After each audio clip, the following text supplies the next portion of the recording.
Welcome to Remy's place.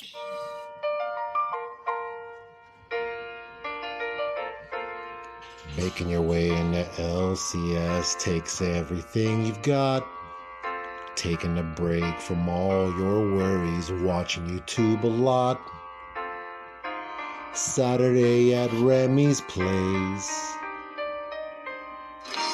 Sometimes you wanna go hang out and banter at Remy's place.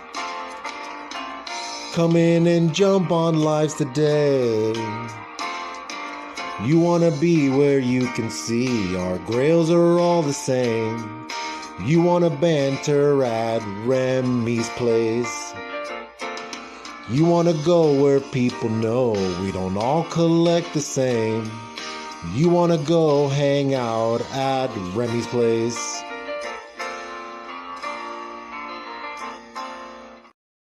What's going on, everybody? Jeremy back again with Remy Q Studios. I want to welcome you to my studio. It's Remy's place. We have Rob with us. We have Mad Spidey. How you guys doing this weekend? Doing great. Yeah. It's fun. Had the worst comic ever show up on Only Slabs. Well, I can't say let's talk about it. And apparently That's a K-pop different sees day. nerds somewhere, but I don't know where. I don't see any nerds anywhere. I don't know. What's up, John? Hey, How you John. doing, Las Cruces? Hello. TM is in the house. Got a bunch of people stopping by. Comics by the Bay. We K-pop. What's up? Tricky Trapster. Hello. Miss Angel. If anybody wants to join, just hit somebody up on the panel. We'll send you the link. Still injured. Gonna eat some chocolate. Play Apex. Yeah, I'm supposed to be playing Apex right now. Well, congratulations, Angel. Thank you. It's like I had a certain time frame. I was like, and there's the phone call right there. Whoops. And it was like, yeah, I'll be on. I'm going to be playing. And then I had to go help Angel with something. And then I had to stop by the store on the way home. And then I had to put groceries away. And it was like, then we got Remy's place. So guess what? Life. Yeah, exactly. So we'll see how it goes. If we don't have too many folks join, we'll just cut it down early. We'll make it an hour or so. Well, So, Rob, why don't you tell us about your experiences today? Anything major happen? You kind of alluded to something. What's going on? Our guest today on Only Slabs brought the one comic that had me quit comic collecting way back when it came out. So I sold my entire collection and ran away from it. And he pulled out not one but two copies. And proceeded to tell us about the rarity of the second one, which I said, I don't care how rare it is, it's still a pile of garbage. Yeah, I think we've all had enough of that.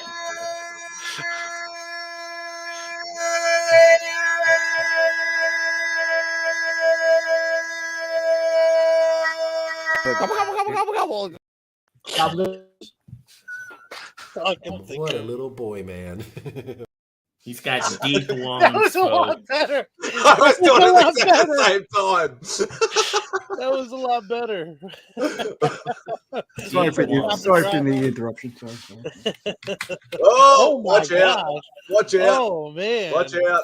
Hold on. Oh my God! Okay, it's happening. Everybody stay calm. What's the procedure, everyone? What's the procedure? Stay calm. Wait. Yay! Oh, Louie. What a little man boy.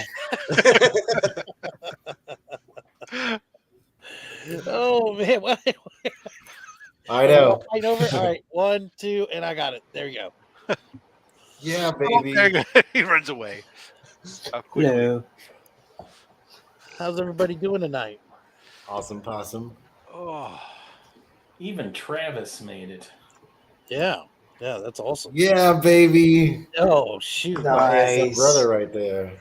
Where's his video? Where's his laptop action? I can't hear you. I'm assuming you're insulting me. I didn't even know that you saw my message. I just seen that you seen my message. I'm not getting it yet. I just bought it today. Oh. What does that even mean? I don't know. I feel like Mike's keeping some tabs on folks. Like Yeah, he's writing it down. Yeah, Mike has a hidden camera in my place, and I can't find it. You paused for a second, like you had to think about that, and Mike's like, I know. Can't find it or won't find it. Sometimes I like to be watched. Me too. I Just like to so they know watch. that they care.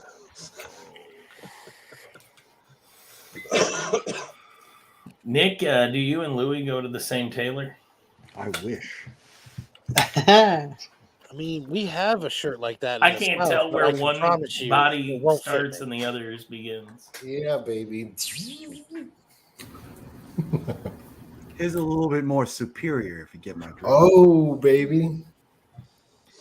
Ow. Also, he looks a lot younger. I'm trying to be like Nick. He is a lot younger. So TM Nerdy's getting Lenovo. Got it. Okay. Yeah, like right now I'm using, for always, I've used a Chromebook.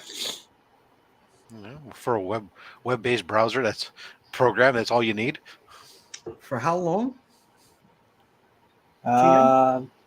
Understands. How long have I been Damn doing it, Nick. YouTube? I want to say 2 years now. Wow, that's actually a pretty long time for a Chromebook. Thanks, bro. Well, I mean, I've used a Chromebook for whenever I travel and do YouTube stuff. It's no big deal. It's web browser based. That's all you need.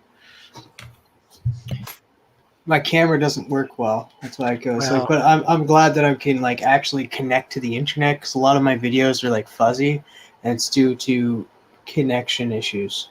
Mm. Because I like can't connect the Ethernet into the Chromebook. So you just have bad Wi-Fi at your house then? Yeah, but I live on an island, so it's expected. You live on Krakoa. I mean, jeez. Well, I can live on an island, but if I'm generating the Wi-Fi is within my own home. I live on an island. I'm okay. Don't we all? What'd you say? I How come can't hear don't you. You're say kind of fuzzy. Mon?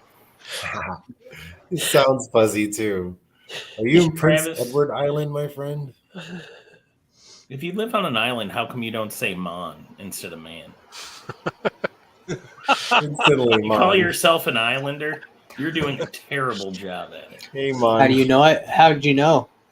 You've never seen me say that to anybody. Job. All I say is Star Woman or Star Girl. So Yeah, baby. I love Star. I'm still so jealous of you, Freaky, for I know. meeting Brett Bassinger. That was crazy. Yeah, bro. That was accidental too. Slater canceled, and they won't refund your money, so I picked her. You I think you I chose snapped last second, too. correctly. Yeah, I know. I like What is it, Indiana Slater, Jones. really? It goes. It was either you choose correctly or Why? your face was going to melt off, Louis. So congratulations, sir. Yeah. I love it. Yeah, baby. Absolutely. John, you can join us if you want the link.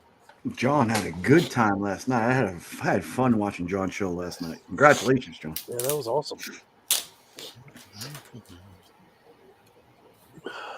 I got the rewind. A lot of people jumped on. That was pretty good.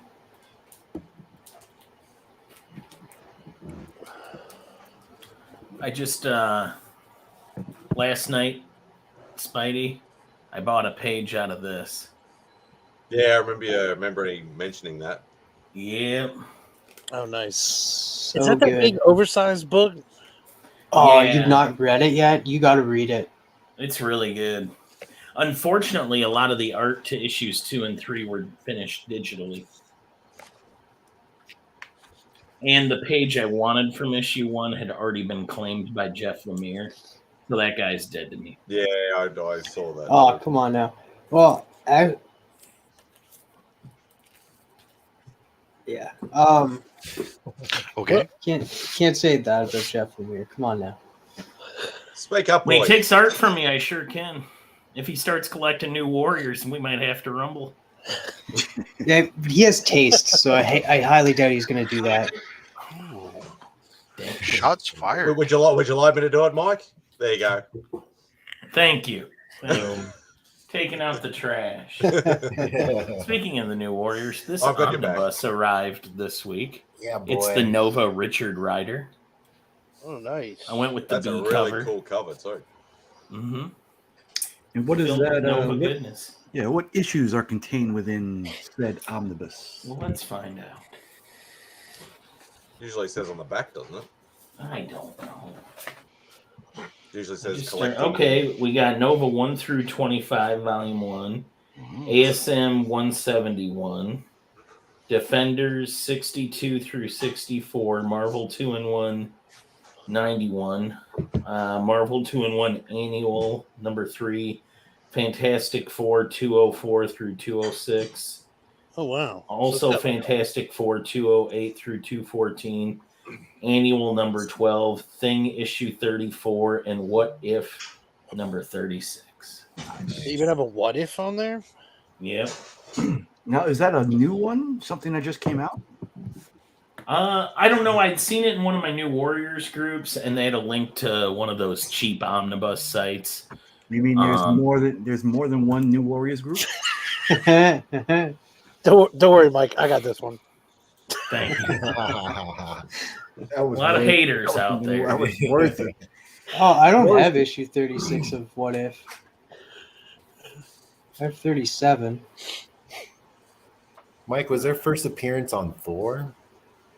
Yeah, Thor 411 in cameo, and then first full appearance of Night Thrasher and the New Warriors as a team boy. is in Thor 412, and there's a page from that issue. Right here. Boom, baby. You got the issue too? I have several. Yeah. He probably has 45 copies of it.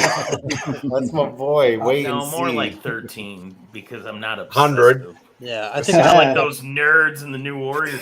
I think I got that 411, and then Becker, like instantly, he jumped on at Do I some have point. I was like, do I have yeah, 411? we can talk about I don't this. think I have 411. Hey, so let me ask, do you have copies of each? I would imagine there's a newsstand from around that time. Yes. Is there a Mark I'm Jules? not a communist, Nick, if you're trying to feel me No, out. I'm just wondering. Everybody's cool in this room. Yeah, bro. Sorry. I'm curious to see what you got from Kyle Stram. Oh, I have a few things. Because I remember you hit me up and you were just like, you just got something from him. Yeah. And then I've got another one on the way. So he does these sketches in his art books Untold. They're called Kyle Stram Untold. And he has 4 of them.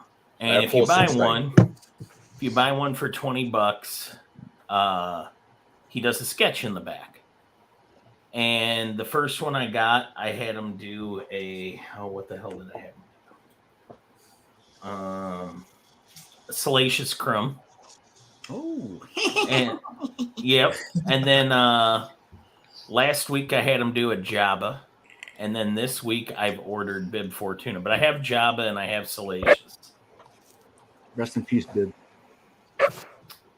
And then I need to think, what am I going to do for number 1? So what member of Jabba's palace? Do you go Boba Fett? Or I was thinking maybe one of the Gamorrean guards. Yeah, I think a Gamorrean guard. Yeah. Torture droid.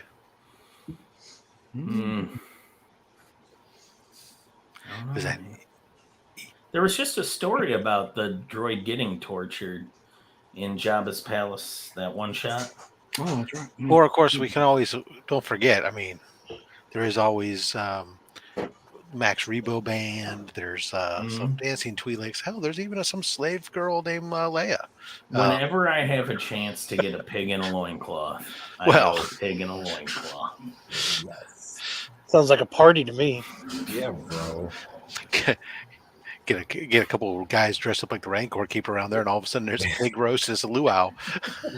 It's the best. Damn right. See, you look at a Gamorrean guard and you think dinner. I think there's a friend I haven't met yet. Have you done that yet, Rob? Pig roast, a Full pig Gamorrean? roast? Yeah. A whole Gamorrean? I haven't done a whole Gamorrean, no. Okay. What kind of rub would you use on those? I'd probably just inject it with some Coca-Cola, just like I would a pig. Nice. Would you stick it in the ground and bury it and cook it that way? Ooh. Well, I'm not versed in that fashion of barbecue, but I would be happy to learn from somebody. Well, first you start with a hole. Yeah. A hole that you dig. Let's know too specific. Yeah, well, does it look like I'm going to be digging a hole? I got to hire somebody to do that. Hold on. Tricky Trapster does have a good point. 411 has the unmasked characters. I believe it's Namorita putting on a pair of pants while a beeper says it's time. Yeah, the beep goes out. Night Thrasher gathers the team by sending out, "It's time. It's warrior time." Beeper, yes. Yeah, that's how you connect with people, is a beeper. So, sorry, I'm not cool, Mike. I don't own a. I have a 416. I don't have a 411. Well, I can get you one. Yeah, 45,000. I know a guy. Yeah, It's shout a out cool to all one, the too, folks out there Juggernaut. who had a beeper in the 90s. And the Bro, 80s. $12 a year. It was awesome. My first Oh, I had one. It wasn't activated. I just would set an alarm, and then it would go off, and I would check it as if Yep. I was important. We were Yeah, somebody's dumb calling me. back then. I'll get that later. Hey, can I ask, did the Nextel bug hit anybody else aside from New York? With the chirps? Louis, were you still in New York for the Nextel stuff? No. I think 90 and left. What do you mean the chirps? What was a Nextel? A Nextel was kind of like it was a phone and also like an intercom service. Oh, yeah. Oh, you mean where everybody was yelling? Before they at each got other bought back by and forth on speaker? before they eventually got bought by I Sprint. remember that shit. Yeah, it was like a walkie-talkie. Yeah. Oh, I hated that. Yeah, you go into 7-Eleven, some guys, "Oh, I'm getting the beer, man," and then you hear, "I'm getting the beer over here," and it's like, damn it, shut up. Yeah. Although all I do is talk on speakers. Now it's me, I guess. Like, then it was the rude. normal speaker doesn't work. I have to actually have it on speaker. I feel like I'm too young for this conversation. Yeah, you I thought you were talking about the phone. I didn't even own a beeper, mainly because I never dealt drugs. I thought, Yeah. Mainly doctors and drug Mom dealers. said. My I first remember I wasn't pager. allowed to do that. She was like, only drug dealers have beepers. I was like, oh, crap. Doctors and drug dealers. My first pager was literally one of the garage door opener size ones, and Yeah. could only hold 4 numbers in memory, and ran off of like AA batteries, and you had to change them out every week. It drained the batteries so Oh, fast. that's awesome. But yeah, you had to have a beeper because your analog battery and your analog mobile phone would last for like 2 seconds, and then so you, Well, you only got 30, before we- 33 minutes anyway. Hold on. Did you pull the antenna out? Because the antenna helped. yeah, I had the antenna The out. When I was plastic answering the call. antenna, yeah. brick. Oh, that really made a difference. to And the also, call. you got to remember, Yeah. if you tried to go fancy with all the lights and the different buttons and everything, then that would obviously wear down the phone too. So, Well, most of us had some of us had pagers before the cell phone was prevalent. We were still running around to pay phones to. Yep. Why didn't We we remember mass numbers in our head. produce the Nokia battery? I mean, I'm pretty sure there are Nokias still charged. Still, I guess I'm it's the first layer of crust on the earth. You couldn't kill one. I literally dropped one down every step in the bleachers of Wrigley, and I didn't even drop my phone call. I believe we've reached the layer of 1999. 1999. Wow, no, before that. I was 10. You can still have a good Oh, those are the days, buddy. 2-hour session with Snake. 93 or so it was. I had a GTE Motorola phone. I was always a Nokia boy. was, Like my first analog was a Motorola Pocket Classic, but it was like that big and it was about like that fat. It was Yeah. Yeah, had the first portable one I had. It was the Motorola GTE phone. It was literally like a brick. And then, but before that, we had when I was working at the radio station, we had was like a freaking suitcase that you carried. the with carry you. one. And it had the phone receiver was still on a cord, and so you're sitting there That's on a great. cord with this thing and Awesome. a whip. Kind of like you antenna. were in a Vietnam jungle trying Yeah, to call exactly. for It was very airstrike. it wasn't too dissimilar from the old PRC 77s. Yeah. $27 a minute. Please do. Yeah, it was You guys better not be If it was in a chatting with your 5K girlfriends radius. on this phone. It better be legit for company business, because otherwise, Nobody that had that phone had a That's- girlfriend around. You know what's so crazy about that is like everything got shorter with like text and all the abbreviations and everything, but it really should have started when you were paying that much per minute. Like, phone calls were I short never back then, considered that. dude. Like, Oh, you had to wait till after 7 o'clock to make the real calls. oh, I forgot about that. Yeah, you had free nights. Yeah. Free Free nights. nights, yeah. I'll call you at 8 o'clock. Yeah. Talk all night. This is 10 cents a minute. Are you all night for 33 minutes because that's all the battery would last for. Oh, the good old days. Yeah, we remember numbers back then, huh? We knew everybody's number. It was Yeah. right in their head. I still know or people's was in numbers. my day runner. Don't know I anybody's didn't see number that today, club. but from the 90s, yeah, I can give you all those people's Later numbers. on, I got to Yeah. put it in my Palm Pilot. I still remember my house number for whenever I was like 7 or Yeah, 8. me too, dude. My I'm going to say it right now. Anybody can phone it and see if like who answers. 902-436-1606. Very easy number to remember though. Yeah, I still remember my girlfriend's number. Of She's course, the I'm same married her, so I'm sure your wife likes that. Yep. it's her. So Oh, okay, never mind. it's the same person Boom. because The I gargoyles married is my on. high Let's school go. sweetheart. Because I'm disgusting. Ew. Ew, gross. Yeah. He fell in love with his girlfriend from high school, and they're still together. That's Rob loves disturbing. his girlfriend. I'm going to be sick. Wow. Such a rarity, Rob. 32 Yeah. years later, Here I on came. I the saw. I material sat on your plane. face. Boy. Yes. Damn, Murray. Oh, I remember playing Snake for hours on those old Nokias. Shit, I remember playing Snake on my Apple IIe before a fucking cell phone. Yeah. That was like the only game other than Oregon Trail that you could play, I think. Oregon Trail was Solitaire awesome. was on point. Oregon Trail was Minesweep. the best. Bang! Oh, Bare Minesweep. bones. That was annoying. Boom, every time. You get bare minimum food, and we're going to go as fast as possible until somebody dies. Yep. And then we hunt so that we can kill 1,200 pounds of meat and take back 30 because that makes sense somehow. Yep.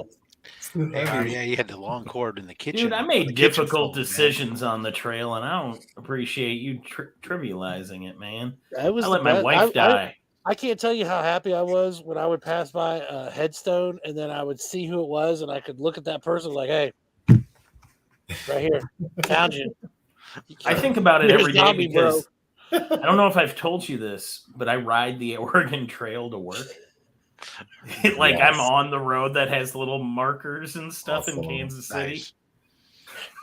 And I haven't gotten dysentery once. So I feel like that game did Have you ever not yelled be out, ready bang? for adulthood. Just drive down the road, go There's BANG. nothing like the game. BANG.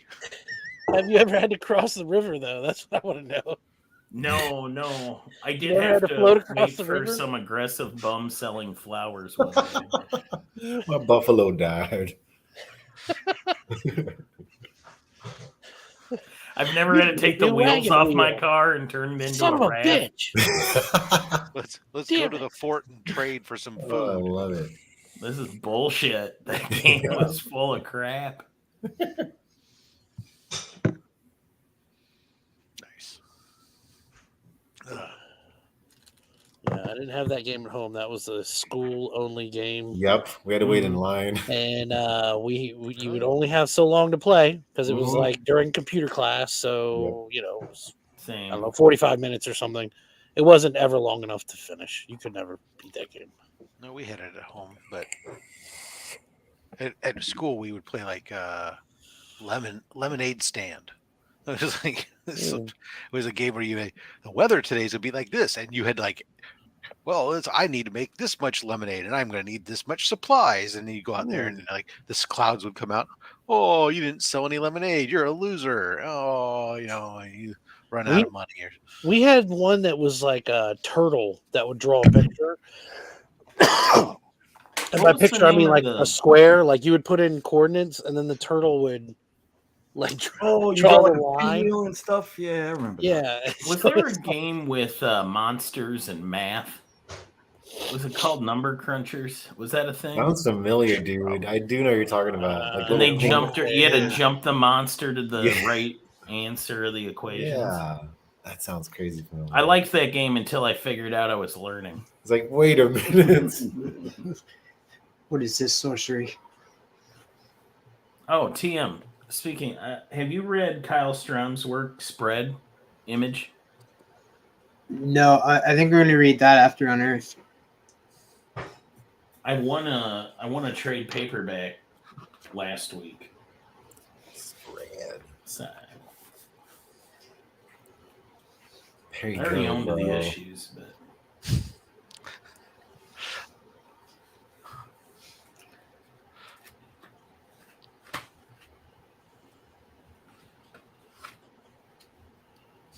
This was the game. Manage your lemonade stand. How many glasses of lemonade is it going to make today? How much advertising sign do you want to do? What price do you want to charge? You can get you with make $2 more cash. during the day. Well, yeah, if you can sell the lemonade, but you got to balance your expenses and your cost of goods and your budget.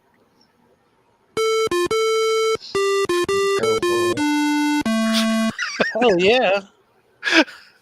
You can't beat this. Come on. Oh, that's classic, baby.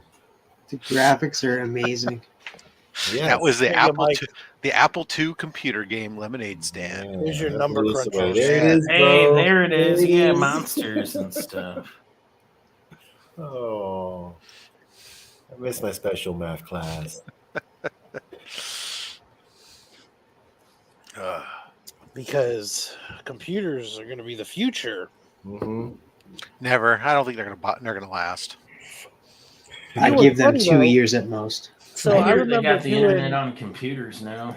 I remember doing book reports, and they would only let you have. You always had to like list your sources at the end, Mhm. and you were only allowed one internet source, and you had to have at least 2 or 3 like book sources. And I just remember thinking, like, you all are just trying to keep this alive. Like, this is. We all know that it's gonna be like it was so easy to look something up, but then they were like, no, that's cheating. If you use only computer sources, it's like now. If a kid was like listed a book that they used, it's like you laugh at them because they wasted their time reading a book because books Well, don't exist anymore. let's be honest. If the kids went to the library at school trying to get a book, there's nothing there for them to check out. So they've all been banned. So I mean, we've burned them all.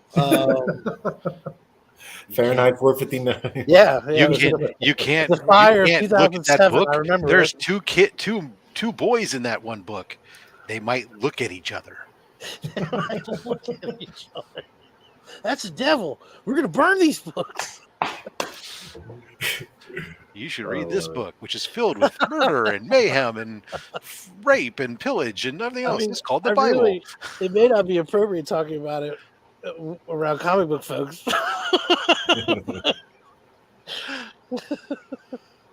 But we are kind of grasping at straws at this point. Like, Louis, you have to answer for your state. What's going on, man? Oh my goodness.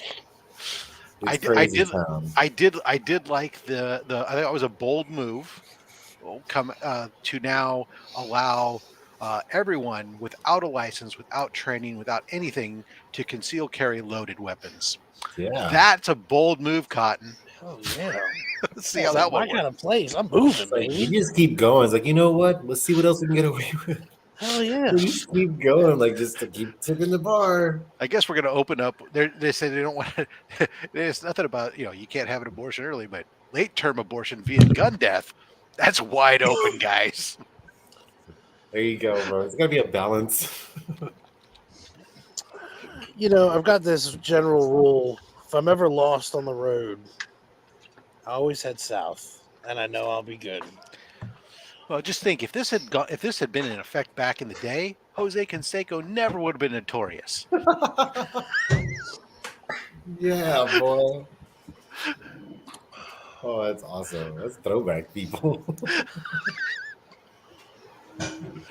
Yes, Oh, Joe. dude, it's awesome. The way it was intended. Oh, yeah. So my brother used to love Jose Canseco, and I just always wanted to tease him all the time. So when he was on the Oakland A's, I was like, oh, he's on the Oakland Aids, and just silly things like that all the time. Because I love the Chicago White Sox. That was my team growing up. Mm.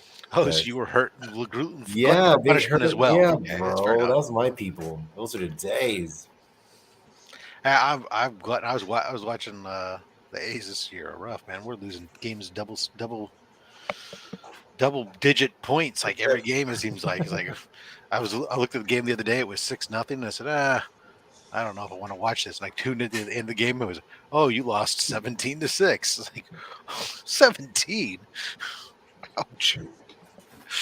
Why even play, bro? My goodness. No wonder there's 12 people in the stands. My goodness. Is that just the rest of the team? Yeah. Pretty much. And they're trying to catch a ball, is what it is. Problem is, ownership's probably charging them for the seats on the bench. The way that they've.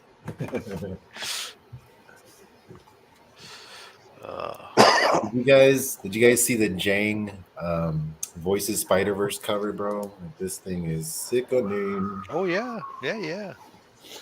John The Virgin copy of that's like a $300 book right now. Yeah, bro, that thing shot up. Well, Yeah, isn't it that's like a 1 in 100 or something? Yeah, something like that. The detail is sick. Wow. Like, it's So just the book start. The cover price is $9 anyways to begin with. That doesn't really surprise Yeah, I me. was already like, damn, $10. Trying to hit me. Yeah, it's pretty brutal. Yeah, it was just that cover, right? Not the other one, right? No. And you know, Rob, I had to go with the Gargoyles, brother. And Oh yeah, the Amanda I just Connor love cover. The Connor covers rule, dude. Like the little thing they threw in there with Greg Wiseman missing. Yeah, Like that was brilliant, bro.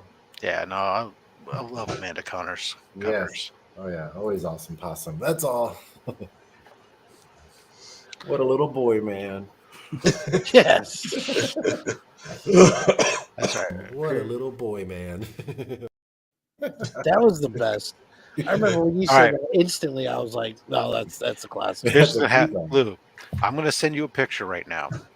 This Nick's picture got his readers on. is a teaser.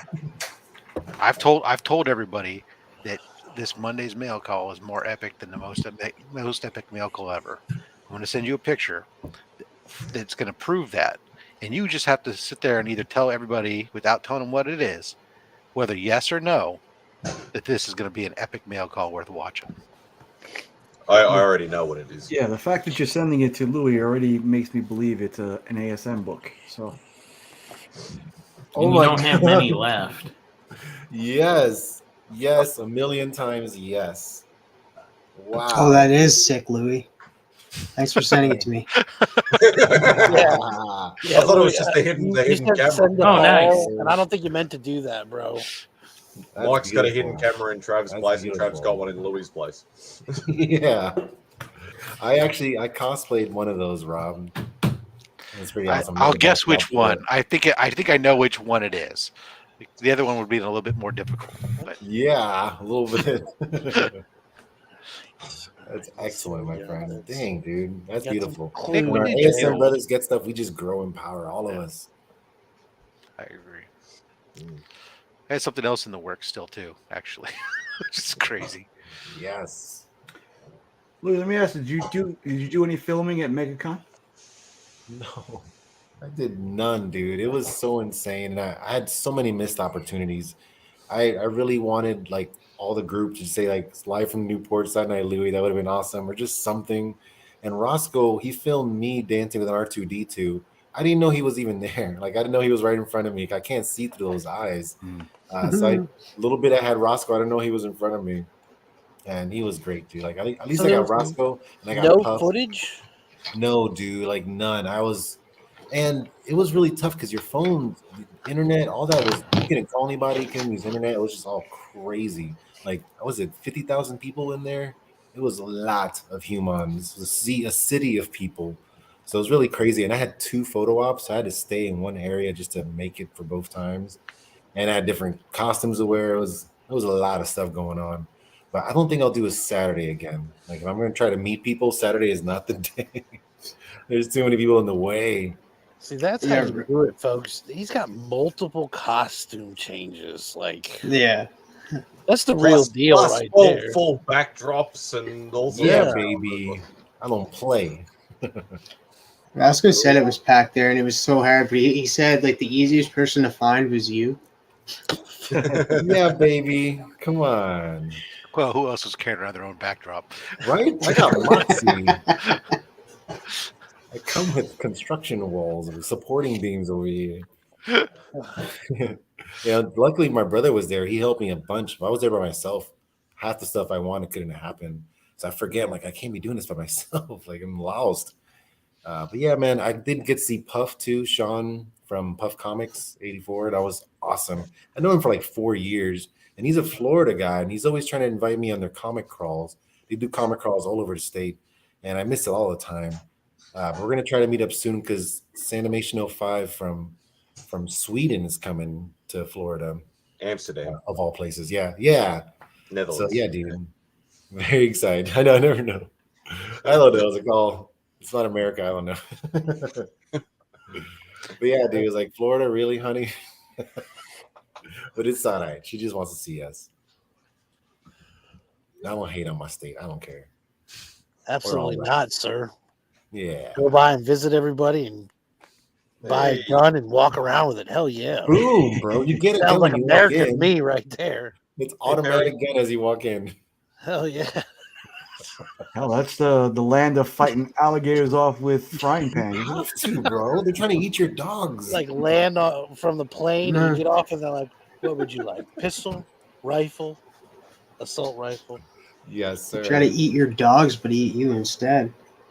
Oh yeah, gators they don't play. They're hungry. I guarantee. Did you guys see that video? Roscoe lives like 2 blocks away from where that woman got taken by that alligator. Oh, yeah, it's nuts down there. It's nuts down there. Yikes. Yeah, Florida's not for me. It's You like get Lake hungry on Placid. yeah, It's you like get the Lake hungry on Placid movie.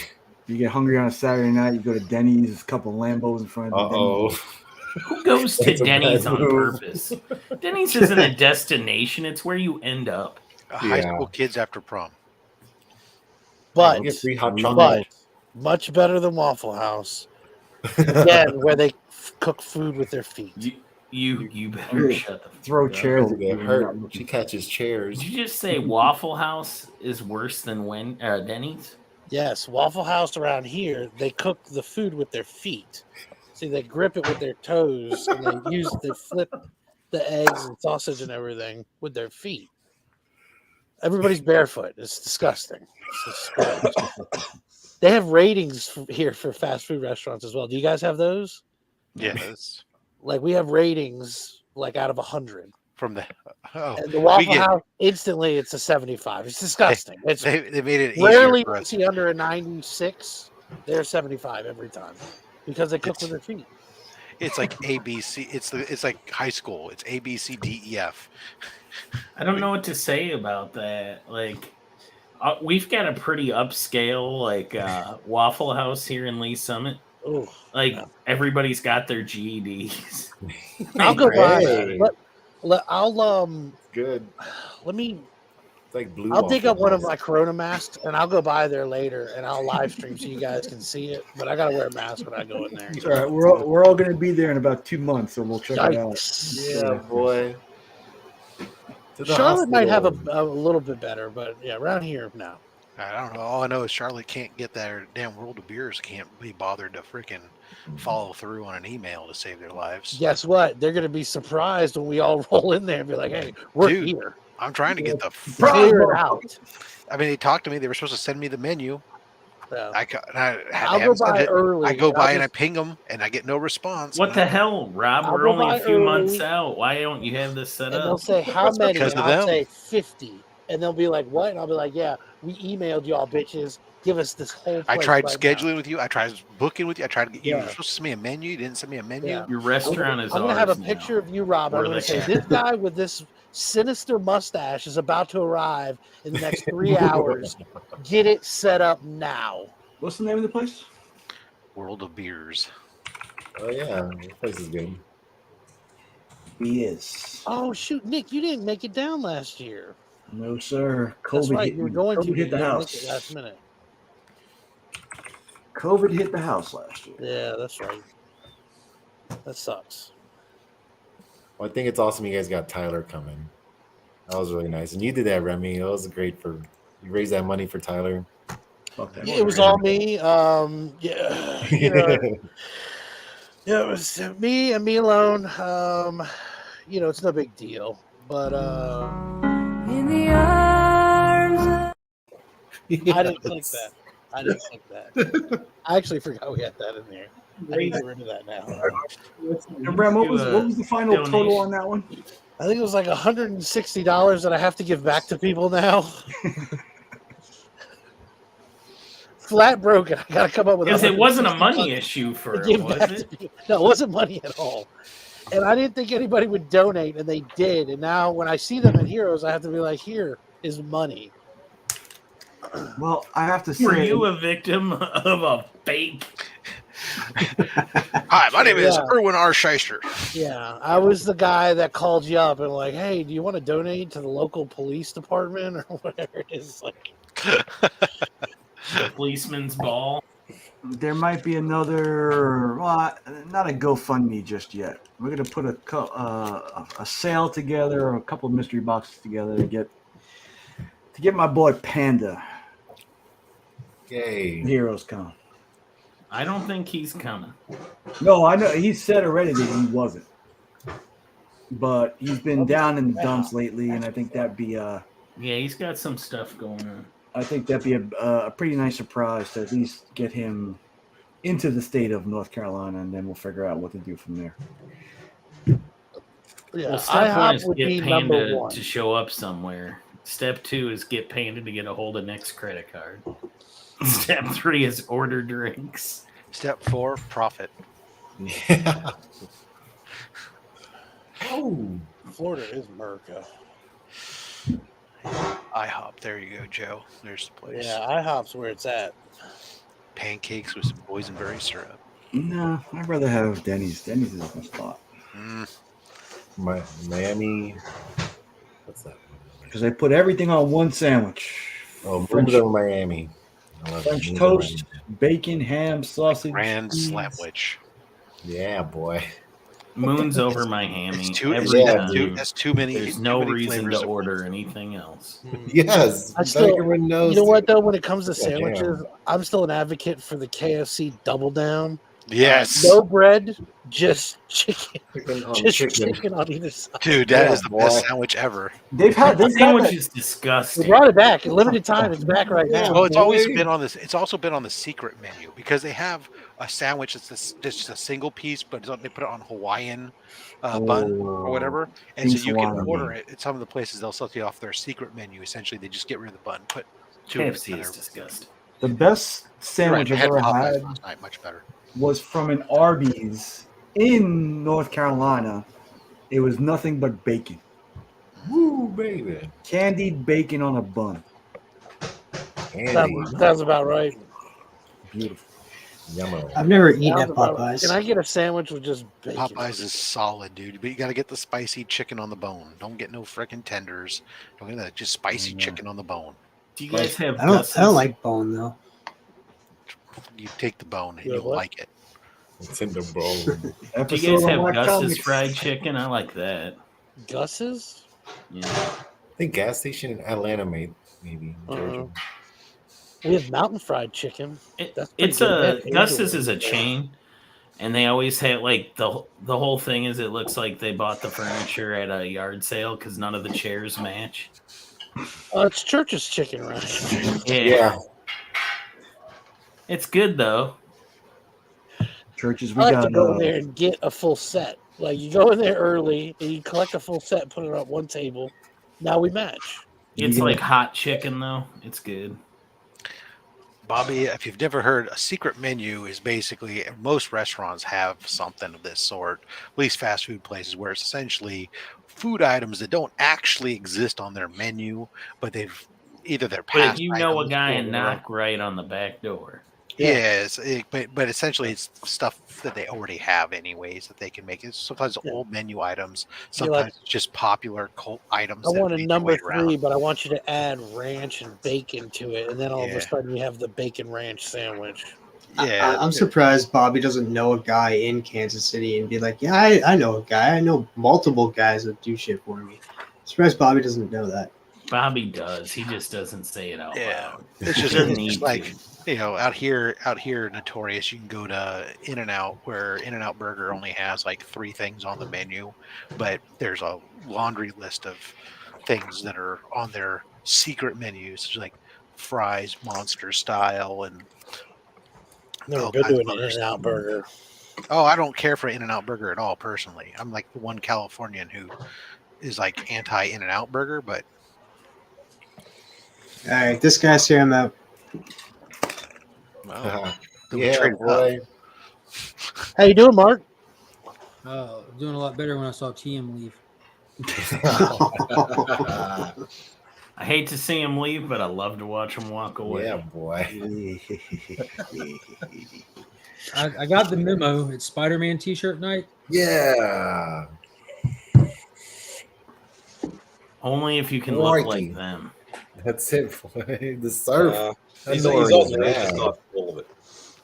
He's Hell there yeah. somewhere. Yeah, there he is. Hey, there we go. bro. Oh, Awesome, mate. I don't meet the requirements. Oh yeah, you're wearing a Rick and Morty shirt. I saw that earlier when you were saying goodbye to your coworker. aw. What have I missed? Beepers. Beeper, Where's big cell Where's phone. Pancake's place? Yeah, breakfast IHOP, place. hands down, but for personal reasons. We were talking about Waffle House, how they cook with their feet. Yeah. They don't cook with their feet. That's They not a cook thing. with their feet around here. Then you're going to need to produce evidence. Otherwise, All you're right. besmirching the good All name right. of Waffle House. Okay, listen, I'm going to go down there, and A good Bertha name. is going to be leaning back, and she's going to have her tootsies out, Holding flipping a spatula. flipping with the spatula. She uses a spatula, but it's curled in the toes, flipping the. I don't know. Like, That's pretty she'll put that impressive. little top over it, to like cook it. Puts a top on it. I don't know And what then we'll that's have a called. new game of Guess That Tootsies. Right.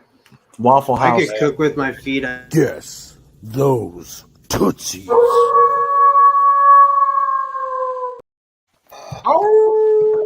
House edition. I freaking love it. So this is how this game works. I'm going to show you one celebrity's Tootsies, and you have to guess who the celebrity is. And there's several different Alan pictures Rue. of the same celebrity. Picture number 1. I love the noises when the feet come up for the first time. That's Julia There's Roberts. always Most people don't know she, before becoming an actor, she worked at Waffle House. That's why they're so curled. This is her preparing the number 3 combo. Mystic Pizza. We have a guess from the chat. Yeah. It did look like there's a little bit of hair in the foot. Now, aside Not that from one, Alan Rue, that's Brie Larson. It's not Brie Rosario Larson. Dawson. The toes aren't crooked enough to be Brie. Aside from Alan Rue, I don't think we've ever had another male on the panel. Have we? Oh no, there's been other males on there. Are they sitting on a toilet? We had a Ryan Reynolds at one point. I think I had a Hugh Jackman. Yeah, I guessed the Ryan Reynolds one. Yeah, you guessed it. Yeah, Ryan and Reynolds. Alan Nobody else talked me did. out of that answer. I guess Because Alan was on a heater that night. Shattered Glass Reviews. I'm going with Anne Hathaway. All right. Any other guesses? They look a Uma little Thurman. thick for Anne, but I'm going for it. That's definitely not Anne Hathaway. That's Or definitely not Uma Thurman. Roseanne Barr. Oh wow. We got Okay. Selena Gomez from That's a good Bobby. guess. We have a Selena Gomez. That's a good guess. Madonna before transcending. What is the what's I didn't know she was trans. She transcended to a higher dimension. Have you seen her lately? She's No. not human We have anymore. Reese Witherspoon. That's a good guess. Was she ever? If you see her now, you'd assume that she was at one point. Who's the blonde chick who plays? She's in Michelle Gellar. a show on Netflix, I think, where she's dead. Jesus Oh. Christ, Nick. The one from Big Remy Bang ain't Theory? dragging corpses You're into out. some No, creepy not shit. Big Bang Theory. She's married to another Forensic comedian. Files. She's married to a comedian who's got blonde hair. She's That dead. narrows it down. Are you talking about the iZombie or whatever, the zombie one? No. No, that's a different show. That's Where's this girl's ankles at? They're called Like cankles. Lively? So we're looking at somebody who's at least like I don't Rosario know, Dawson. $190. I don't fucking know. Kate I'm terrible Blanchett. at this. What about Kate Hudson? Yeah. Yum. Yeah, I think Kate Hudson has ankles though. I watched that movie Fool's Wait Gold. for and- Nick's guess. This was- always brings out the creepiest part of Nick. I'm trying to get her name. She was on a show on. She was on House of Lies with. Give me a second. With who? Say his Oh, name. you're talking about Kristen Bell? Kristen Bell. Yeah, that's my guess. Oh, Does that's she a have good- ankles? You Kristen thought Bell's this so was hot. Kristen Bell? That's so I think wrong. that's Kristen Bell. I Kristen think that's Bell's like so hot. I don't know. Is this Jennifer Aniston? No. Let's see. Is that Oh, there you go. I don't even know who that is. She's in Black Widow. Whatever, yeah. Oh, Florence Yelena. Pugh. Florence, that's some Florence creepy Pugh. fetish shit right there? Florence Pugh. I don't know. It's all fucking weird. That's not fair. You said this was a celebrity.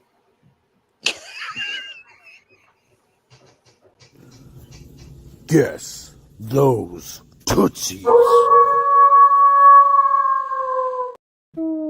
Stumped again. so I just gotta say something. Just because Ryan Reynolds was like brought up earlier, we've been pronouncing his name wrong the entire time, Oh, shit. and this is how you pronounce it. Pronounce it, Daddy. With a D or a Z? It's D. You like the D, huh? Instead of Ryan Reynolds, it's Daddy. Do you have to say it like that too? What, like a creepy ass fucker? Daddy. Creepy house Yeah. fucker. I don't know if I'd have the balls to say that. Like if I met him and be like, Hey, Daddy. Hey, Daddy, can I get your autograph, please?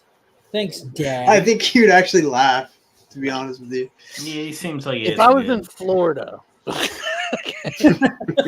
You put something next to his face, like say daddy. yeah, yeah. Two guys, a girl, and a daddy. Right? That's where he That's started. deep cuts right there. Yeah, That's boy. deep cuts. Yeah, he was in that too. What was that girl's name? That girl was cute too. What was her name? Yeah. Two guys, a girl, in a pizza place. I think her name was One Hit Wonder. Everybody's looking it up now. Rob, are you okay? You're muted. You're muted still. I'm still muted, right? No, I'm sorry. I was distracted by something that came in via email I had to take care of. You So. had like focus face. Yeah, because I was focused on something that came in via email that I had to take care of. Right. Taylor Howard. Yeah. Yeah. Trailer. Oh, that's a different name. Trailer. Yeah. Trailer trash. Ooh. Hey, so I just participated in a stream over on J-Man's channel where they ranked the Spider-Man films from least to best from preference, not like there wasn't like you didn't have to do it by like any kind of standard. It's just your list. It's got me. I'm curious, Louis. How do you rank the Spider-Man movies? Because you blew Peter Parker in an alley once, right? Oh, totally, dude. Well, he said he was Peter Parker, so I had to believe him.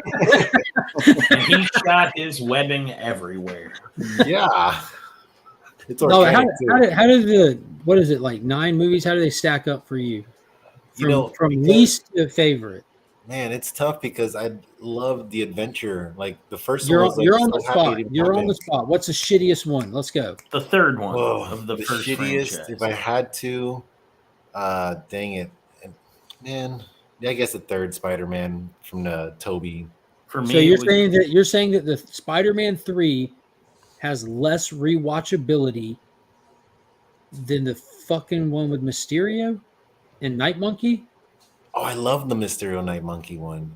Oh wow! I did. I did love those new ones. I love the new ones, but I'm There's basic, like 9 people in that panel, and it shocked me how like a lot of us, including myself, because I didn't even know anyone there but one person, how like everyone there like has this dude, Spider-Man 3 for all its faults is a fucking fun movie that's ridiculously rewatchable. Like the action scenes and just like everything, every the second of villains that that. feel so classic and it feels like Spider-Man. Like, and that's probably the one contention other than like the bloated plot that the dancing scene was weird, you know? It's so memed. That's the most memed movie ever. Like all of those scenes. And it is, I do love, because I love Toby and all of them.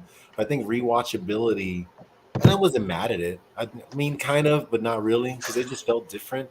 I think it's aged. I think it's have like a reverse aging effect where some stuff that comes out like good, it ages poorly. I think that came out bad and it's aged better. Like for a lot of people, because I've learned like I'm not crazy being the only one in that because I recognize it with all those faults, but I think it's ridiculously rewatchable and it's just fun. It's like unapologetically fun.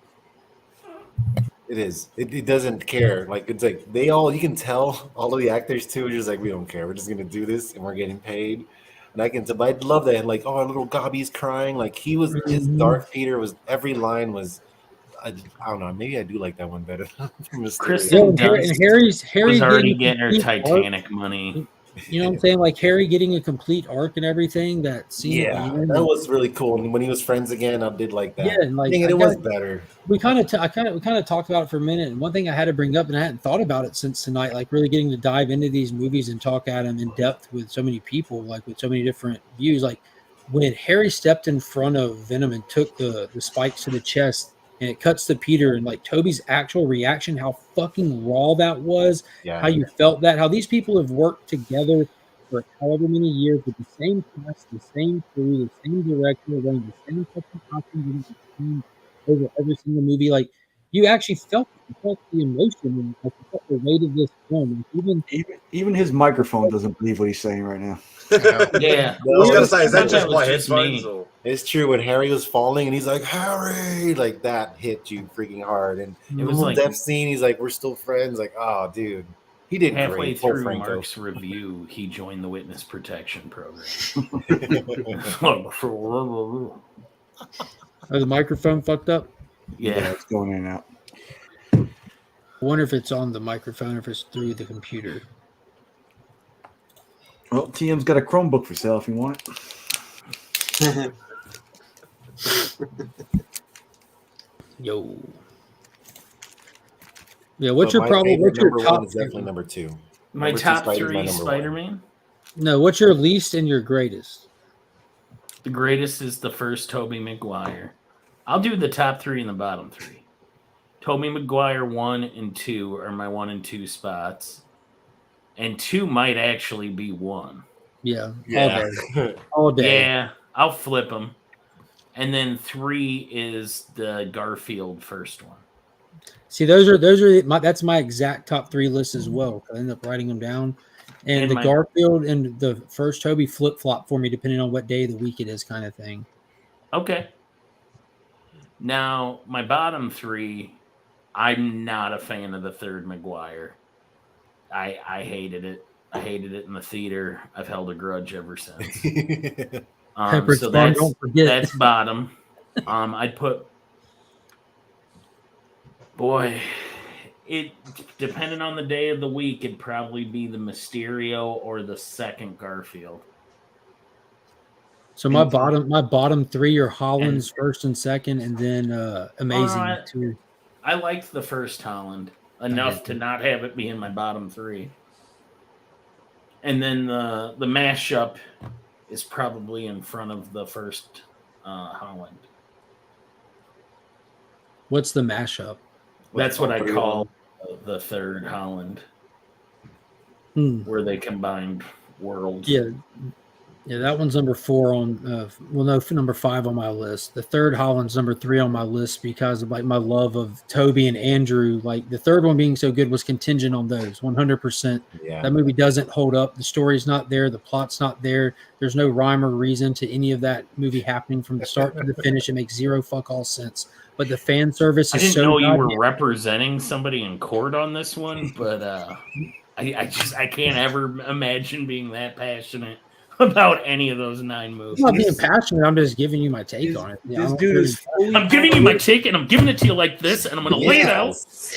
Oh, if you Your think Honor, I that's rest my me, case. if you think that's me being passionate, you're pretending like you don't know me. This guy is fully analytical with everything he does. No, well, we just get done I've spending heard 2.5. these order. Yeah, It's fucking ridiculous. We just Also- got done spending He's attacking 2.5 hours the talking plot. this. It's really, really fresh right now.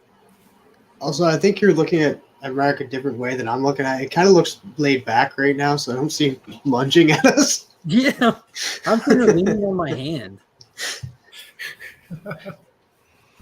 Like I said, I've Yeah, heard the this order stream from must have been dead Zaxby's. before I got here. Were y'all about to fall asleep while we're live or something before I got here?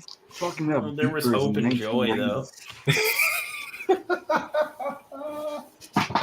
But I You should have seen it. I think the Spider-Man 1 is like number 1 for a lot of people because like for me, like I saw that in theaters and that was like I didn't see X-Men in theaters and that, but I did see Spider-Man. Spider-Man was like the first live action superhero movie I seen. So and I was like, I don't know how old I was. I was like 10, 11 maybe, 12. I don't know. Spidey, what are some of your top and bottom ones? I've never, to be perfectly honest, I've never really ranked them. I've never really thought about it. So I can base each movie off what I like and what I don't like. I was never a massive fan of Toby as Spider-Man. Like he's a good actor, but there's a lot of things that sort of annoyed me. But I do love the second one. Out of the 3, the second one is definitely my personal favorite. I do like Tom Holland for his youth and obviously athleticism, and that's more of the Not such a young- Kevin Spacey thing to say. and bye. But no, that Spider-Man's supposed to be like a teenager. He's supposed to be a smart ass. He's supposed to be, young and athletic and all that sort of stuff. So I think physically that's the perfect thing for Spider-Man. But I love Andrew Garfield because he's got a bit of that mixture of young, the smart ass. But yeah, I wasn't a big fan of the second movie. The first one I loved. But yeah, as you said, like the third Holland one for the fan service, been a massive Spidey guy.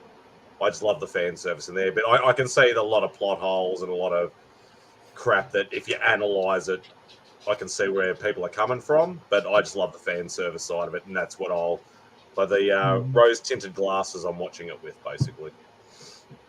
Yeah, that third Holland movie was high on my list because of how good that fan service was, and I think that was what they were intending to. They just like, how do we tie all this shit together?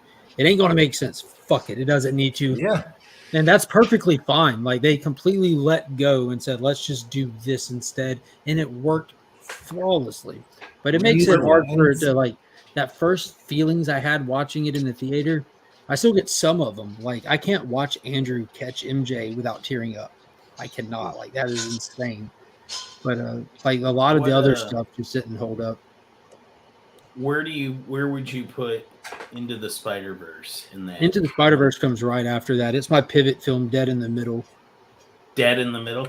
Yeah, so there's 9 movies, so it's number 5. Spidey 1 and 2, Amazing 1, and Holland the last one, or the first 4. And That's then probably a Into the good spot Spider-Verse. for it. Yeah, I think it was good. I'm not a fan of the animation. I know people go crazy over it. I think it's weird, like that I go into a movie not epileptic, but come out epileptic. That doesn't make sense to me.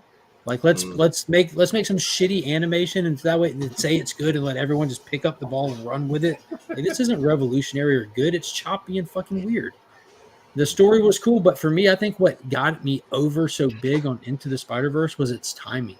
The unfortunate timing of that movie with everyone losing Stan. And there's nobody on this panel who can't relate to how much Stan meant to everybody. And then that movie came out, and we get Stan in the movie.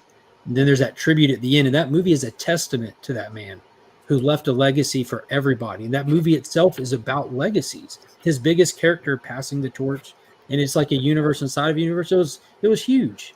It was huge. Stan, you'll never be as big as I am. Fucking Bob. Mark is the only one that'll get that. How many of you have watched the Bob Kane Stan Lee interview? They were such good friends. It's amazing, dude. Yeah, and he's so douchey to say, Stan, you know you'll never be as big of a name as Bob Kane. You'll never create anything like Batman. He doesn't say you Batman. did- The I guess you did- Batman. I guess you did okay for yourself. Keep in mind, this motherfucker's wearing an ascot when he's saying this. Yeah, wearing an ascot and Dressed sounding like fucking Fred from Snagglepuss. Scooby-Doo every day of the week. I haven't seen that interview. Snagglepuss talk. I'm too busy watching Romp over and over and over again. Yeah, but I think Into the Spider-Verse had all that kind of stuff going for it, and I'm fearful for the second one because I don't think it has a snowball's chance in hell of pulling off the emotional beats the first one did. I'm not saying it's going to be bad, but what everybody got and felt from that first one, I don't think you can recreate that. It was just like a perfect storm. How many comic book movies have there been in total ever, do you think? Is there 100 yet? How many comic book movies in total? Yes. And I'm counting Road to Perdition and everything that's ever been. There's got to be probably, I would say, rough 150. Okay, where does Romp rank? Probably rough Right up there in the 150. top 100. All right, I'll solve that one right there. I'll solve that one. Remy ain't having the romp. We went through this one time. Once was enough. Once was enough. We watched That's it. enough. We all played our parts. You know, I I have tried to watching, disrupt the Hey, entire Mike, thing. welcome to the bottom shelf with me. I tried watching that Road to Perdition last week, and I couldn't get through it all again. Oh, it's a good movie. Jude Law's a son of a bitch. Sure Hey, is. I gotta check out everybody. I apologize. I don't know if we want to end this or Rob and Spidey, if you want to take this I over, can or- keep it going. If Rob needs to go, because I know he's on a different time than most of you guys. I appreciate Nick, everybody for Nick joining. the comic nerd, I'll send it to you.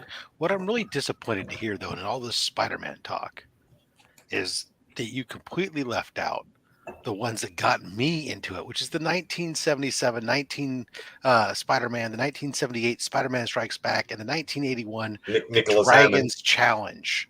Nicholas Right, Hammond. Where he spins the web and you hear an audible thwack. That was when I was a kid. And you That see the was big, the best. thick rope like this. Yeah. We had the Spider-Man gloves that would shoot out string, like silly string almost out of them and stuff. Electric Company Spidey, who was a mute. Yeah, boy. And of course, don't forget Japanese Spider-Man got released as a film too. That all that being said, Rob, we're out of the 9 more recent feature films. What's your top and your least? Oh, the ones that were in My your Remy. lifetime. Okay. Yeah, Remy. Like Wow. I everybody. said, I was. I Hey, appreciate you guys. I thought your arm was blue. Is that just the lighting? It's a blue. That man blew himself. He- I had it back here, and then I moved it between my he's crotch. an so now I'm like- avatar. There you go.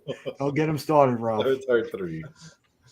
Oh, I ain't never Okay. stopped, Nick. Don't mention the A word. Take it easy, everybody. Dude, on that Yeah, brother. Comic Vet was there for a little bit on that stream, and he's like talking about Andrew Garfield, how he's like he's phenomenal. This is he's got the man has an Oscar. I'm like, you know what else has an Oscar? It's Concede. Sesame Street.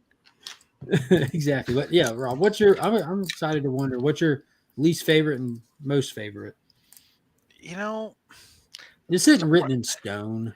no. But surprisingly, like Mad Spidey, I mean, I don't think I've not really thought. I've watched them. I haven't really rewatched them all that many times. Mostly because I was disappointed with all of them to some degree. I remember watching like the original Spider-Man movies, and I thought they were cool, but at the same time, I was like, "Oh man, you've got the comic book is a storyboard. Why can't you just follow the guy?" I was very like more like it should strictly follow the comic book back You're a in the day traditionalist. than I like am me. today. Yeah. Today, I'm more. So I really should probably go back and rewatch them. But You've been beat down today. I got it. But also in my mind, I always my gut instinct is usually that I don't care for number 3 because there was too much.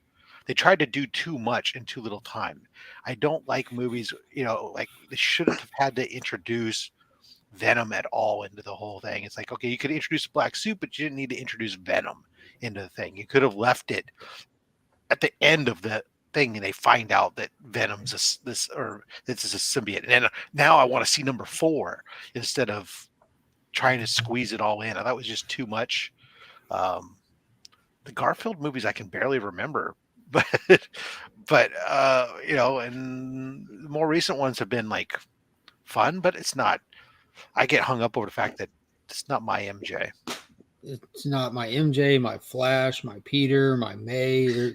Yeah, I mean, they're cool. But then again, we've established that it's not that Spider-Man. universe, right? So, which is okay, and that's fine. I still enjoy them, but I haven't gone back and rewatched them all and stuff. I don't have this. They haven't struck the same chord with me as like the old school stuff when I was a kid. But then again, I looked at it differently back then. So I'm sure if I tried to sit down and watch those 80s movies, I'd freaking shoot myself. The first one I had on VHS, like before DVD even. I think I watched that thing to death almost. So when the second one came out, I think we had upgraded by then, and it was something, the 2-disc widescreen, because you could pick wide or Fuckboy standard, whatever it's called, when you don't want the whole movie. Well, that was what your TV size was back then. So you'd flip one side of the disc was 4:3, which was your standard ratio for your television. No, they would do separate discs for a lot of stuff. I know what you're talking about, where you read the little ring on the disc and figure out which way you want to flip it. But any kind of larger release film, you could just look at the top bar on the cover. It would be red or gold, and it'll say widescreen or full screen on it and stuff. I think the deluxe edition, which had like the open up sort of one, I think that had the multiple versions and stuff. Because I think that's the one I have. I ended up having that black case. You remember that? Is that the one you're talking about, Spidey, that folded out? It was like mine was a red case. Yeah, this one was black with like the chrome webbing, on it, and then like you could see like a little slit with Spider-Man with the orange hue. Second release. Yeah, this is the second movie I'm talking about. Oh, okay. It slid out, and it was like the multi-gate fold thing, and it had the really nice booklet in it and everything. I remember those. They did the big box set for it too at some place, and it was like the outside of the box, statues and all him like holding on to the flagpole with the American flag there. I was like, dude, I want it just for the art, just for this digital art that's on here. All right, now rank them all again, but this time, how annoying New Yorkers are portrayed in it. Also, he took that guy's pizza. Oh man! Thoughts, Nicholas? I would like Nick's opinion on it. Like honestly, which stereotype just falls the flattest for you? I don't really remember. Yeah, first of all, there's nobody dancing. Oh no, I can't even say that. There's a lot of dancing nowadays. I think the guy though, the hot dog stand guy in the last one, Spidey, do a flip.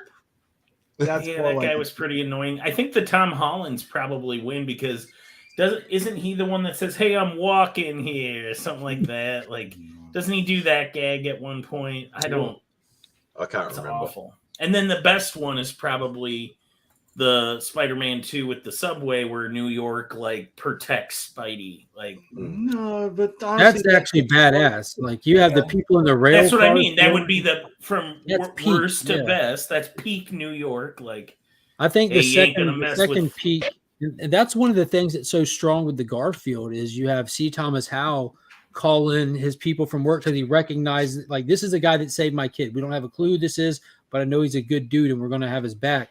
So he radios it in for the crane operators that are working. That's a good moment to line him up, and that's what Spidey's down. He's bleeding. He's beaten up.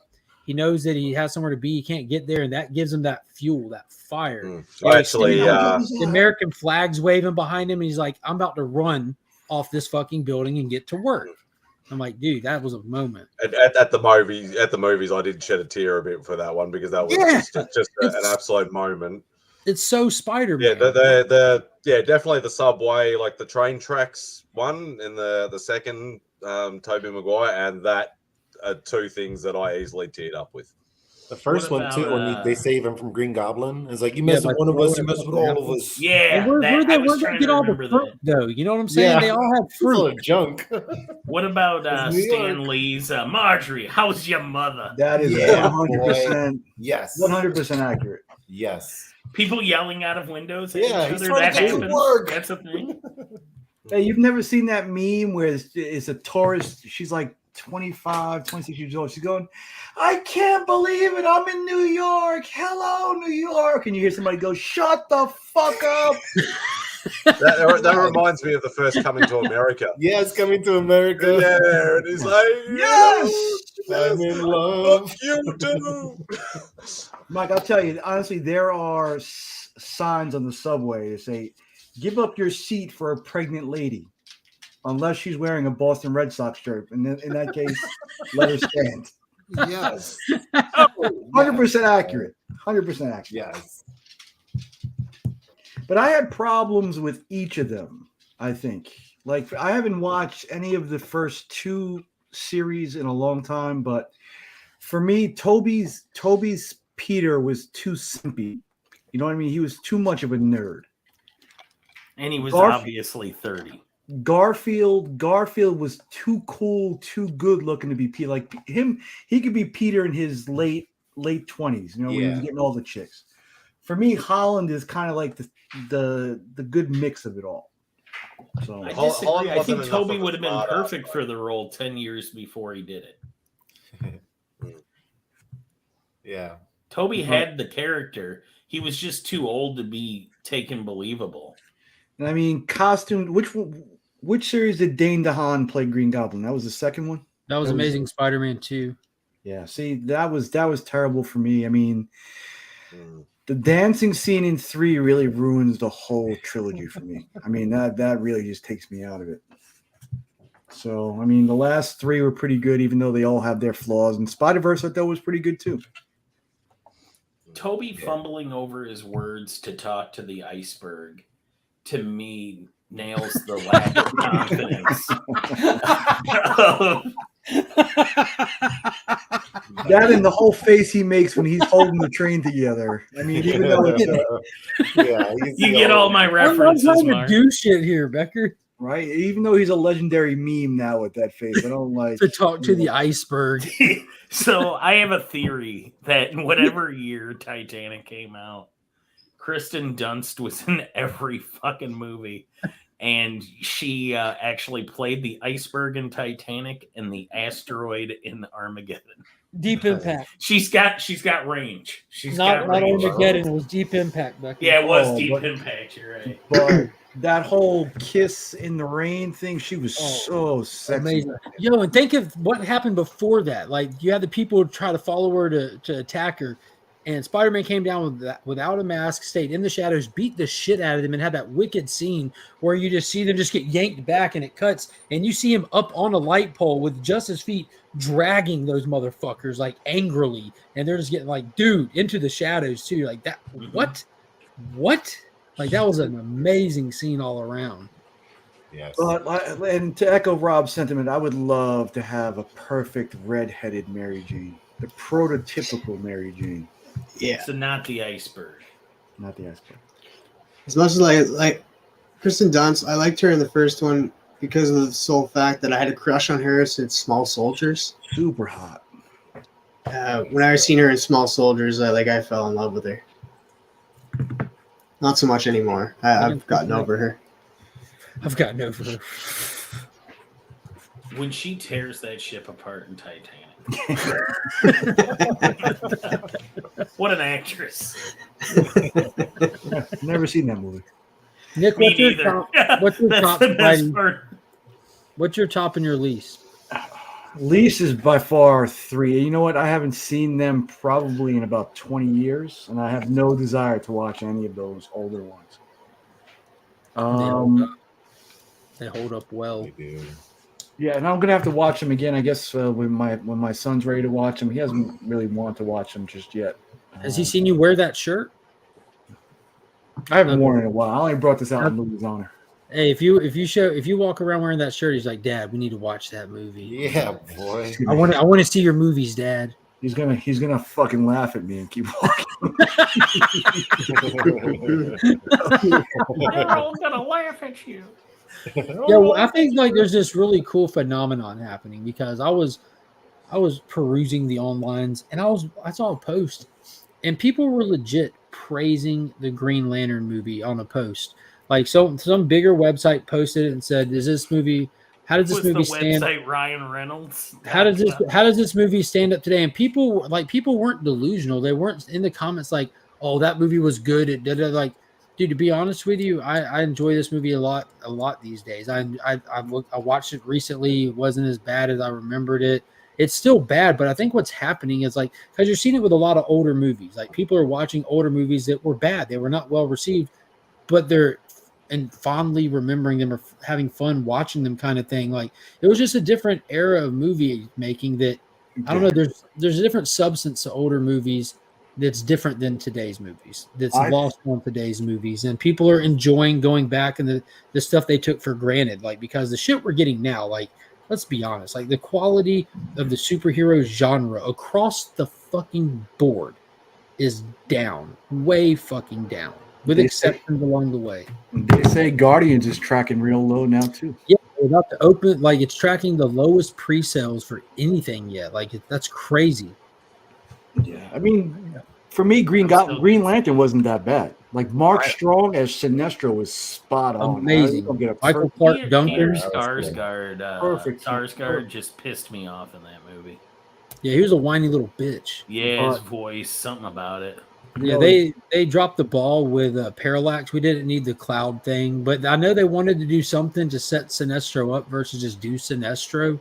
Mm-hmm. And he had to have a reason to go get the yellow ring. But like, man, that was just kind of Cloud Monster was weird. And if you go back and watch it, like nowadays, like that looked like a television show. The way that he rolls into the city and how everything's framed to keep it small and contained, so they didn't have to do big shots and stuff like that. Came from space, but he's shrunken down. Have you ever seen the Skarsgård SNL where he's like selling the Skarsgård? Peter Sarsgaard. It was supposed to protect you from SARS. and like the whole commercial is him looking off, and he's like, "Are you sure?" Like to his agent, and he's like, "Are you sure I should be doing this?" Like, he's like, "Well, you've already bought 10 million units. I have 10 million things to sell."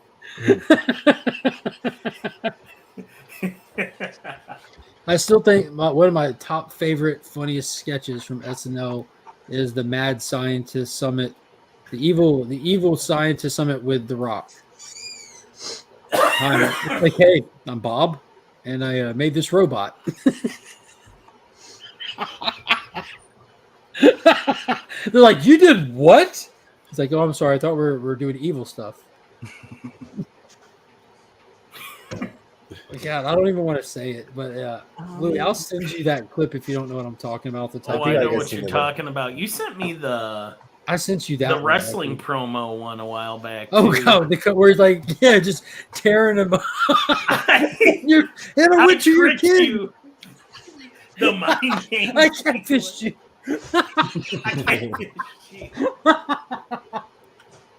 The Rock his sketches are some of the best on SNL in modern years. Holy shit. The one drug he took for ED, he's like, Hail Satan. Like, that was the best thing you ever heard, dude. They got a lot of heat. Tricky must know which one I'm talking about. Yeah, it was a robot that did bad things. Like, how do you even make that? Well, you make a robot, you do those bad things to it, and hope it repeats the cycle.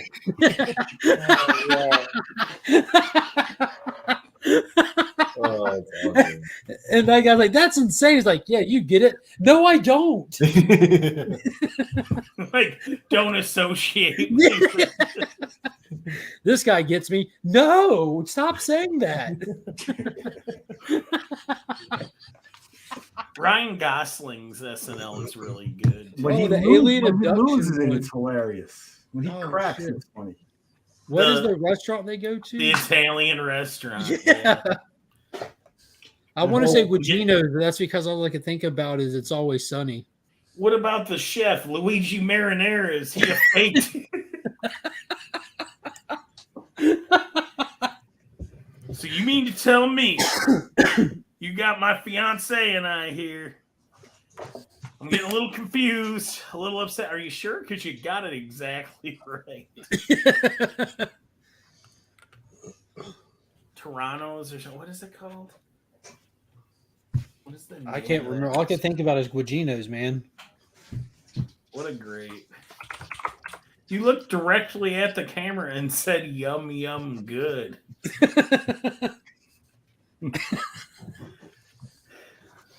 Oh, you gotta be kidding me. We're not. Uh-oh. Another ASM book just popped up that's No. This is completely uncomic book. I was talking way earlier. I was talking about how garbage the boy. Oakland A's are and how much a joke it is. I was just reading a story. It said the New York Mets announcers had to go run away and go basically announce from an alternative booth the other day because a possum had taken over the announce booth at the A's stadium. Did he do a solid job of announcing? He's I would hired. imagine They couldn't have done any wildlife worse. has claimed a lot of that stadium. Oh my god, that stadium is a joke. It's like they're a section that the raccoons own. But well, there's not enough people, so the birds definitely take over a lot of the stadium. And then, of course, the sewage that comes up in the backs up in the dugout. I wouldn't think there'd be any birds because there'd be no people with no food. You'd think. But yeah, it's pretty bad. That's funny, a possum.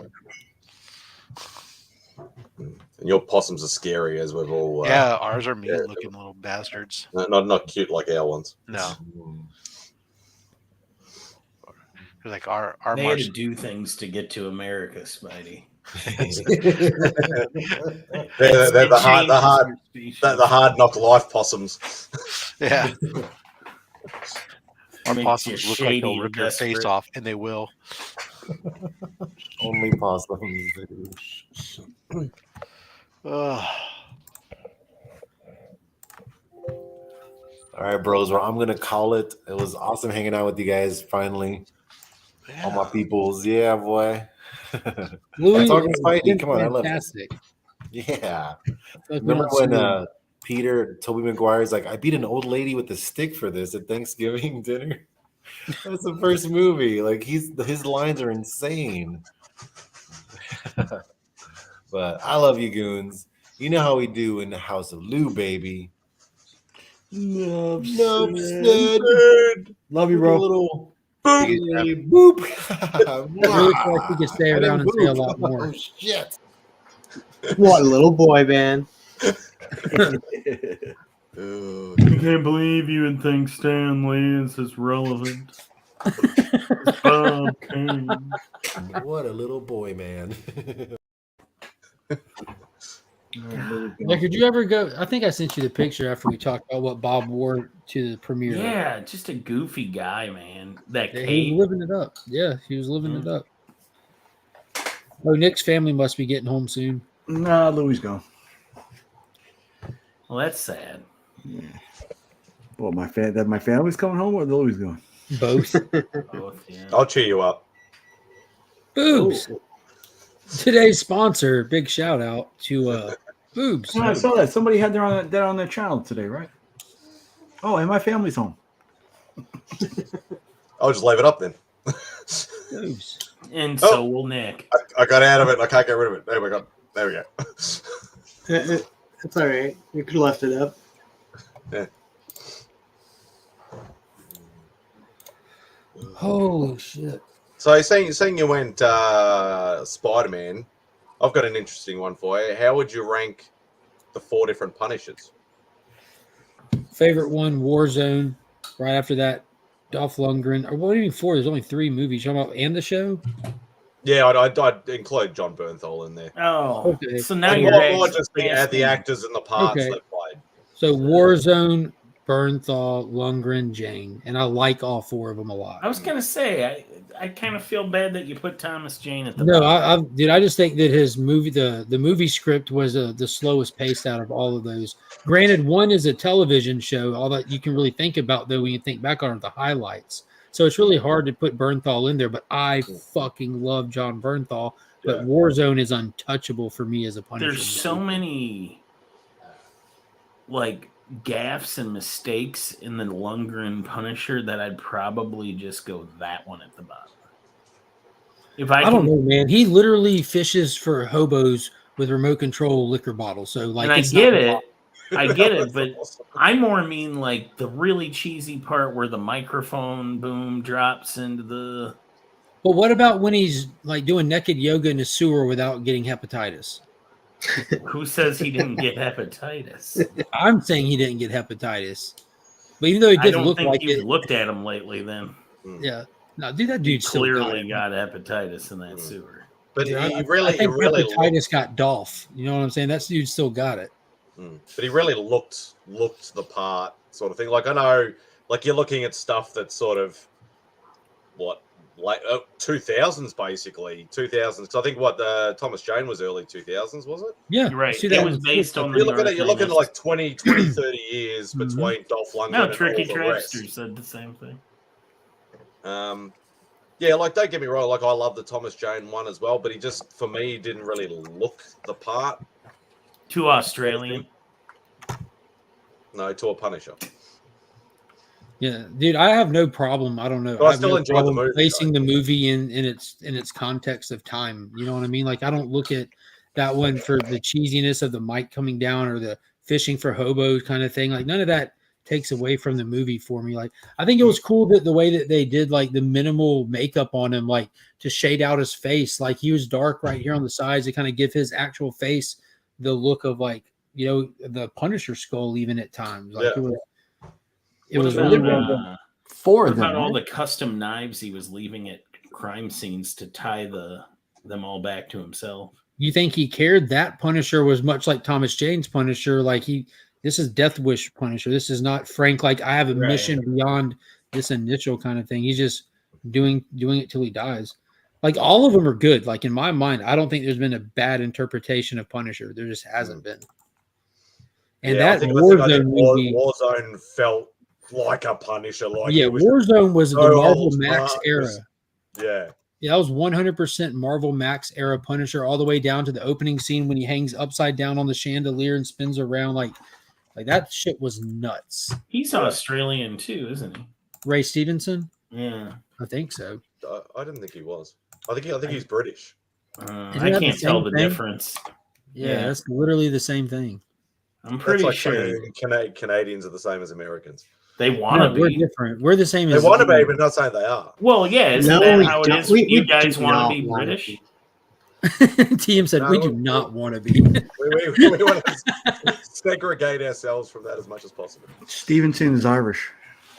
Irish, no. Oh, which makes sense because he played the Irishman in the movie The Irishman. I was going off of he was Australian in The Other Guys. Oh, yeah. He was the bodyguard. Australian mercenary. Yeah. Dude, what about the Jersey Boys? The pageant. You totally undersold it. You guys are clicking tonight, boy. He gets my references.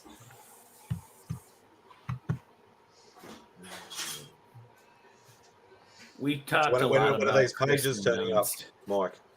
When are these pages turning up? Hopefully soon. So they probably have to wait for a little bit on the Green Hill, but the other ones shipped, are. Or you're picking them up? The Savioc's already been shipped. Okay. I noticed Inhook Lee has opened a commission list as this well. cucumber water is magnificent. The way it accents. What are you at a spa? Room. The way he wafts it a little. The way it acts. All right, we got a serial rapist. Oh, sorry, that's in my other job. Yeah, that's my other Just job. Ignore that. Unless you live in Crown Heights, maybe walk in pairs. Or...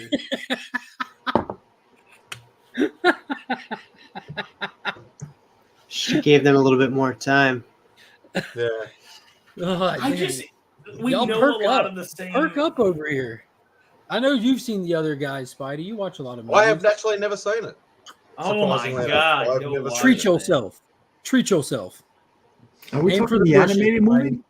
Aim for the bushes. No. No, that's the Wahlberg movie. Yeah? Aim for the bushes. Yeah, it's with Mark There Wahlberg weren't any and bushes. There Will wasn't Ferrell. even an awning. Oh, that's where they fall off the building, right? One of the jump. funniest. They They jump. Aim for the bushes. They pound it up. They pounded There up. goes my hero. They just cracked the sidewalk. But Dancing in Highsmith. after that, at Danson and Highsmith's funeral, the fight, that might be one of the most genius scenes in. It's a whisper fight. Next week, me, Sorry, library Joe. rematch. You'd be surprised the amount of movies I have seen, Joe, and the amount of movies I haven't seen. You know what's funny is me and Kyle, like, if there's one thing that she even took away from that movie, she'll be leaving for work and she'll just holler, "I love you very much, Francine." He loves you very much, Francis. I think we all experienced a ballet tonight of emotions. Of emotions. Yeah, you're kind of making it worse. Oh, you think I can't dance like this? That was actually really good. Yeah, we just learned how to do that to make fun of. Wait, you learned how to dance ironically? Yeah. You learned to dance that beautifully ironically? Well, yeah. I love how Terry just There you seems go, kind Joe. of I'm a peacock. You gotta let me fly. Peacocks don't fly. Let him have it. I was really getting a taste for that pie gal. Don't call me Gene. Don't call me Captain Gene. I don't have a kitty show. I'm your boss. Just call me Captain. He prefers Captain. Yeah, anyway. Okay, I need the wooden gun back. Looks like one of them treated it with some linseed oil or something. Maybe drop him a thank you note. Put some kind of veneer on there. Yeah, if you just blow this and a real cop will come. Someone with an actual gun will come assist you. They got some really good drinks at this World of Beers place. They have hundreds of beers. I hope they have a few good ones. You know what they call that? Y'all have those in Texas, Nick? What's that? Y'all have those in Texas? Peacocks? World of Beer. No. They call it a soup kitchen.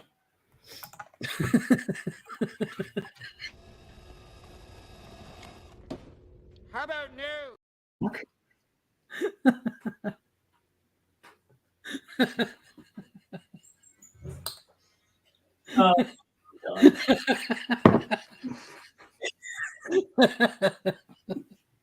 How should they do, Fort Worth? You broke him.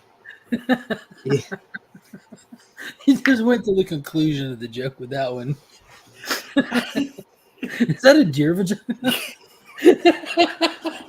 Mama raccoon placenta. You can tell all of that through samples. Oh, yeah.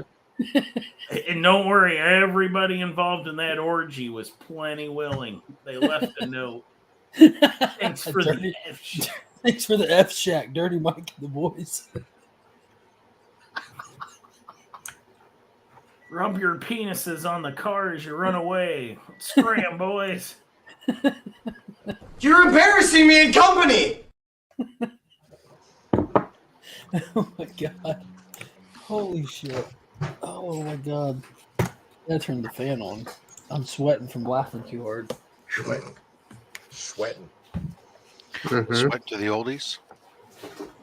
Has no one else but me and Becker seen that movie? It's been a long time since I've seen I it. see Joe's seen it. Holy shit. Then I bang your tuna girlfriend. Yes. Oh, what's the last funny movie that got your attention, Spidey?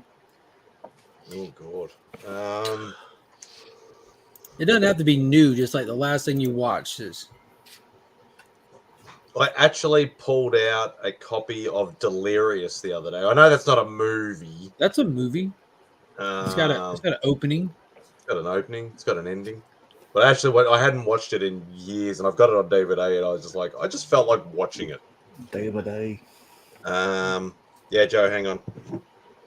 Delirious is the one with the purple outfit, right? Not the red outfit. That's the original red one. That's the red. The red outfit. So it's Delirious and Raw are the two of them, right? Yeah. I can't remember which is I don't remember Raw as much. Delirious always. That was the first one I saw, and the one I saw the most of. When I watched Raw, I'm like, it seems like similar sort of stuff, but not as funny. Yeah. Whichever one has the hamburger made at home is not as funny. That bit just isn't funny to me. And it goes on forever. No, Delirious was just legendary one after legendary one. Mm-hmm. Yeah, what's funny is I probably haven't watched the other guys in 10 years. And you still remember all like that? Yes. Wow. And then that's the thing. Like I'm finding now that like I'll remember certain lines from certain movies, but a movie I might have seen 100 times, I'm not remembering as much the lines and things like that. Scenes, yes, but not the lines. I haven't seen it in several years. I can Yeah. always remember that. Ooh, Oh, the second printing. The gold. Nice. It just happens to have it right. Well, like if you look right behind me, like I have a rack of movies that are alphabetized, and it just happens to be right there. And just I just happen to look up and think about it. Like I wonder if I even have it still. Terry, I just tried my first desktop. Damn it, Alan. Oh, speaking They of were so not a convincing. thing? They swung me. Speaking of Daddy, I have Waiting here. Been waiting to watch that again. That's a One of good those one. funny movies. So veiny. The one movie I actually watched, was it last night or the night before? Somebody actually mentioned it on a stream, and I'm like, I've got that. I have to watch it. I haven't watched it in probably 20 years. Was The Golden Child. Oh, With Eddie Murphy. Yeah. You're on the Eddie Murphy. I want the Why do knife. you only talk about Eddie Murphy stuff? Brother Noomsy.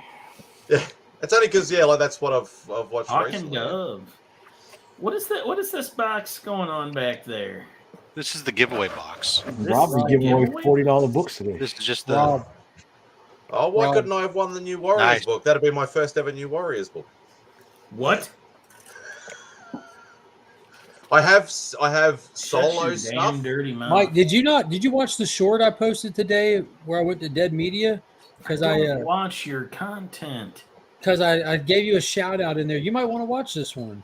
I picked up some stuff from Dead Media. There's a.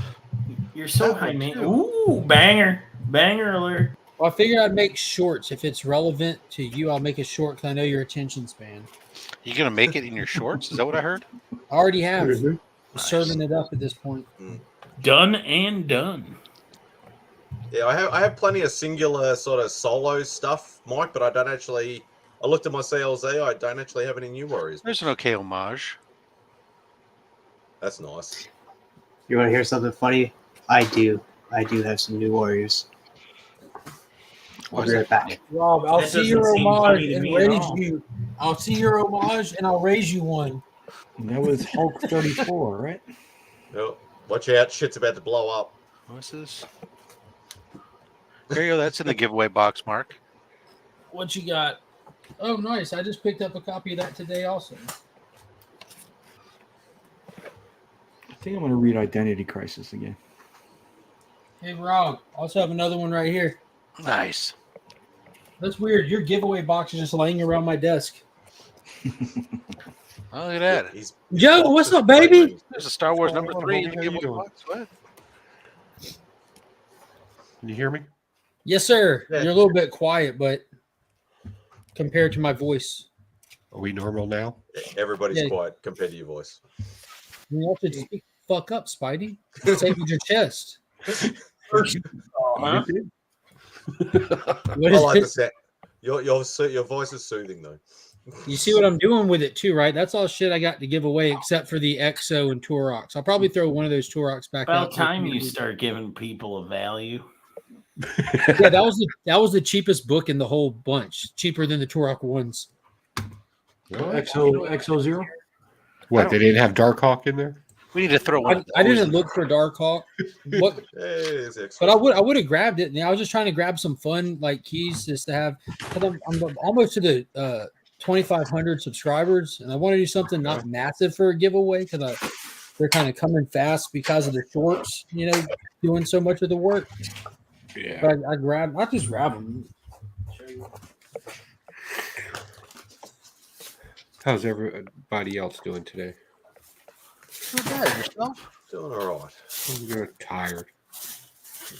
So I grabbed the first bishop. Nice. Man. First speedball. Oh, watch out. First Khalid Nasser as Dr. Fate. First Kyle Rayner as Green Lantern. Batman Spawn. I grabbed myself another copy of the first appearance of EXO because I think this one is has got 9.8 potential. I think that's an underrated comic book series. That is just awesome. That gold foil. Mark, you heard me? Yeah, I did. You see that second? What's his first? Magnus 6, I think. Yeah. Well, this is the one I want. I think I already have. Way to stick with it there, Mark. Thank you, Becker. But that's just a dope cover, man. Yeah. I think I'm gonna go lay down, fellas. Isn't that Bob Layton, Mike? Yes. Before you go, That's Bob Layton, right? Yeah, I got that one signed in a 98 by Layton. Oh, And that is just everything. Like that gold foil number 0. Did you just pull what I think you pulled there, Rob, in your giveaway? What the fuck? And you know who drew that, Becker? Do I? Joey Q. Yes, sir. Do I? That's Joe Quesada. And then I grabbed more Turok ones. Big Trouble in Little China. Yeah. That's awesome. And then I got this Joe Quesada Daredevil sketch. Oh, that's nice. I know that's not nothing to Mike because it's not. But it's just a dope ass slab, man. So Wizard World Philadelphia from 2004. You were probably there, Mike. Nope. Only I was Chicago. actually. Were you, Nick? Yeah, I was. You were, weren't you? Oh, wow. Look at that. Did you meet Stan there? Not that year. That was the year I actually took my motorcycle to. Oh, look what Trav's got. Trav's showing off some heat for Mike before he leaves. All right, bring it up. Let's see it. Oh yeah, that's a good one. Nice. Did the jungle breathe? Oh, it's even got Punisher in it. Yeah, so that's Bengal versus Punisher versus Ninth Thrasher. Punisher just mows them all down effortlessly. No, Easier no, fighting he actually light. gets stabbed by the stiletto in Ninth Thrasher's skateboard. Yeah, that's the first appearance of Ninth Thrasher's stiletto. Okay, so this is when Dwayne confronts Cord about killing his parents and holds him over the same alley that he reactivated Nova's powers in. That's pretty cool. Other than not being cool. Do you know who designed that Firestar costume in the bottom right hand? Probably a crackhead on a subway. Walmart. George Perez. Well, you talking shit on George Perez, please? No, I'm actually like giving him flowers for paying a crackhead $5 because that dude was probably hungry. George is known for his charity work, and that was one of those times. Ooh, the die cut. The die cut. Fucking love it. Love floating head covers. So the series was doing so bad that they were losing money and couldn't afford to get a full piece of paper, so they had Can you to stop do being a dick and just fucking let me enjoy something? They were just so in love with I'm each gonna other. shit on my parade. I'm coming at it. And then the last one we're going to show isn't a new Warriors book, but I figured you'd appreciate it nonetheless. Power pack. What do we got here? Magnus Nova? Robot Fighter. Scott, go play with your heat-seeking camera you got, whatever you got over I'm there. gonna Nova Nova. on Camera. Now, normally Becker would pop for Nova, but this ain't no dick rider. This is Sam Alexander. Yeah, I just pulled that today out of the box I've been going through. It's still a badass I just cover. ordered the J. Scott Campbell 1 in 50 2014 New Warriors Volume 5 number 1. There's a 1 in 100 I'm still hunting, but I'm not paying that price for it. All right. Still a That's badass cool cover enough for here. now. I love this. It's a great cover. I might have to find that. The formation of the folding circle in that too. What else is in here? I'll talk New Warriors all day. I can do this all day, he says. My favorite pickup from the day. That's awesome. Whatever happened to that Joe Quesada guy? Did he make anything No, of he himself? he did a little something. I think he fell asleep for a while. He woke up and did a cover for Superman Legacy or Superman Lost #1. After he was done driving the good ship Marvel right into a Kristen Dunst. Oh, and XO1 is first appearance of Arik Dacia in armor. First armor was in Magnus. Sorry. Yeah. So this is the first Exo Man of War. The alien armor showed up. Oh, Rob, that's that celebration book they did. Who signed that? Marv Wolfman. Who's that? Some dude. Who's that? Yeah, fair. When I do that to people, they actually buy it and they start telling me. And then Mark always ruins it. He knows who that is. The worst thing you can do is sign a bunch of comic books in your own pen, sign them yourselves on other people's stuff, and give them out to people, and they think they got a signature from somebody. You sound like that's a classic Facebook comic community move right there. Pocan Joe, I actually With the worthless. What is all that? my Mike Becker signatures to Dan Blue Hill. Honest, can you make? There we go. Ivory production, very. Oh, Yeah, this one is a little bit darker than some of the other ones, though.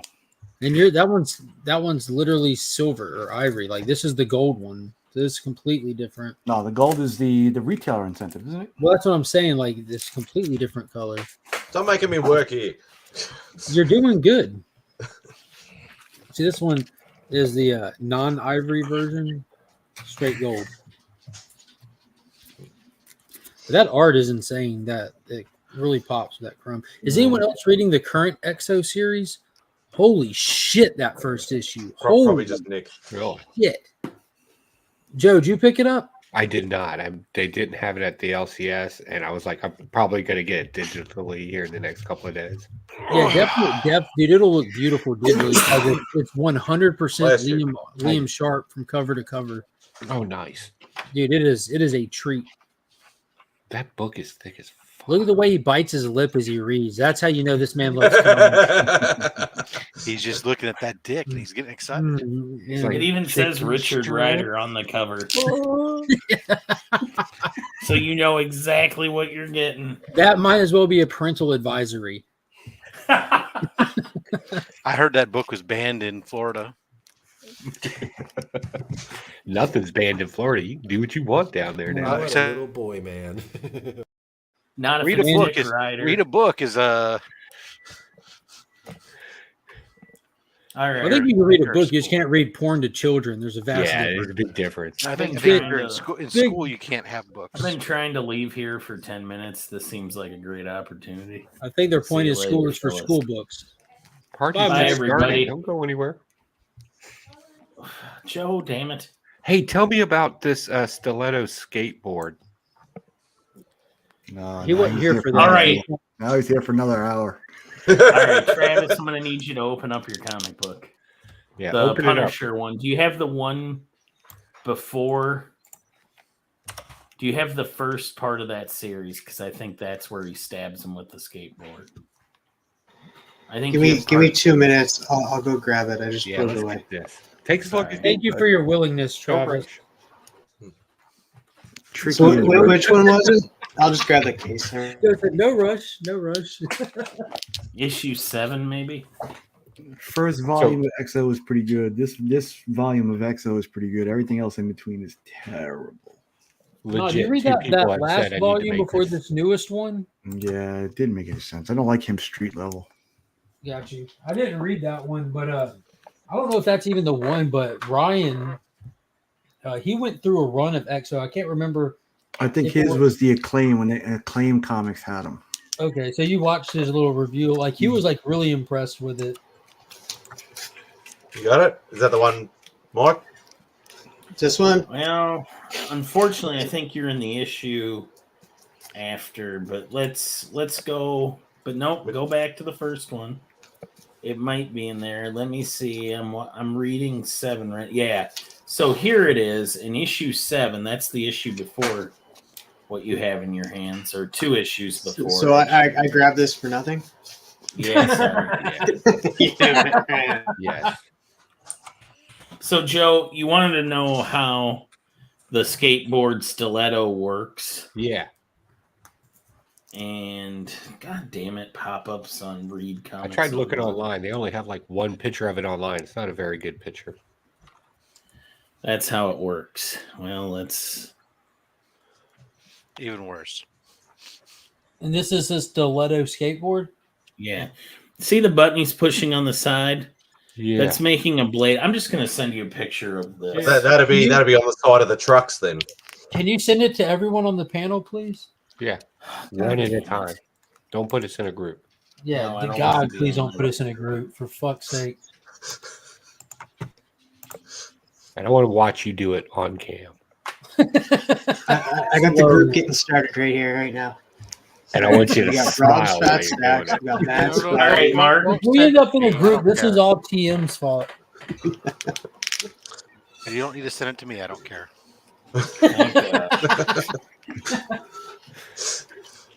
Rob doesn't even want a chance getting put into another. Anybody else, or is that good? I just sent it to Mark and Joe. How about TM? Oh, you actually sent it to me? You know I didn't want it. God damn Got it. it. Got it now. So I David got. Nakayama? I don't know. So maybe y'all can give me a little insight on this. So one of the people that watch my channel who's local dropped off a giant stack of books to the LCS for me to pick No, up. it's not Nakayama. No, it's Just- Mace, Mark, whatever his name is. So it's just stuff like he gave me just to do whatever with. Oh, A nice. bunch of exclusives. He's got mystery boxes and stuff. There you go. So I don't know about these books so at That's a all. popular one.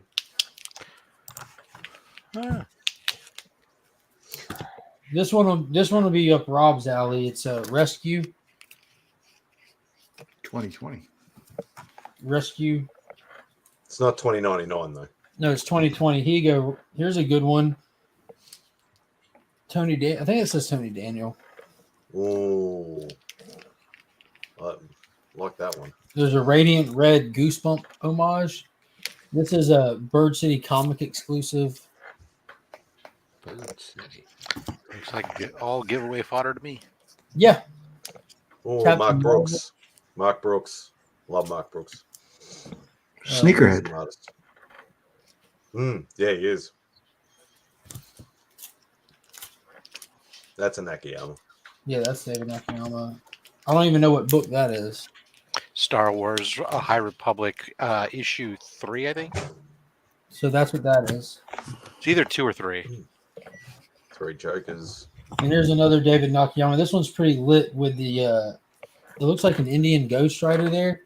Oh yeah, I've seen Oh, that. that new Yeah, that was Right. that's Midnight Suns issue 3 or 4, I think. Yeah, with the that's really damn Queen cool. Ghost Rider. I Magic. think I got the trade dress version. Does of that. anyone know who this character is? Yeah, vaguely. I read this series when they were going through it. It's a throwaway character villain. Oh, I got you. Yeah, it's not. Yeah, Looks I'm pretty kinda cool, but- interested to check that out to see about that Ghost Rider character. But I'm just gonna like spread those out. I know that Alan Rue is doing his the Comic Viking for people that don't already subscribe. Oh, to the sneaky bastard nicked out while I had you on the big screen. What happened? Oh, Becker. Yeah. Yeah, I know that the Comic Vikings doing a 250 subscriber celebration this coming Wednesday, I believe. And I'm gonna try to hop on there and give some stuff away. So I'll probably pull some books out of there to give away.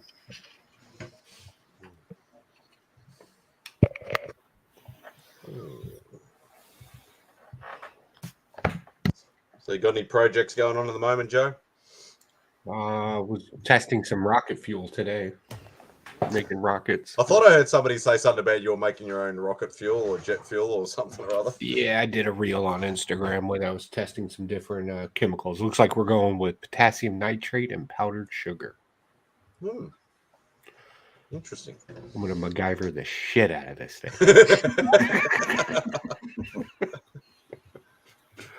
Yeah, so needless to say, this one's not a giveaway. We're not going to be mailing this to anybody. Gotta blow some shit up or something. I'm still thinking about that. So I want to do. I got a couple of them that I'm making. So I want to do one with a parachute, and then I want to do another one where like flaming balls and reports, like professional fireworks type of thing happens. And then I'm going to machine down some aircraft aluminum, and I might make a jet plane with one.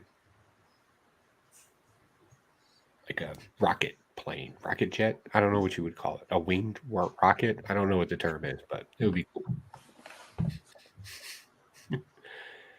What does that say? Is there a florist van across the street from the evil lair?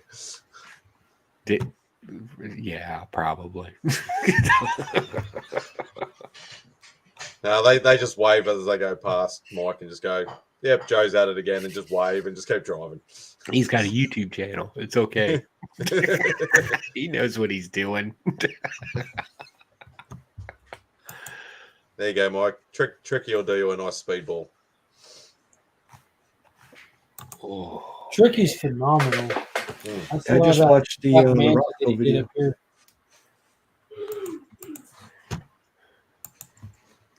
All right, Mad Spidey, I got a question. Yeah. Where are you at on subscribers right now? Around 450. All right, we need to get you to 500. That means it's contest time. I have a contest idea for you. Uh-oh. Right? And we can throw away that bullshit wheel or the ducks and all that shit, right? You literally get to judge people. What they have to do is make a video of the most innovative way to crack a slab. And like legit, you're gonna have to come with like a decent prize for this, right? Because it's 500, right? Right, and they're about to just crack some. And the rules are right. The basic rules, like, subscribe, yada yada yada. 18 years or older, United States, well, whatever the case may be, right? But then like the other one is like you can't damage the interior plastic part that covers the comic book, the sealed part. You can only break the plastic. In other words, you can't damage the book, is what I guess I'm trying to say. I only damaged the book my first time I tried it on camera. Right. That was the only time I'd done two previous, like out of YouTube, way away from YouTube. And I just did that the normal way with like screwdrivers. And all they have to do is easily hashtag whatever word you want, like popping a slab or slab popping or whatever, right? And put it on Instagram or YouTube. Dude, that would be awesome. Actually, so you're thinking we're actually making people do it, or just coming up with a way for me to do it? No. They got to do it. Oh, I don't think I'll get many entries. Oh, I think you'd be surprised. A lot of people found out when they get their little FOMO that they bought a bunch of useless books and got them slabbed, and now they're just sitting there collecting dust. Might do something with them.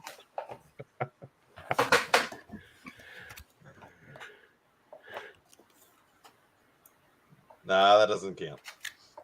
I cracked this one out. This one's going back. Ooh. I was real careful with this one, though, Joe. I'm not about to be innovative with this one. Yeah, there might be a few people that might do that. Tricky. Yeah, Spider-Boy book while holding the original. I just cracked out 2 books that I sent off to the Alex Ross signing. See there? People crack books all the time for reasons, man. Who are we to judge? Yeah. I was really disappointed that it hadn't been received yet by in CGC when they were delivered. They picked up by CGC over 2 weeks ago. Nick, Supposedly they're super fast time stuff. It's just you watch that clip. I don't. I know only God can judge, so I don't judge. I just set up the appointment.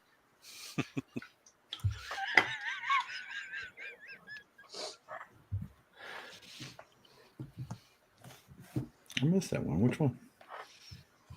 What's the clip? Let us in. You put it out there, man. You can't just leave us hanging. Yeah, there's this guy who was on trial for killing his cellmate. He unapologetically murdered his cellmate for bragging about, not bragging about, but trying to justify why he was in jail for molesting a kid.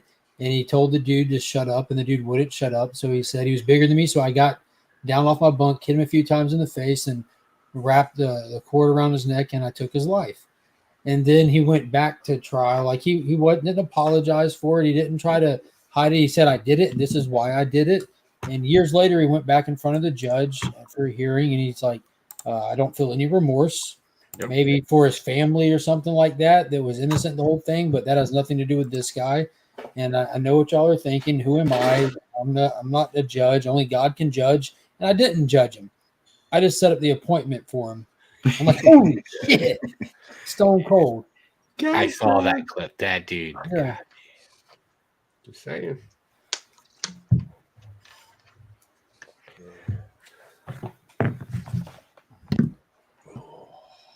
Yeah, it was wild.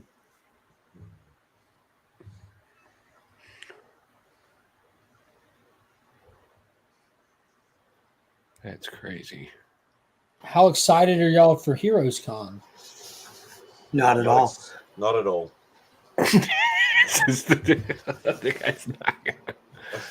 I'm getting more excited as I go. I've been kind of busy lately, so my mind's been other places. But as we get closer, I'll start getting more excited. It's like me asking you guys, are you guys excited for Toronto Fan Expo this August? Yeah. A little bit, because like I'm going to live vicariously through you for it. So yeah. Okay. Yeah, I'm gonna watch excited a for lot my of first. content. Yeah, I'm excited for my first big con next weekend. Yeah, But we're it won't excited for you. We support you, but apparently, if we live in America, you guys just don't like anything we do. That's kind of. I need to go join the real comic book community. yeah. Wait, this isn't the real comic book community? I'm out. Yeah, well. I I've kid. been hoodwinked. What's going on, Mastodon? Mastodon's a cool cat. If you never had the opportunity to meet Mastodon, he's a cool cat to meet.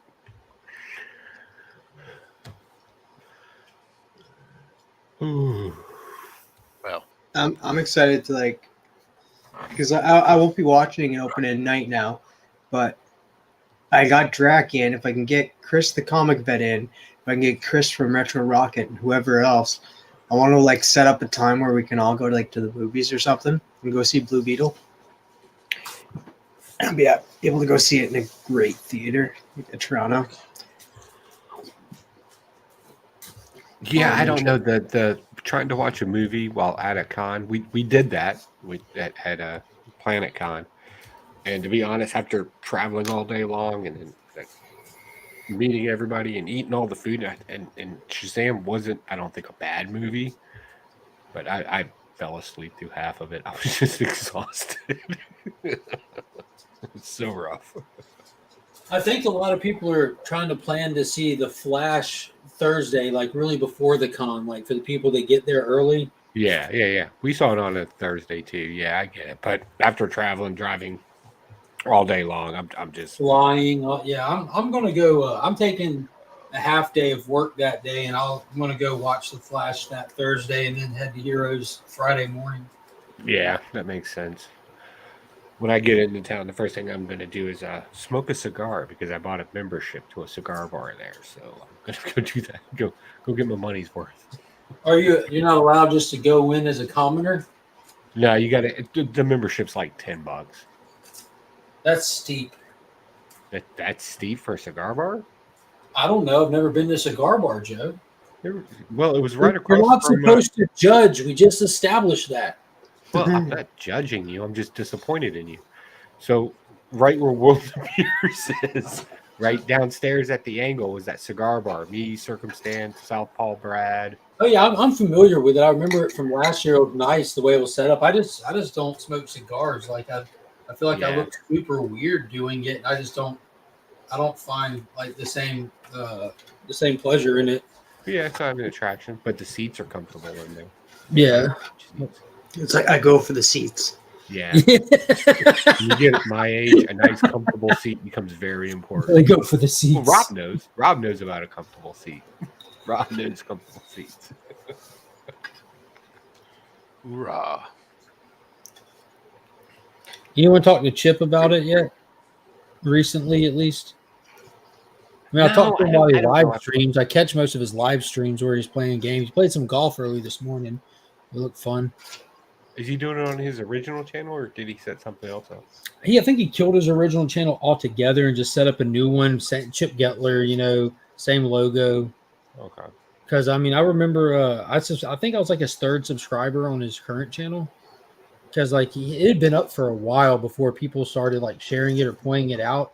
Yeah. Like, I just didn't say anything about it. I knew he had something because he posted something on Twitter, but yeah, I was about to say I don't talk about my Twitter account either, but I'm over there, and that's where I first saw that he was kind of semi-active. Because even when he went dark, like we were still talking to him because he was getting stuff off Pop's Attic and everything. Mhm. I was just kind of trying to respect his the distance he was trying to get like some clear the air. But as soon as he posted something, like I got a notification for it, and he kind of started doing stuff again. He's doing his toy reviews again. He's streaming, playing games and stuff. I hope he pulls a Chip Getler and just shows up here in time. Chip Getler is probably one of my favorite people. Yeah.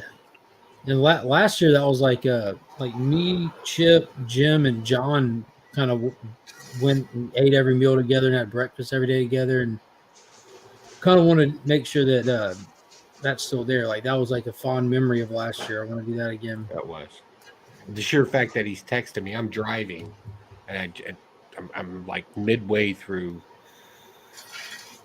from my point to your point about the North Carolina point there. And all of a sudden, my wife sees a message pops up and says, "Hey, you got a message from a Chip Getler." And I was like, all right, what does it say? And she's reading it on the phone while I'm driving. She's like, she's asking where you're at. And I was like, just tell him we're in North Carolina right now. If you need, what does he need? Do I need to pull over and call him? Like, the last we heard, he wasn't coming, right? That's what he told everybody. And no, he was already at the hotel trying to figure out what the hell I was. And I was like, motherfucker already been there 7 days. Yeah. Let me get there. Mm-hmm. My wife enjoyed meeting him too. She really liked him. She's like, I like Chip Getler. He's just a legitimately awesome person. Yeah. He's a nice guy. What do we say? We say naturally nice. He's naturally just a nice guy. He's a good bloke. Yeah. Me, I wouldn't insult him like that, Spidey, but I'd stick with a nice guy. Can you define bloke? Can we go from there? Not a Sheila. Yeah. Okay. Thank you, Rob. That makes plenty of sense. Appreciate it. No worries. Rob's down with the Aussie lingo. I'm not the only Aussie he knows. So Macedon's asking what's the deal with Chip. So Chip kind of separated from the online experience for a while due to a little bit of drama.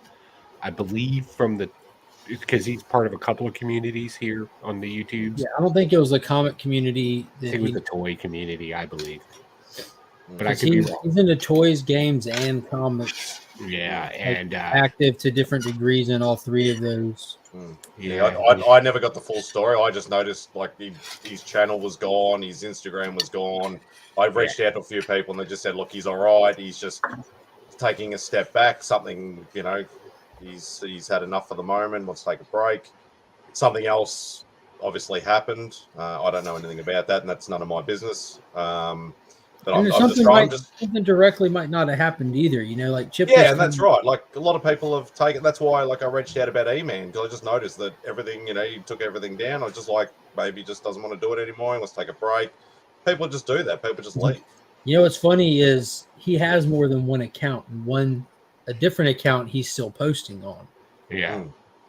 And he's still posting on Facebook. E-Man just needed a break as well, and he's just super busy and has family stuff going on. But if you follow his other account, you kind of like are up to date on what he's got going, or more up to date with his well-being, which motherfucker looks like he's living the dream. And Yeah, on that account. No. I've always had a lot of time for him, man. He's such an awesome he likes guy. to travel a lot. Like they do a lot of family trips and stuff like that. Yeah. I was about to say, isn't he on vacation, and that's why he took everything down just to take a break and just focus more on family stuff? Mm-hmm. Yeah, he was going. Where was he going? He's going like Bahamas or something, or something. I can't remember. Like that.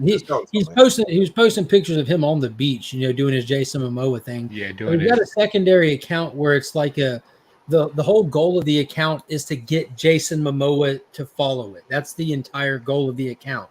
So he just does stuff and tags Momoa in it and stuff like that, and he just looks majestic. It's just for E-Man to look like a majestic Momoa. Yeah, like Chip. Yeah, some people, like good reasons, bad reasons, no reason, or some people have just had enough. Yeah, some people just come and go. A lot of people come and go. There's been a huge, at least in like the corner that we participate in, there's been a huge influx of people jumping on and jumping into the YouTube game and all that. Like I feel like I discovered Durs, Scotty, and Matt, Comics by the Bay, and S-Fawn. Those three guys. I feel like I discovered all of them in one single day.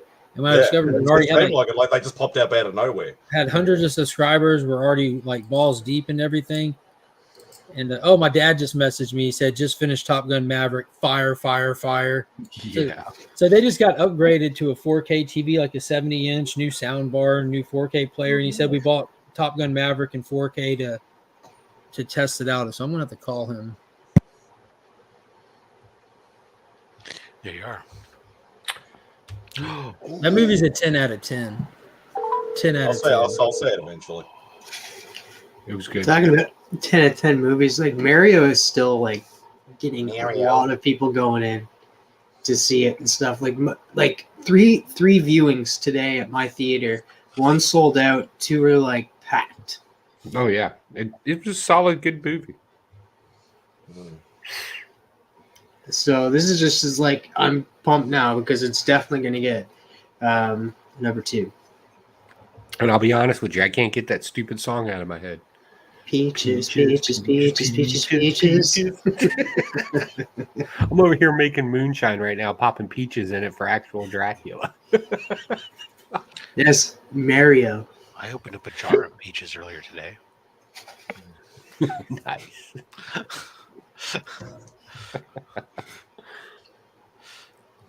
It was a really fun movie. I got to admit that it was a lot of fun. I can't wait to I'm probably gonna own it. Yeah, it was definitely good.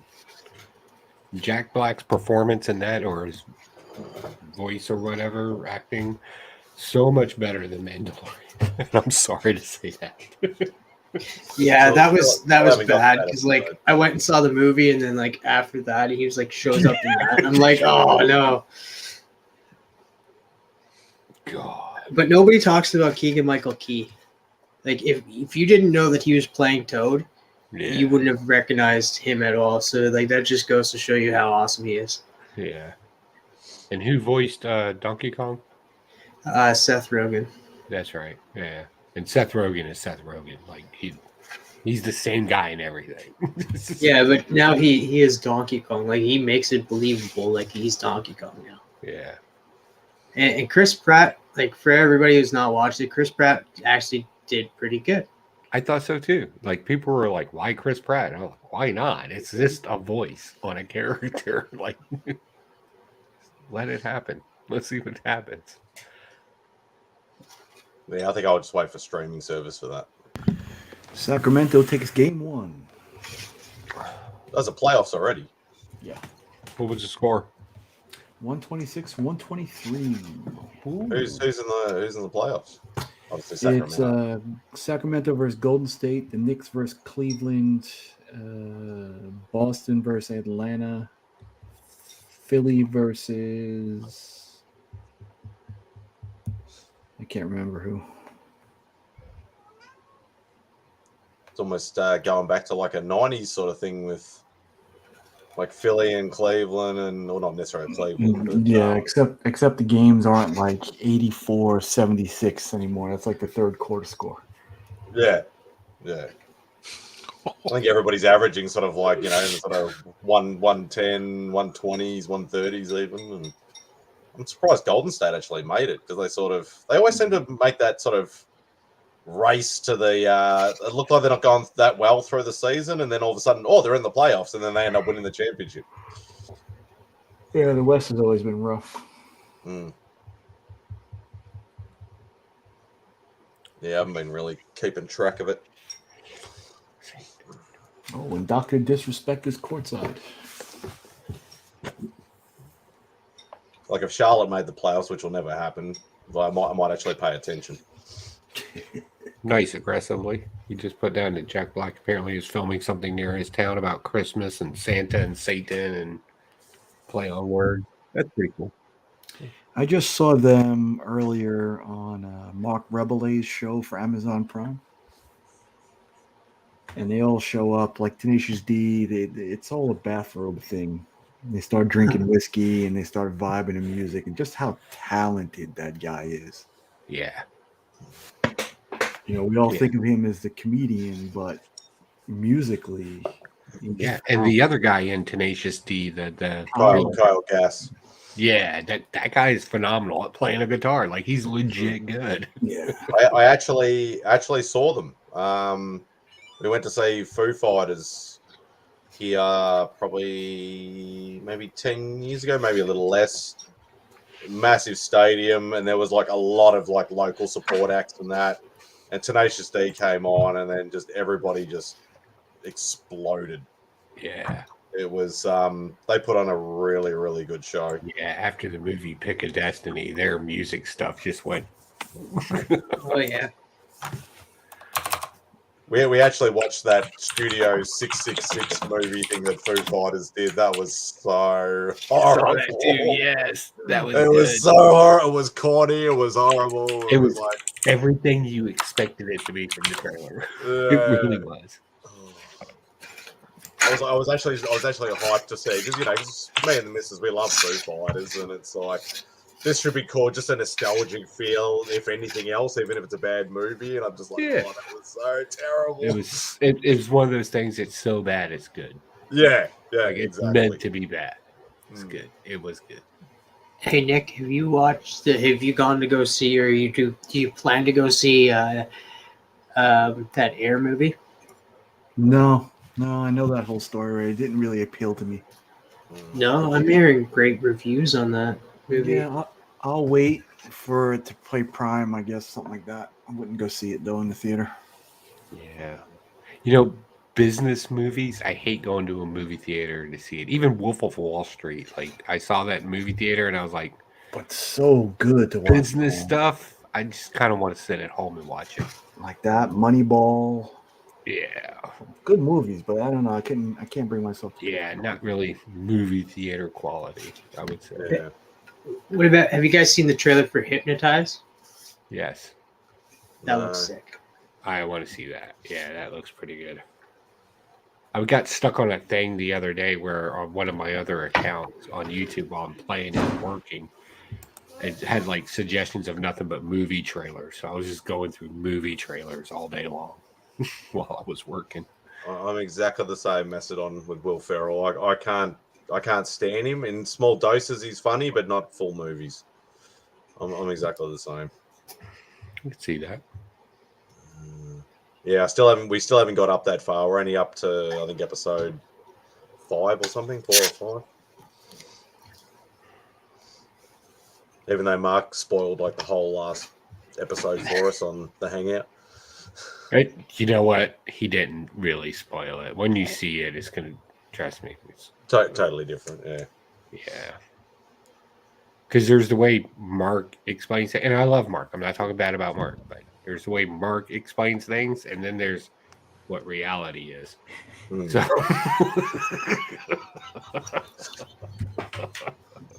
I'll talk poorly about Mark. He ruined it all for us. No, I didn't. Yeah, he's like us half the chat. Like half the chat hadn't seen the episode. It's just like this happens, this happens, this happens, this happens, this happens. yeah, Like, yeah, right. things happen, but when you actually see it, it's actually you still got to see. And I'm one of those people. I'm not like, oh, I have to like be off the internet for a whole week, you know, so I don't get anything spoiled. I'll still go and see it. I'll still watch it. Yeah, people tell me I've learned because our comic book community, mostly everybody has so many different opinions about something, they can spoil whatever the hell they want. I'm still gonna watch it, make up. Yeah, you're still gonna experience it for yourself. Yeah.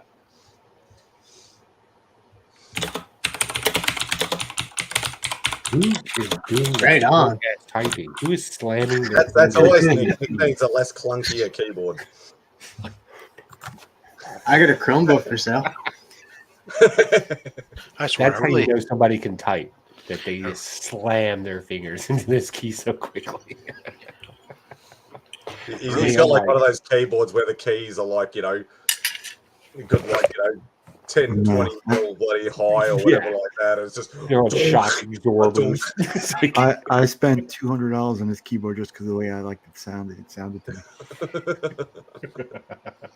Nice. Nick's like, I know how it sounds. I do this purposely. We all know how it sounds because we all hear it when he types. Yeah, for a second I thought it was a typewriter.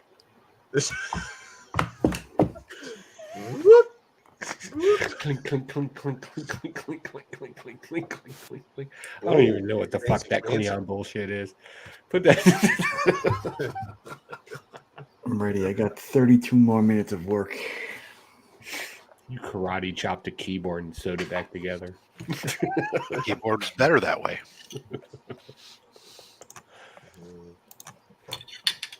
I think I lost all interest in Star Wars. I was pumped for Andor and couldn't get into it. Still haven't finished it, though. I really liked it.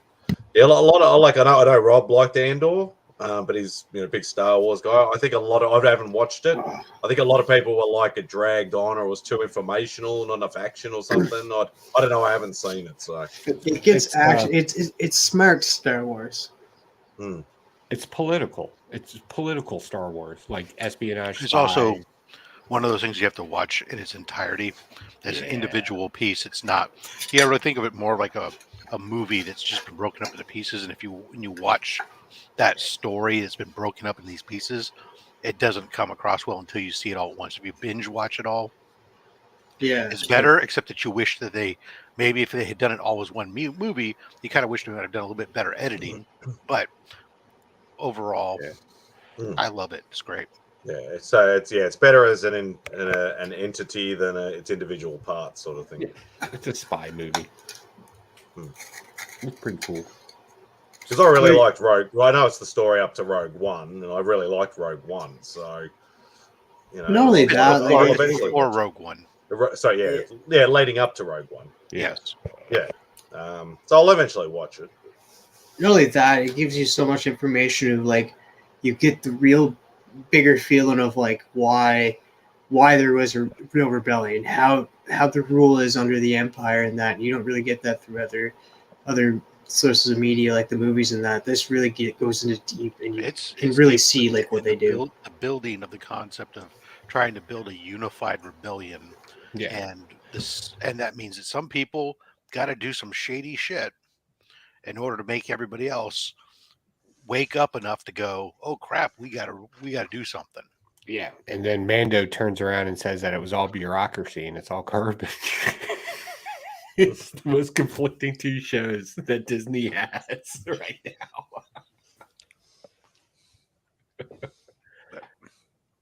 Mark, you're talking to us. We can't hear you, bud. I think he's gonna die next week. They better. I think he's still talking to his dad.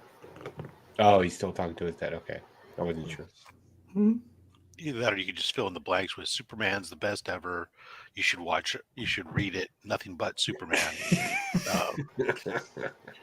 It's more like Superman and Lois is the best show, which I have agree.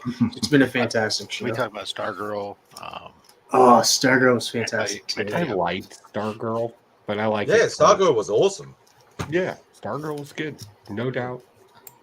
But I'm not one to sing like the praises of it. Like I watch TV at 1 o'clock in the morning when I lay down in bed. So that's So the brain no compute everything. yeah. I just kind of sit there and just kind of stare at the television set. It drives my wife crazy. Like I can't sit down and watch TV during the day. I don't either. It's like I always like to have like a show to watch. Like, okay, this is what I'm gonna put on, and I'm gonna fall asleep. Yeah. But it's mostly like I don't fall asleep during the show though. I fall asleep after the show. Oh, you're still young. Yeah, that shit comes. There's been times when I hate myself for it because I'm I just used like, to have really that wanna go problem back. where I could never fall asleep watching a TV show, and it was great, I thought. But now I put on a TV show, and alpha waves kick in, and that's it. Boom. Yeah, Next thing I know, what episode is this that's on? Because the DVR just keeps going. Yeah, I usually having to go back. Yeah. Something. Yeah, I do that all the time. All right, homies, I'm gonna head out. Where are you going, man? You're here. Rob started talking about alpha waves, and it sounded really good to me. Well, just know that you disappointed me. I'll make it up to you, Joe. I'm sorry. It's used to disappointing people, so Yeah. Nick will be the little spoon this time at Heroes.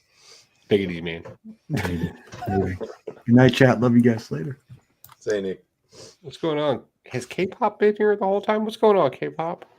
She was here earlier. She was here at the very beginning. Well, I wasn't there, so what's going on, K-pop? How you some people monitor multiple streams. Some people bounce back and forth. There are a few live streams going on at the moment, actually. Yeah, because usually right around now, I think Spine Tick should be on now. Yeah, G-Man started really early too. He's usually not on like for good 2 or 3 more hours or whatever, and he started really early. Low grades ended early last night. It was kind of weird. J or G? G. I said G-Man. G-Man's on already? Yeah, that's what I mean. Like really early. Yeah, he's usually like 1 o'clock in the morning. I remember doing his show. But I didn't know he was. I thought it was going to be. It's usually around like 3, 4 in the afternoon, 5 in the afternoon, even around daylight saving time, and it's like it's only 1:30, and I'm like, that's like real early for him. Yeah. Pops was more than impressed with Maverick. Nice. Is this his first viewing or first viewing in 4K? Yeah, this was his first time getting to watch it, and he watched it on a brand new home setup from the top down. The new Surround sound? You gotta the new watch player, the new sound system. They did the whole upgrade. And then there's a difference between watching like a 4K download and putting in a physical media disc, and he went straight to that. So this was his first. Like he watched Avatar 2 on my Vudu account, which I'll be honest with you, that still looks better than any hard disk I've put in. So I cannot even imagine how it'll look when you get a physical disc for it. But he said, dude, it was like his reaction was fantastic. It got me excited again thinking about how I felt when I watched it. That is just one of the best movies that has come out in the past 10 years. Easy. I heard Maverick sucked. Hey, Kenny Bird. Like the Canadian. What up, K-pop? Kenny Bird. Yeah, I'll get around to seeing it eventually. I think I'd rather watch the first one again because I haven't watched that in probably a decade or more. Oh, dude, I think it might be stronger if you don't. Oh, okay. In all sincerity. Even if I don't remember the first one as much as I'd like. Yeah, because what you would need to remember from the first one is so minuscule that I think it would be stronger if you don't. In all sincerity, I think if you have that distance between the first one, it'll align with the distance from the first one when you watch the second movie, because there's an actual distance in that. It's not a direct follow up. The time span in between the two movies is real. Yeah, that's real time for the people in the movie as well. So a lot of the characters in the movie haven't talked about, dealt with anything like that in all those years either. And that's the way it's presented is like that. There's only one thing that matters from the first movie. Like you understand the concept. He was a fighter pilot and all this and that. So you got that. And you know one other crucial thing that is unforgettable from the first movie that is really contingent upon the emotional. Yeah, the volleyball positioning of scene. the Yeah, film. of course.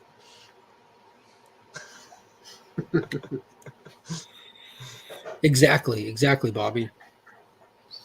Yeah, I'd say don't watch it. Watch the second one, then go back and watch the first one if you want to, but just see how it plays out. I think it'd be stronger. I really do.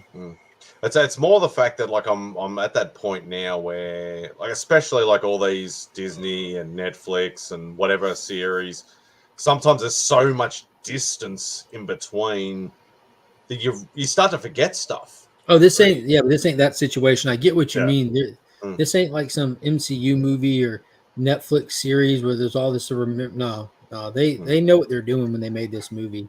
I didn't watch the first one again. I mean, I've seen it. I don't know how many times over the years, but I ain't seen it in a while. At least, Yeah, that's like 2-3 I've probably years. seen it a dozen times or more, but I haven't probably watched it in probably 10 or 15 years. Yeah, but that's more than fine. Like you have more than enough. Like if someone went into this movie having never seen the first one, they would still walk out and be like, dude, that was the best fucking movie I've seen in a decade. No, I appreciate Mark's opinion, especially when it comes to movies and things, because he's got that same sort of he's got a lot more detailed brain than I do with movies, but the same sort of wavelength.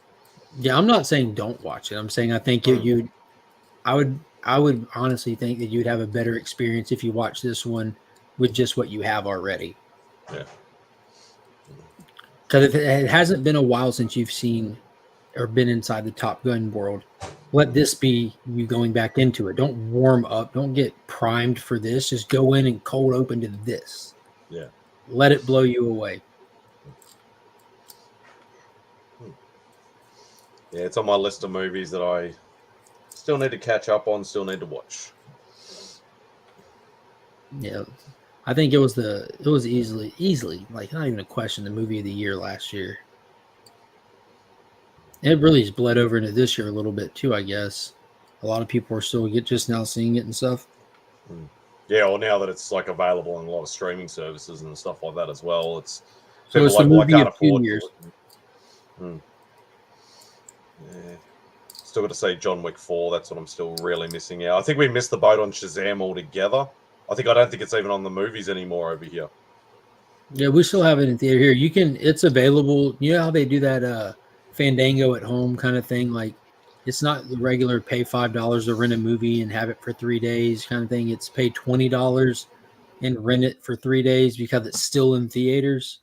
I think Like we have that with the streaming services sometimes. Yeah, you can get it like on that day certain of movies release. they bring them fast to streaming, but you still have to pay a premium. Yeah, like pay you're like buying a movie $20 ticket. or whatever it is. Yeah. Yeah, they did You that get it with for, like, 65, the Adam Driver movie, and Shazam: Fury of the Gods in the middle of Masters Week. I can't remember what day it was, but I'm like, shit, I want to watch 65.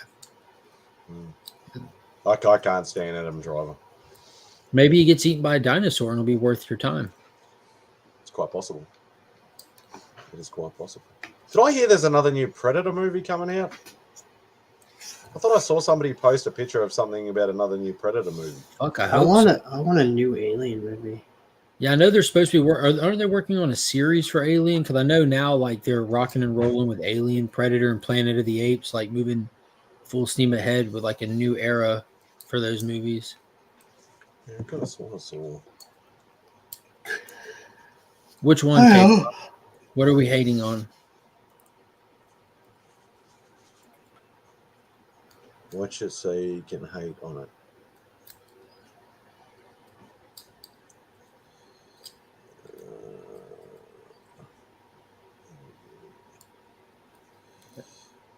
Coming. Yeah. No, it's just so somebody might have just posted might have just been a fan poster maybe. Macedon said we weren't a quarter of the way into it and leaned over to my wife and said, "We're getting this when it comes out on home release." Which movie? We've mentioned too many at this point. John Wick, 65, I Maverick. think Shazam.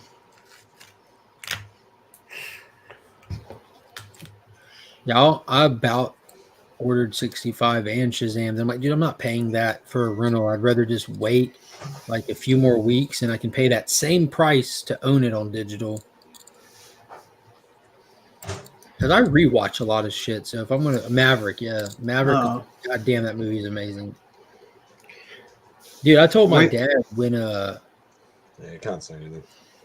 yeah, there's nothing to hate on about Maverick, nothing at all. Like there's not a weak point in that entire movie. I told my dad when he told me that he bought it and he's going to set up the system, that's going to be what he watched. I told him what the opening scene.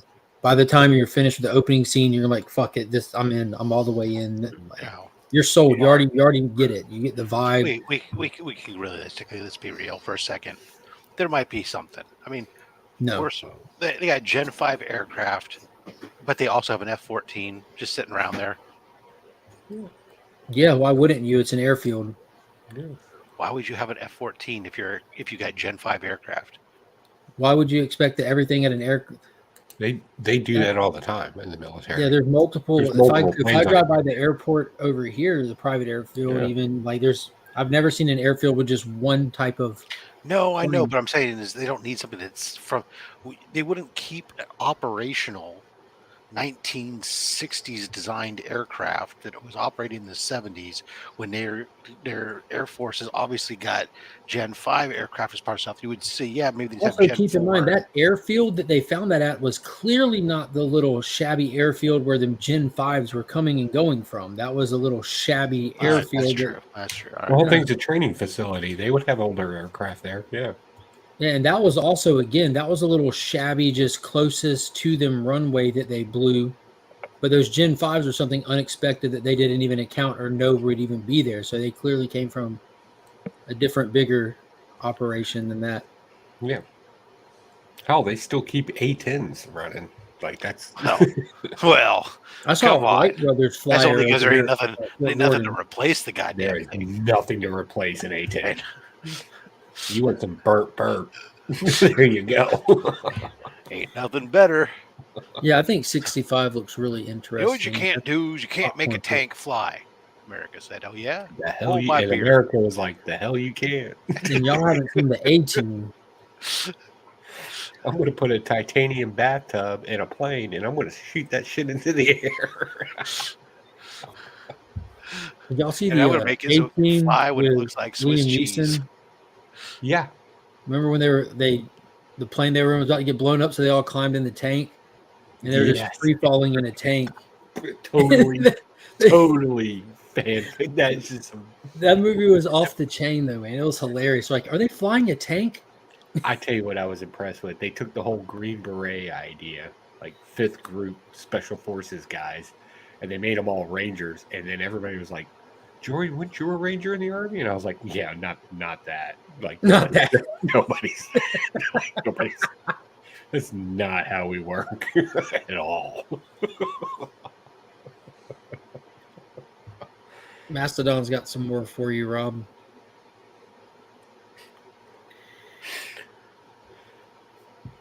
Yeah, older planes are great to be able to use, and I'm not speaking from experience because I wasn't a pilot. I don't know like pilot stuff, but I do know aircraft identification, and they in training fields and stuff like that. They would always use like older planes to be able to identify. I would draw my statement.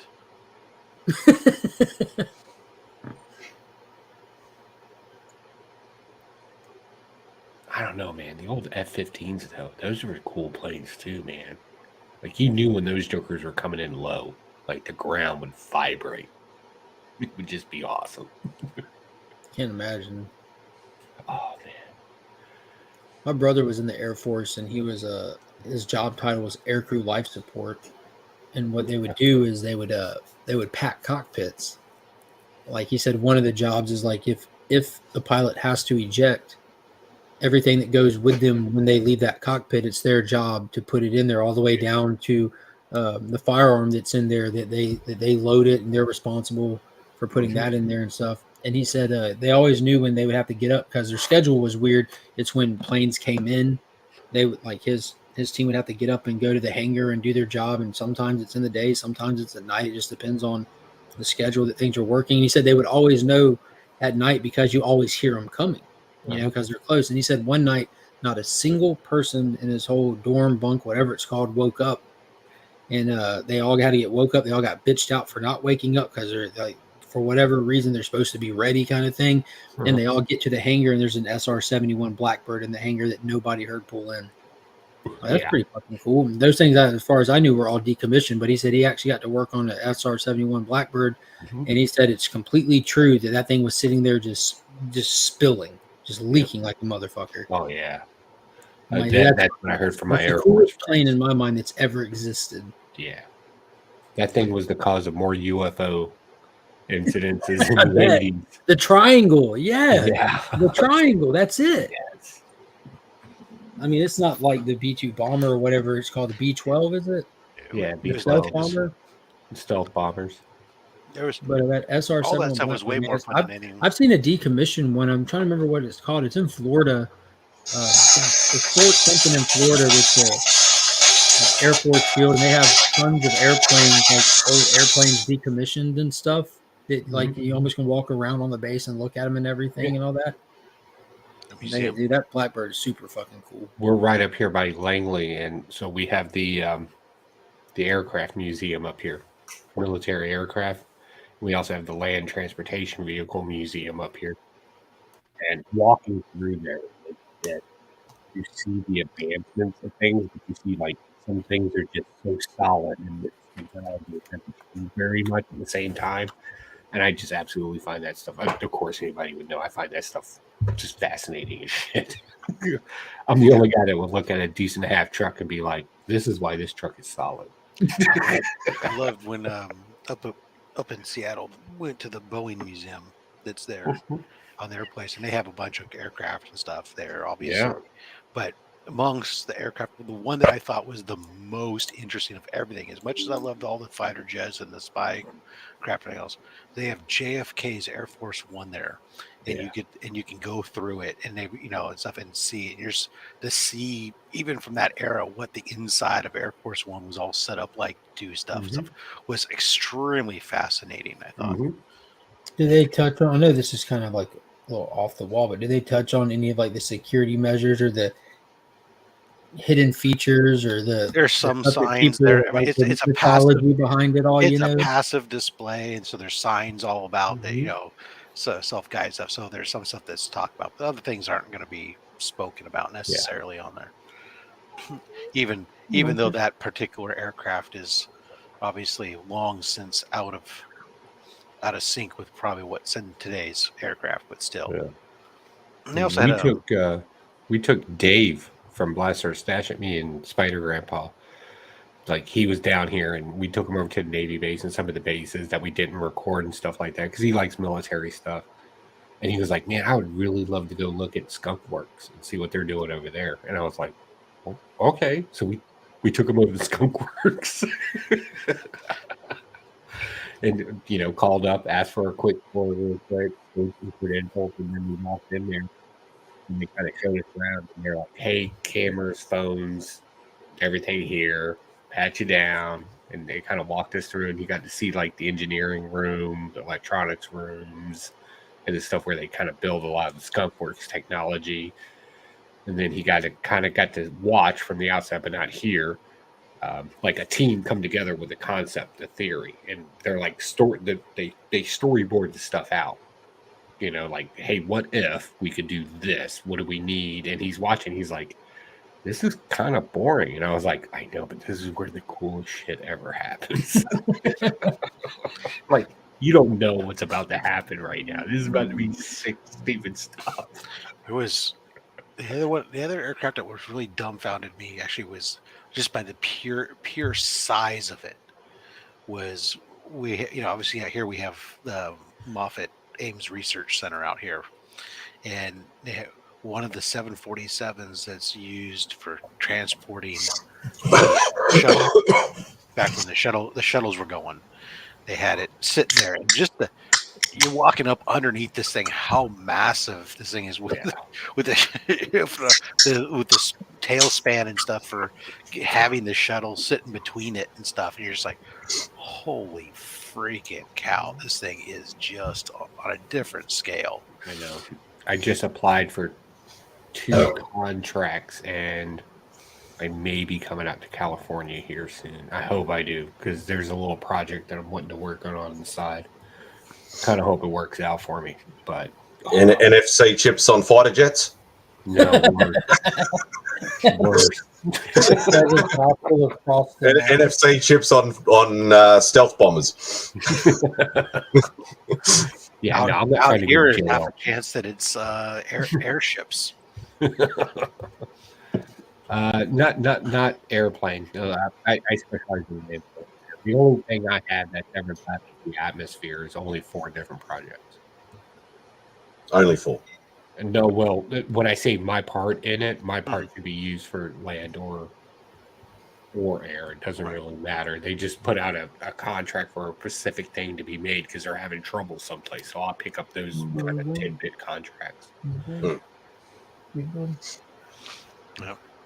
Okay, come on. There was a lot of for a while. There was a lot of stuff that was going on that made us think that they were going to rebuild the airship hangar for the purpose of actual that was originally built for, but that kind of all stalled. Then they, they've just started a. Sorry, Rob, go on. So then they leased out half the place to Google. So it was like, yeah, they're not doing because obviously we don't have the military might or money, but they've literally just signed a contract to do 4. I think it's 4 nuclear powered submarines. Yeah. To sort of sign that deal because they're sort of still worried about the we'll say the northern people. We won't say which country it is. Why not? Talking about China? Because everybody's worried about that. Yeah. Who has is rapidly growing their naval power throughout the Pacific? China. Well, they just convinced most of South America to move off of the dollar and move to something else. So when you start seeing economics, the Chinese yuan, changing swiftly, and then have gold to send a balloon over to the United States. Like we are so gun happy, not just gun happy, but just military happy. Like sending a balloon we had over here. one over here as well. Yeah, that's pretty ballsy because we like shooting shit. To get the same information, you can probably pick up from Google. Let's do this. That wouldn't be like, that's a secret Chinese balloon or whatever. That's something in the sky. Let's shoot it down. Everybody pull out your guns and play target practice. Yeah. I don't really understand it, but yeah. All right, so everybody's quiet, I'm assuming. I have a question.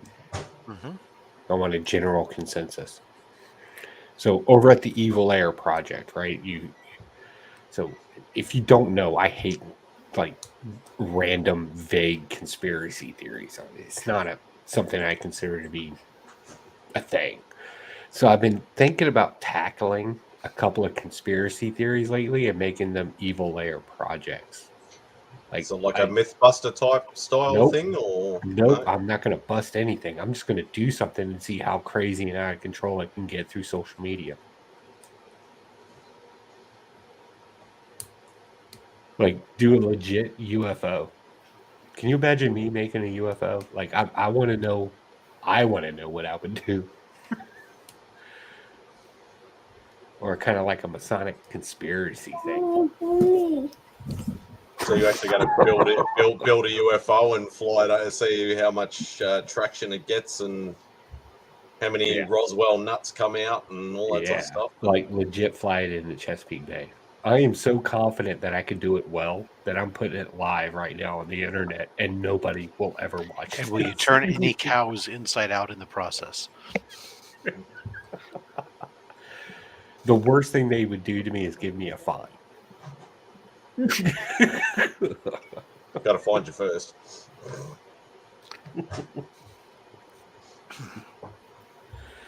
Oops, I got to feed the dog. Be right back. That and prove that the earth is round. Who are you proving that to? So there's a group of people in our local area that have decided that the Earth's not round; it is actually flat, and they have meetings to discuss this kind of stuff. And I'm just like, You know, like I'm going to tell you right now, you're not going to be able to prove it to them because, like, everything that you come up with, they've already heard, and they have like a what they feel is a reasoned response on why it's right, not accurate. Nothing from no photos will convince them because of the NASA admitting that, for one, you can't use photos to convince them. Like that no. won't be a thing because they've already discredited NASA. What if I took my own photos? They can't discredit my own photos. Well, they're going to tell you that you can't because of that one quote that Neil deGrasse Tyson has from saying that even from a passenger plane that you cannot see the curvature of the Earth, even though that's patently false. Neil Yeah. deGrasse Tyson said that one time, so they hold on to that. I'm telling you right now, I've jumped out of airplanes. I've parachuted. I So saw have the curvature of the Earth when I was up there. Mhm. You don't have to be that high. They have a defeater for everything. You can't use mathematics because they'll tell you that it's just theory that they Yeah, but demand. their Well, mathematics, every time they do an experiment to prove that it is flat, it always fails. Like Yeah. they haven't proved anything yet Well, either. they don't try to. There's no model, and they never try to prove that it's flat. They like I spend a lot of time in the debate community, and one of the regular debates has been going on for like God, the better part of 8 years now are those flat Earth debates. So, and it's all repetitive, you know what I mean? But over the years, they live there. It's a whole community, and they hear the arguments, and they sharpen their tools against the arguments, and they've all kind of come to a consensus. And I promise you, all these people see these same debates, know these same people like Nathan Thompson, Mark Sargent, all these big name flat earthers, and they no longer try to prove theirs. Their whole shtick is we're starting with the baseline. We don't have the burden of proof because when you observe the Earth, it looks flat. So we don't have to prove that it's flat. You have to prove that it's round. So they take the burden of proof away from themselves already. Oh yeah. They say that math is not going to do it because you need a testable, repeatable experiment, hands-on experiment. How does water conform to a ball? How does atmosphere stay up against the Earth in a vacuum? That prove gravity. Like they think gravity is just the downforce. That's what they call it, downforce. Like it's crazy, dude. Like if you want to prepare for this properly, I'll be happy to hang out and talk to you and tell you how they'll dismantle your argument with their I'll tell you what, presuppositions. go into the chat thing if you want to help with this. Say what would a legit backyard engineer have to do to prove it? List it out. You should And look if they up. give me a list, copy paste it, send it to me. Well, you should look up this guy called Wotan, Wotan. He's probably one of like the most aggressive, annoying flat earthers that are out there. And he's this loudmouth dude from New Jersey, and he's just testable, repeatable experiment. Like dude, Here's a stupid idea. How about you combine experiments, and how about you prove that the Earth is round with the UFO? If he has requirements, with the UFO, if he has requirements, right? Then we should both do the requirements to his test. Well, it's not a specific requirement. They'll just tell you a testable, repeatable experiment proving gravity. I'm not joking. Which you like to the specifications that they want you to prove gravity, you cannot do because we're standing on the Earth. We're on Earth. Earth is such a large mass that's gravity. We cannot separate gravity in an experiment due to the fact that we're on Earth. Does that make sense? You know what I mean? No, because you can do that test. Well, you can't. And I'm not explaining it very well, but I'm telling you can't. It would require getting away from gravity so that you can independently prove it. And we can't get away from gravity on Earth. Yes, we can. I know what there's like you can't you can do a free fall drop, and that's not being away from gravity. No. We can leave. We can build something to leave the atmosphere. You can do that in your backyard. Well, that's what I'm saying. That's not going to cut it. Like getting out of the atmosphere. Then what are you going to do though? Then what are you going to do once you're out of it? Huh? That's in space. No, but what are you going to do as your experiment once you're away from the gravity of Earth? I don't know what the experiment is. I can leave space. What do you want my requirements to be once I'm there? don't know. They tell you they're going to expect you to perform an experiment once you're there, proving that Right. What's the mass experiment? Is that what I'm mass asking. attracts mass. Like you wouldn't be able, and you wouldn't be able to do that because think how big an actual mass has to be to create gravity to attract another mass. Like, and even water particles, like water, not particles, but droplets don't even work because like when you droplet of water, like it forms into a ball. Like Right. droplet that they don't take Metal, that. metal does the same thing when you heat it. Yeah, and like they have all these little like excuse defeaters that they just all go to because they've used them so many times. And again, these aren't logical conclusions, so it's hard for me to Right. remember what kind of Right. BS. You're right. They're not logical at all. Yeah, that's because what I'm gravity saying. would make some mass form into a ball. That's why you. But that's what I'm saying. I've heard I've listened to these debates. Like you can look at the Non Sequitur show. They had the Flatterday Night Fights every Friday and Saturday night for about the 5 years that show ran. Up until like 3 years ago, it stopped. But I mean, I've got T-shirts that I've ordered from these shows where I hang out and watch them. Modern Day Debate is the big one that goes right now, where they have just a random host of different things from religion to politics to science. I live for these debate things, man. But I'm telling you, I've heard them so much that there's literally nothing you can do. There's nothing that they've talked to Lawrence Krauss, my guy. They have talked to the world's leading theoretical physicists. So if the question is, if that's the stent, right? So looking at this scientifically, if that's the stent, then what is this overwhelming research that they've done? They haven't. So they just they haven't. That's the thing. They haven't. It's just when we look at the Earth, the sun goes down over a plane. When we get out our P90X cameras and we look at the ocean, you see atmospheric blur at the bottom. Like you can literally go out to certain like spots on the planet in certain bays, the Great Lakes, where it's literally flat. You have a plane for as far as the eye can see with a P90X Nikon, which is like the highest. Well, I think it's like a P950 now, but it's up to like the highest resolution. You can see beyond the curvature of the Earth, and you can watch ships disappear over the horizon, bottom up. And that used to be like before that camera got upgraded to that point. That used to be their defeat, like their thing. Why don't we see ships disappear over the horizon? And it gets out of eyesight. Then you zoom in and it's still there. But then, over the years of watching these debates, cameras got better, and now we can actually see it happen. I've watched this happen in real time. And then they came up with atmospheric distortion, like because it's low and it distorts the atmosphere, so you're seeing almost like what's it called when you're in the desert and you're seeing a mirage effect. Mm-hmm. Like dude, they move the goalpost. If you ever reach their demands, they just move the goalposts. It's the never-ending goal. Yeah, what it comes down to is they just kind of found a sense of community and fun, and they do their little conventions and all this and that, and they can never be proven wrong. I'll say this as an interesting thing for the few people that or the 10 people watching this right now, and thank you for watching this channel. Remy just giving us a space is beautiful. So just so you know, if you take away the atmosphere, that means all the blue stuff and all the cloud stuff from the Earth, we take that away and it's just a rock. It's not a globe at that point anymore. I think we should all know that because we have mountains and it's a jagged sphere, right? It is still a sphere to some degree, but it's jagged and it's weird looking. It's not perfectly round, even with the water, because water rises in some places because the moon and its gravity. If you remove all the water from the face of the Earth and you scale it down, the Earth is smoother with Mount Everest, with the Marianas Trench. The Earth is smoother than a cue ball.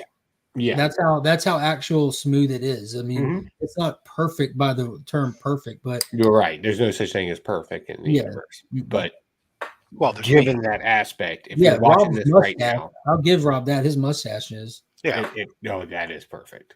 But however, if you are watching this right now and you see me in public or we hang out, and you're that believes that the Earth is flat, I'm just going to tell you, we can't be friends. Bye.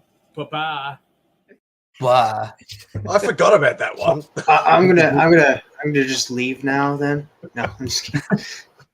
Yeah, and to answer Mastodon's thing, the few people that actually do purport any kind of model It's a disc. Antarctica is not a southern continent. It's a outlining ice wall border and everything. Like Antarctica doesn't exist.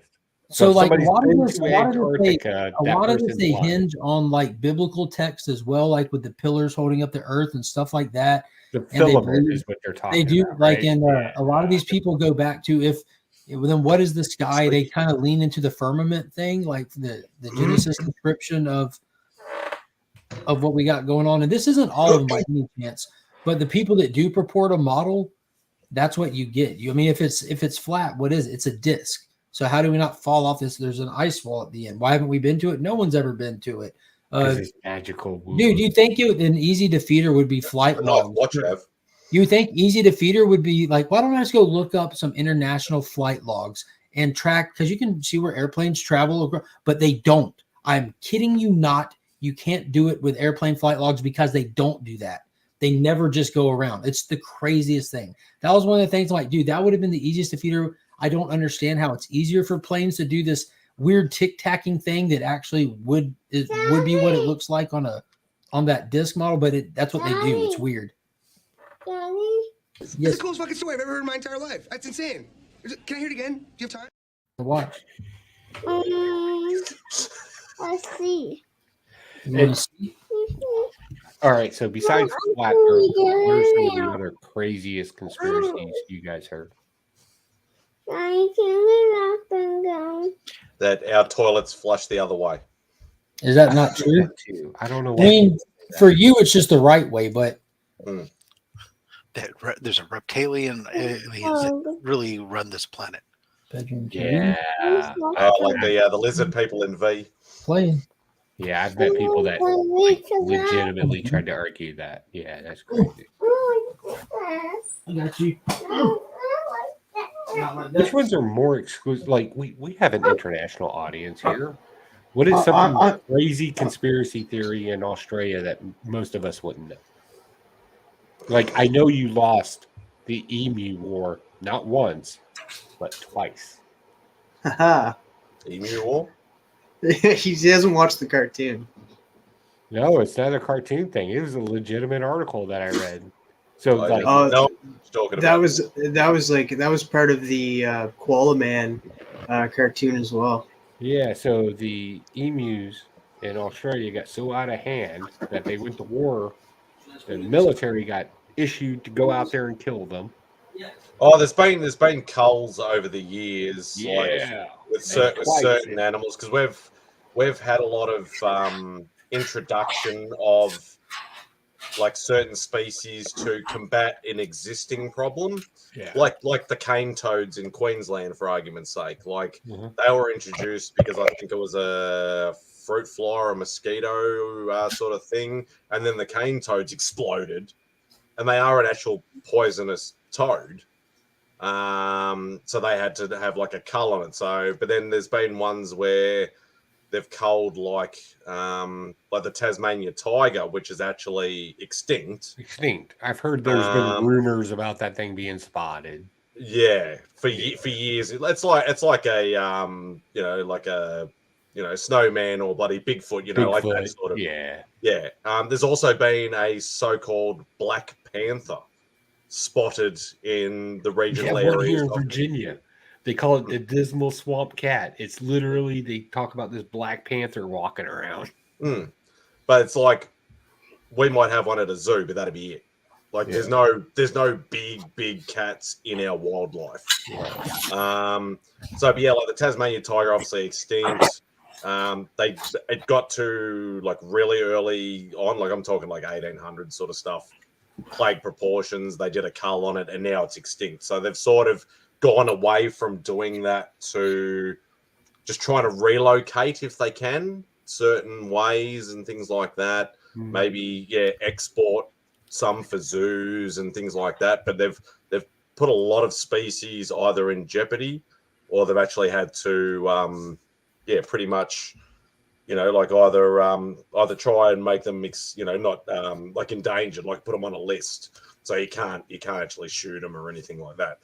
That's what they thought about kangaroos for years, because kangaroos in certain spots are in plague proportions, but in other spots they're not. Did y'all touch on the Mandela effect comment No, I yet? just saw Sleepy Reader put that in there. The Mandela effect. That one drives me crazy. Yeah, it's like deja vu in reverse. So Moonraker with James Bond with Jaws. Remember his Yeah, the girlfriend at lady the with end the when she smiles? Did she have I braces or no? I don't remember that, and I saw the movie Oh God, how long have I very seen early. this? I don't remember her having those teeth. Well, she doesn't. Like Right. I in remember everyone's with mind. no braces or no Yeah, in metal everyone's teeth. mind when she smiles at the end, she had braces, and like they can relate. They can Yeah, no longer I that, but don't apparently remember she her did. having metal teeth. But then again, they'll say something whenever they run through their top 10 list, which happens all the time on YouTube. And every now and then I get stuck on one. I'm like, Luke, I am your father. Never said. yeah, that's one Never that said. kills me too. I thought I heard that. That's one. Jiffy and Jeff, like I always thought it was Jiffy peanut butter. Yeah, it's not. It's just Jif. That's It's just crazy, Jif. right? But I keep feeling like, yeah. Yeah, Bobby, I don't even know if she had glasses now that I think It about was it. I remember the Jiffy brand. Pop and Jif Peanut Butter. That might be why, Rob. I'm thinking so. And they That had might be similar it. logos at the time too. Just The some colored stuff that, spots. yeah, just stuff that's not too germane to everyday life. So your brain just kind of catalogs them close together. Kind of fits it in. That's Well, all. human memory is awful. It's horrible. It's it's Not not reliable. It's not reliable typically. But it picks bits and pieces and just puts things together in a way that gets you by. But as far as its accuracy is not. So you're telling us that CERN done fucked us up, Sleepy Reader? No, I'm so happy he brought that up when he talked about particle theory. So recently, not in the just Recently last is year, relative. I was at Jefferson Labs, and they have a hadron collider there too. It's not as big as CERN, but it is a hadron. Yeah, no one's is as big as CERN that we're told about. Right, it is the biggest. Well, one. hold on. This one only runs about 5 Hey. miles. So we were sitting there and we were talking with some of the physicists there, and I was like, hey, there's always this kind of weird thing that kind of happens where they talk about Mandela effect and particles and all this other stuff. And the guy kind of laughed for a second. And he was like, I've heard these things too. And I was like, and he was like, so let me ask a question to people that ask this.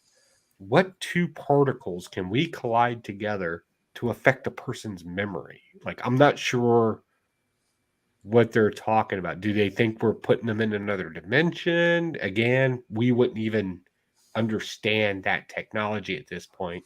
So, like, what is it about particles colliding? Well, don't we like super speed the particles when we Huh? get them to? Don't we super speed the particles when we? Oh yeah, we get launch them at speeds that are so fast that they Yeah. can't be calculated. Well, They can be can't calculated, but only with like these super. we sensors can't and understand the stuff. calculation of it. And when I say me, I mean that like Yeah, I understand. backyard guys like me. Some of you are smarter than me, so I'm like, Definitely not me. Tyler, Well, that's like- so off topic right now, man. We're not talking comics. Get out of here. well, we are because Department of Truth dealt with this stuff. Yeah, they definitely dealt with the first issue. Keep in mind, the very first issue of Department of Truth, the department took the group of shady black hat individuals straight through the door to the ice wall and executed every one of them right there to shut it down. Yeah, There's definitely this collider that's affecting everyone's memory.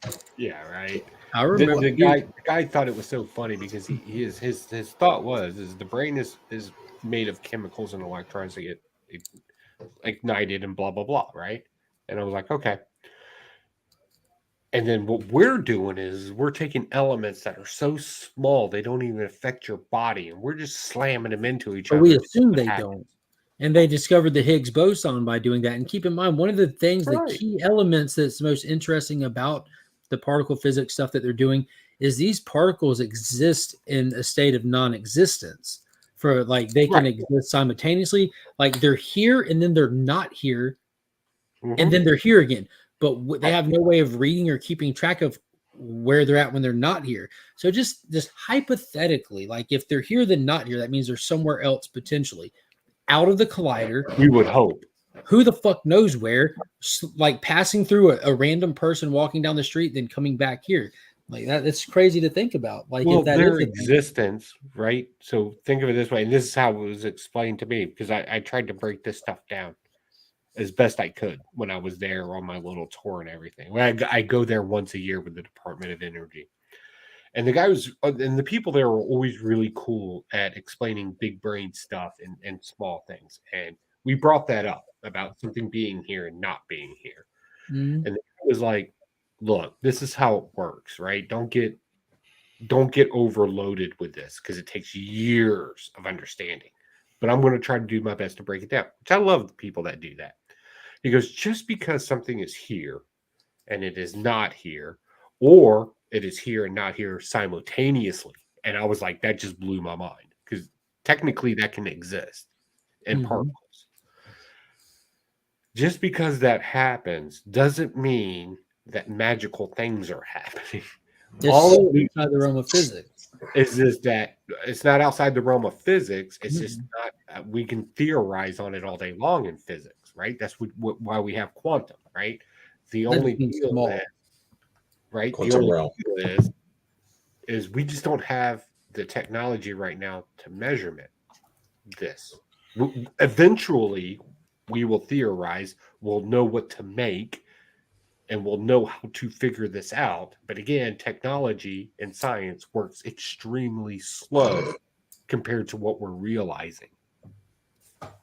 Yeah, you can imagine that they could apply it to the larger world, but it seems to only work at the super tiny level.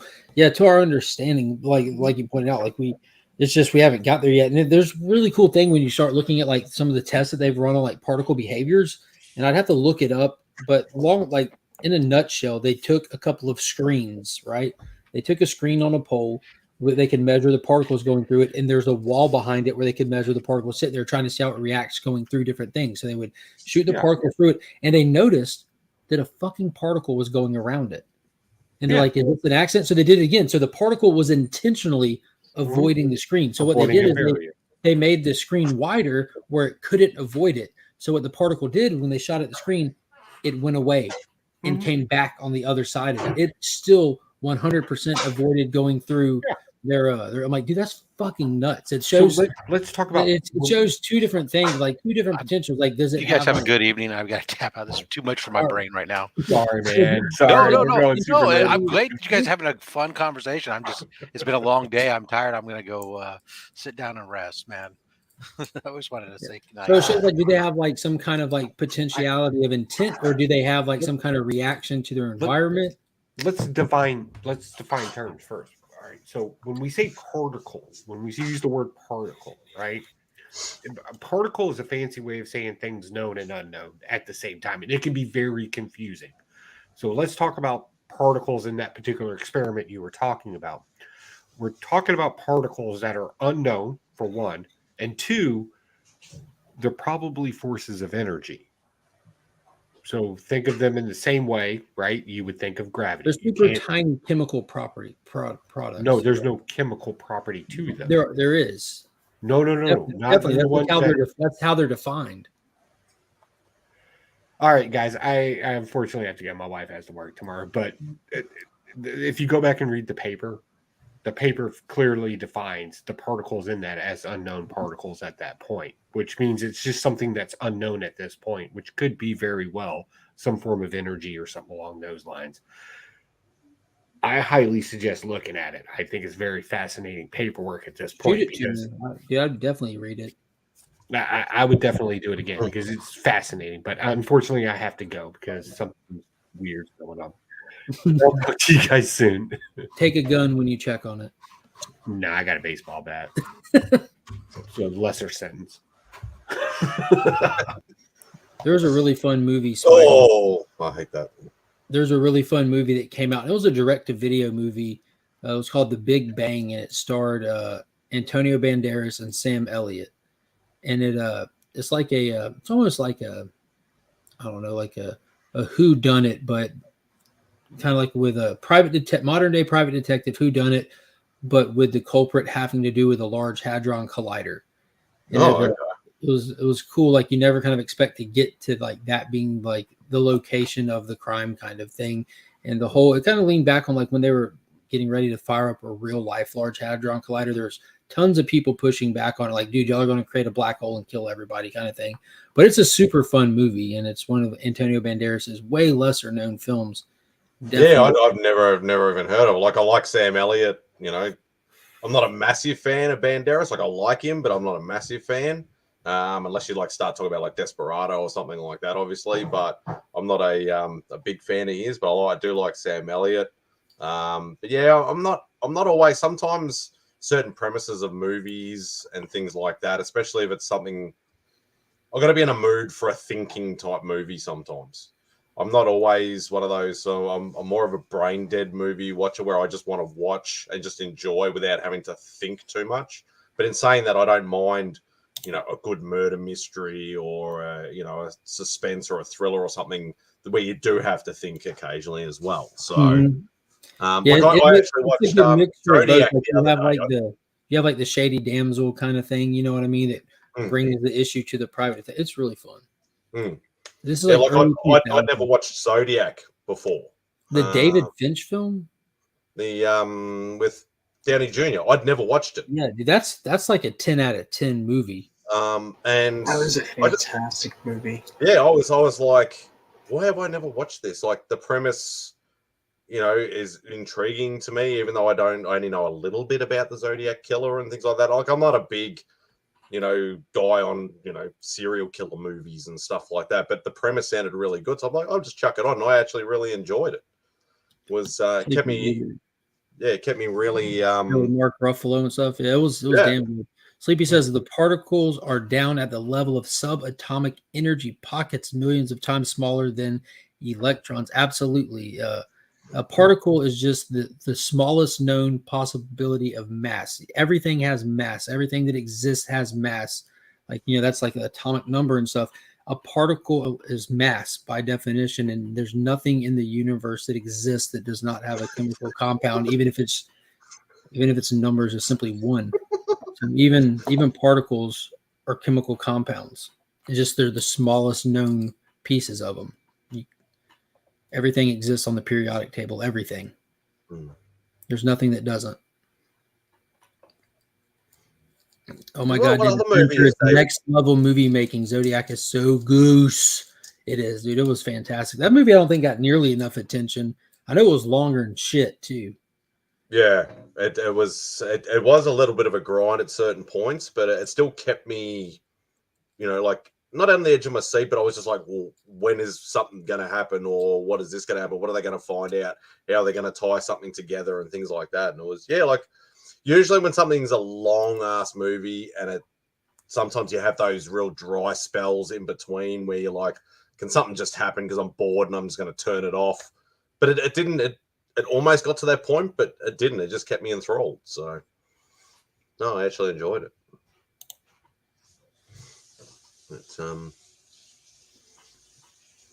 He just made. I don't think he's made bad. He made Alien 3, didn't he? That's the same guy that made Alien 3.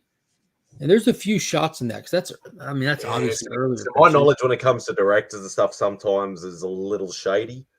But yeah, you could be right. Because I haven't watched an Alien movie in a long time. You should change that. Yeah, I tend to favor Predator movies, even though I haven't seen them all, more than Alien movies. Aggressive said the next cover for Fantastic Four has Dr. Doom playing the piano. But this gold foil exo, Joe Quesada just drew him being a badass. Remember those days when comics were badass? Shiny, foily goodness. Tony Stark named his element Badassium, I think. He should. Yep, Alien 3 was his first. Yeah, there you go. You can see like early signs of kind of like his director imprint on stuff. You know, like a lot of movies, like whether you know the name, you can like, oh, this is the same guy that made this. You know, they just have you can see certain shots, certain elements, even sometimes down to the music itself. Sometimes you're like, okay, they're sort of picking the same sort of, even just same genre of music, you know, or oh, that's Hans Zimmer. This is clearly a Christopher Nolan movie. yeah, you know, even things that, you know, like you can say sometimes certain pairings with like, yeah, obviously like John Williams and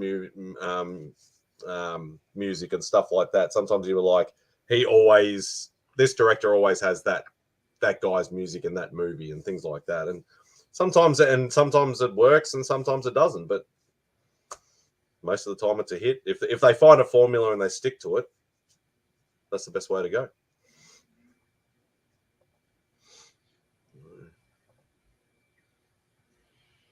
Yeah, really. Is there much else coming out of the movies? Dude, I can't think of anything other than Guardians coming up, which that's Guardians crazy to think that it's May or tracking from June? such a low opening. May or June? May the 4th. May the 4th be with you. Yeah, I'm going. I have my ticket already to go see it.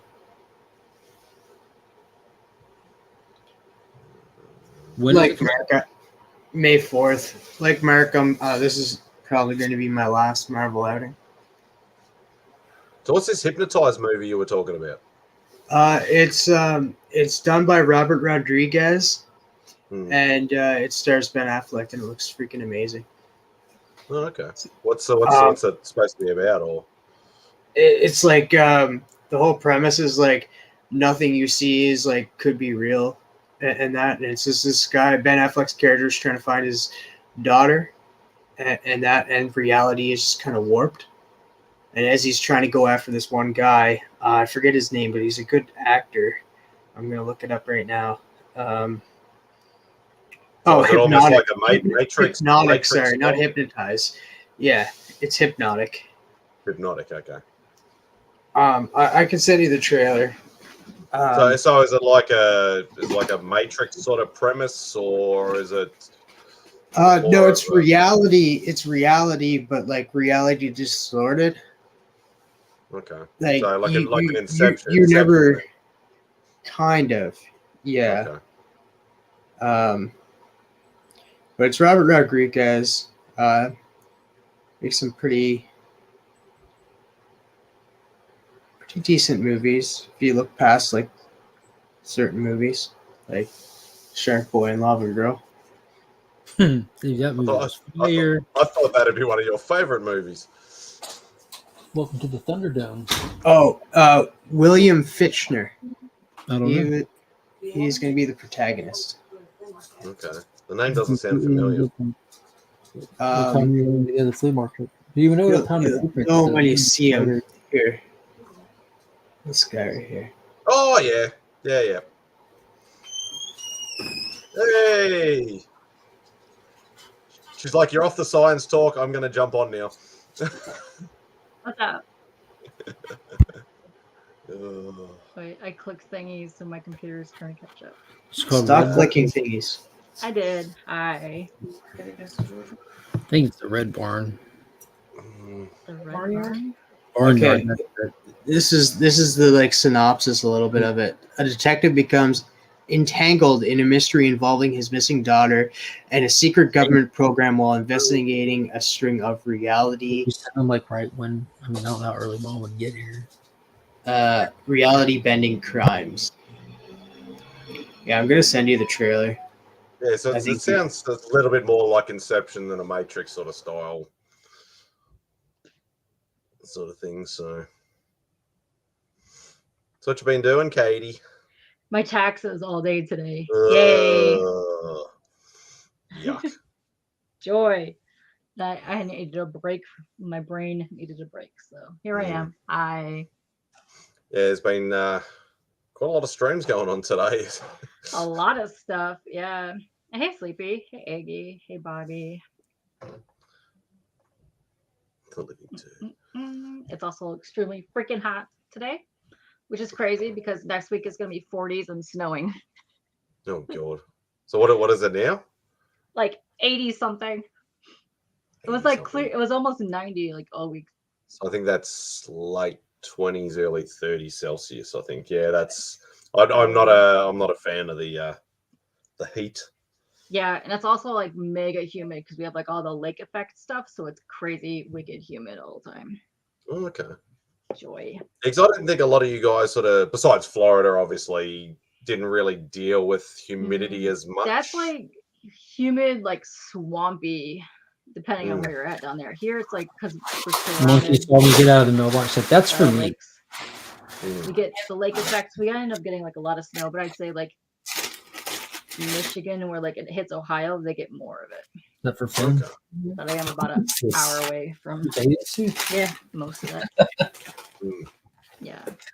Yeah, because that's what we get in our summertime. It's just as soon as it gets hot, it's majority. There's either hot or there's hot and humid, and yeah, it's just not pleasant at Pretty all. gross. Yeah, like I've been stuck to my bed for like the last like 10 minutes. It's like that hot, sweaty. Like thanks.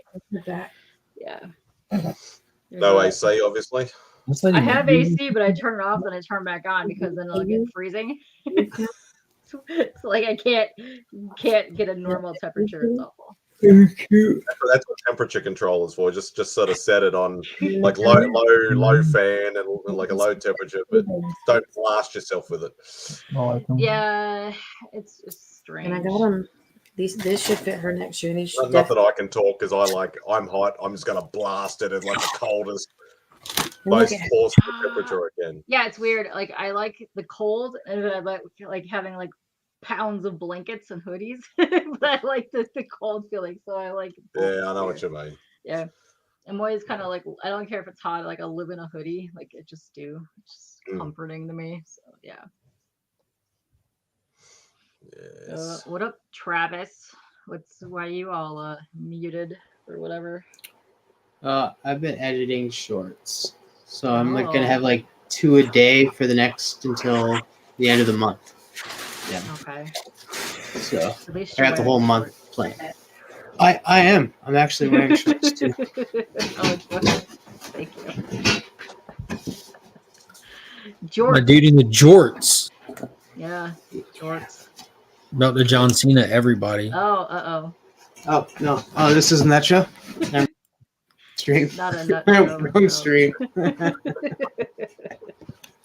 So, K-Pop, are you here for the particle talk or the flat Earth talk? Neither. Both. The movie talk. I am so enthusiastic about both of those. Thank you. Yeah. I sent you all, and everybody that's in the chat that I see right now, I sent you guys all a YouTube link. Okay. Did you send me one? Yeah. Well, I uploaded a short. You're talking about shorts. I uploaded a short early this morning, just playing with different times. Okay. And it got 23 views. I deleted it while I was sitting here and just re-uploaded it, and it's already up to like 500. Same short, same everything, just different time of day. Weird how that works. I'm still trialing the time zones. Like I haven't done a lot of shorts, obviously, but I'm still. Should you delete it or just like unlist it, and then I completely deleted it. I go into the studio and I copy the description because I don't want to have to retype it. Then I delete it. Then I go right back in, and because it's still sitting in my files, and I just re-upload it. Because I record it all just from my phone camera. You know, I don't create the short under the YouTube short. I go in there and just load it up into it. I just reposted it. Same thing, same exact thing. I'm trying to figure out how that works because I want to do a lot of art shorts. Put those on there. The couple of things I would suggest just from actually having it work out great for me. Like I got one that passed like 10,000 views. A couple like yesterday, I got a little notification. Congrats, your short passed 10,000. Like probably like out of 10, like 5 of them will go over 1,000. You know, the best thing to do is just consistency. It has nothing to do with time of day kind of thing. YouTube's still heavily playing with this. If you're seeing no traction at all, just set them to go in the middle of the night, like upload like at 2 a.m, 4 a.m, when other people are not uploading, because it's not an overcrowded market compared to something like TikTok. And they're really pushing people's stuff to try to get people to like put the content there. They want the content on there right now. But for the longest time, for like probably about a month and a half, like it was perfect. Like if I uploaded at 7 a.m., it would hit the algorithm. If I uploaded at 10 at night, it would hit the algorithm. And then that kind of changed. So I think a lot of it hitting the algorithm right is contingent upon how many people are on it putting content up, So you got to kind of a understand. lot of people have talked about they've worked out their like time pocket. No, Like, I did too, but it changes, is what I'm saying. It'll change on you. Yeah, it'll So shift. are you Weekend looking by at the the way. time people off the YouTube studio thing where it tells you like these are your followers and like this is how when they're online type thing? Is that Oh, what I you're never trying to get noticed at? that. And I to be gotta honest like with you, the shorts have nothing to do with your followers. It has to do with reaching new. It's 100% new audience. You are not catering interesting. to your already subscribers with this. Like this is Yeah. all new people. It's like when you go like- and just when you're just flipping through That thing. Yeah, the YouTube studio. I've never looked at my Yeah. analytics like that ever.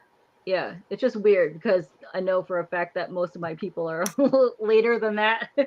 Well, that's what you think. You think that's just the people that you talk to. That's Yeah. really a handful of people compared to, you know what I mean? Like that's what I had to get my mind out of, like when I'm making the shorts, trying to get, because when I'm looking at the shorts, that's like the commercial for your channel. That's like something that's actually reaching way far out to an insane amount of people that aren't normally just finding your stuff through the normal pages. So I'm not trying to cater to the people that I know's time frame or nothing. I'm just trying to get new people out there. What are you showing? Yeah, this is really weird because like this is my first over 1K because I've Mhm. only just started really doing like on a regular basis. It has nothing to do with comic books, nothing to do with anything. It was me literally walking down the street for 2 seconds. Nice. Now, I might not want to hear this, but the fact that I have Avatar toys, Avatar's like YouTube crack. I bet. It's like, It is YouTube crack.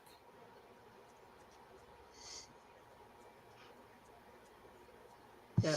No, I want to Now I'm just doing like part of my collections. I like doing that though. I'm showing off like a lot of my collections and that Spawn collections, What If collections, Image First collections. I'm doing Image in the '90s collection, and I'll just go from there. 90s image is my jam. You said you're into movies. You got Night of the Living Turd on there. Go on YouTube. You can screen record on your phone. You know, like where you just drop the top down Yeah. and you hit the screen record. Go on YouTube and just screen record some trailers for some old movies like you like or clips from it, and upload that as a short.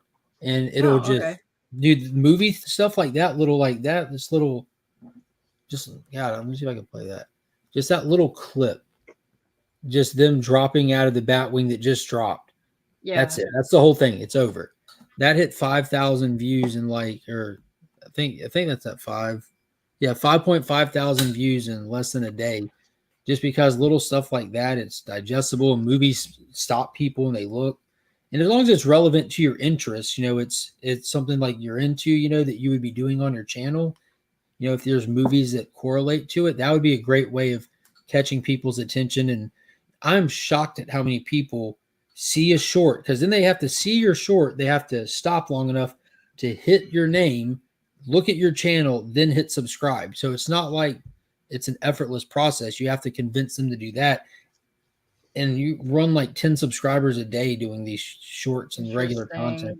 And it's exploded my regular videos where they're like, I would think like a standard video of 100 views is great. Like that's huge success.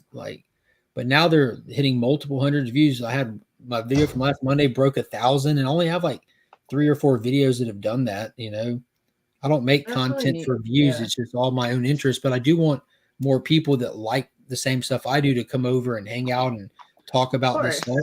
Yeah. Because I used to do I mainly did art streams and stuff. For certain people.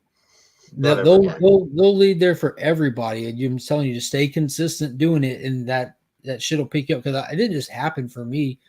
I was doing shorts, doing those little Avatar mystery rock unboxings with the kids. I bought the whole display out because they're fun. They're those little knick-knack toys that the kids like, and you never know what you'll get and all that. And they're kind of incentive toys if Finn doesn't have to hop his frog at school, you get, you know what I mean? Like that. He's in the frog class. So like you hop your frog to the yellow patty, then the red lily pad kind of thing.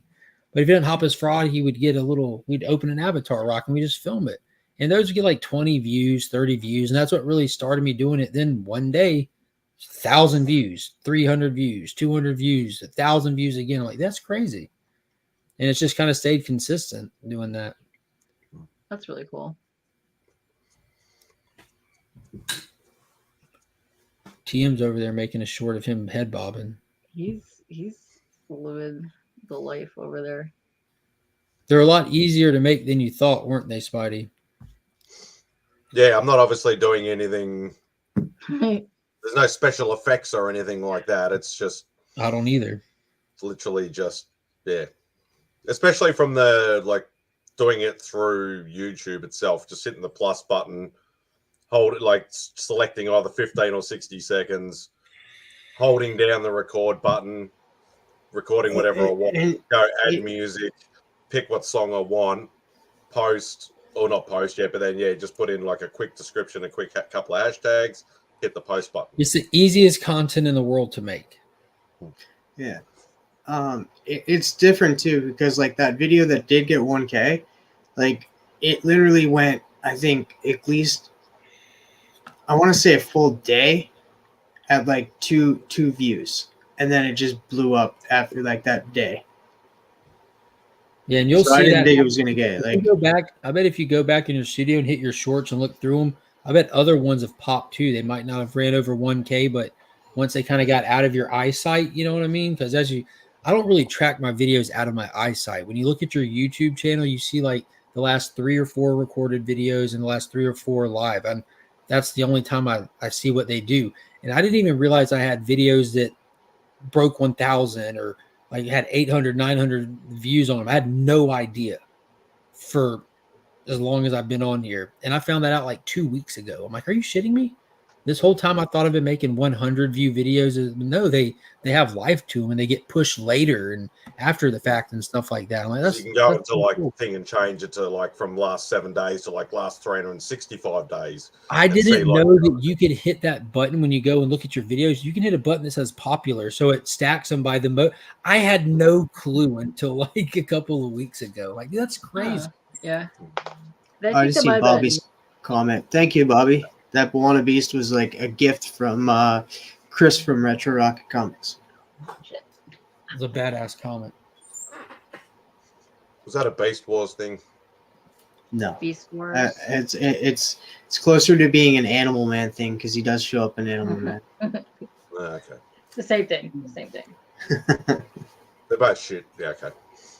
Oh, come on now. I wish I had controls. There you go. Trav? Oh, sick. Mine's not in that great of condition. This one's not in great condition either. Let me hold it closer. Okay. Yeah. You know me. I like them loved.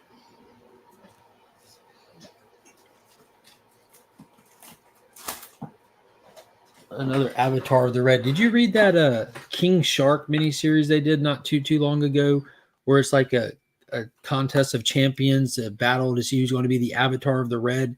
Tim Seeley wrote it, so it was a pile of shit. But in the opening book, when they all get down under the water to the tournament, Buona Beast is the announcer. I'm like, that's awesome. I think it was only 4 or 6 issues.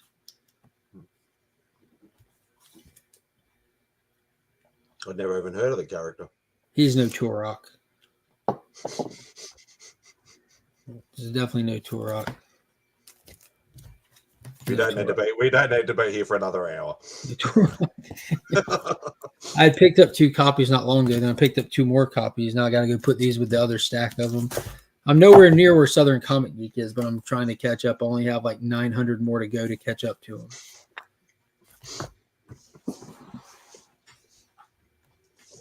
Yeah, that's some serious love for that character. My love to the character goes back to Nintendo 64. I remember playing that game. That's where it came from for me. It wasn't until recent times that I actually found out that it was. I thought it was just Turok the Dinosaur Hunter or whatever, like the Nintendo 64 game. That's all I knew. Yeah. He goes back to the late 50s or early 60s with Dell Comics before Gold Key. He's been around a long time. I've got the first Gold Key issue, but I definitely don't have that first Dell issue. It was the first comic book my dad ever bought, was a Turok Son of Stone book. Yeah. TM, have you ever watched the Batman Brave and the Bold animated series from some 10 years ago? It looks like the animation style is intentionally looked like kind of retro, and every episode he has a different guest appearance character, and it even gets real obscure. And Wannabes, Bobby pointed out, is in some of those. I don't remember watching those episodes, but I didn't watch them all. I do want to go back and revisit them though, because I did recently go back and revisit some of the Justice League Unlimited episodes. That's one of the cool things about buying the DC animated movies when they release. They always have a couple of bonus episodes from different stuff that kind of relates to the theme of the movie, whether it be similar characters or whatnot. Yeah, so I have the original Batman animated series all on DVD. I have Batman Beyond. I have Justice League. I think I have Unlimited. But I never bothered with the Brave and the Bold stuff. Like I've seen a lot of it, but I never bothered with it, buying it. Yeah, there was an episode like I did go back and try to rewatch, and it was supposed to feature Eclipso, and it was literally crap. It wasn't Eclipso, and it was something else, and I was like, oh, this sucks. Yeah, the Brave and the Bold stuff was like extra, like kiddie. It wasn't necessarily. Yeah, no, this was the Justice League Unlimited, I think. And usually those are good, but how they did Eclipse, I don't think they could have done Eclipso right. they did it pretty terrible. There we go. What was that in? Justice League Unlimited. It wasn't even Eclipso. It wasn't even Bruce Gordon either. So it was just some dude that got like. Was Bruce the one with the tattoos and shit? Bruce Gordon? No, he was the original guy that was Eclipso. There was like two of them. And then, do you remember? Did you ever get into the era of Eclipso? I guess this has to be like more the early, close to 2010, maybe a little bit earlier. But Eclipso was this dude who hated Eclipso, and he had the diamond, but he like tattooed runes on himself to keep it contained, where he could pretty much. Yeah, that would have been. That would have been Bruce Gordon, because Bruce Gordon actually like went against Eclipso and tried to like turn against him and tried to sabotage him, and like as like during the Eclipso run, he was trying to like subdue him. So that might have been ended up doing it, and if ultimately he in the fight against the JSA, he ends up taking a wound to the arm that kind of breaks the protection circle of one of his that his tattoo makes, and Eclipso just devours the dude, like just slaughters him as soon as that marking gets crossed. And he had been taunting Eclipso, like he was a terrible host. The animated series is good. I like DC animation. Yeah. See, I always thought that I knew Batman the Animated Series the most, but I think I knew more of Batman and Robin. More. Season 3? Has then it switched to that in season 3? It might have, but like I think that's where like I started watching it, and like where I grew up with it. Because like Robin people had the all red costume, and they changed Batman's emblem from the yellow circle to just the bat. Yeah, might have been season 4 or something.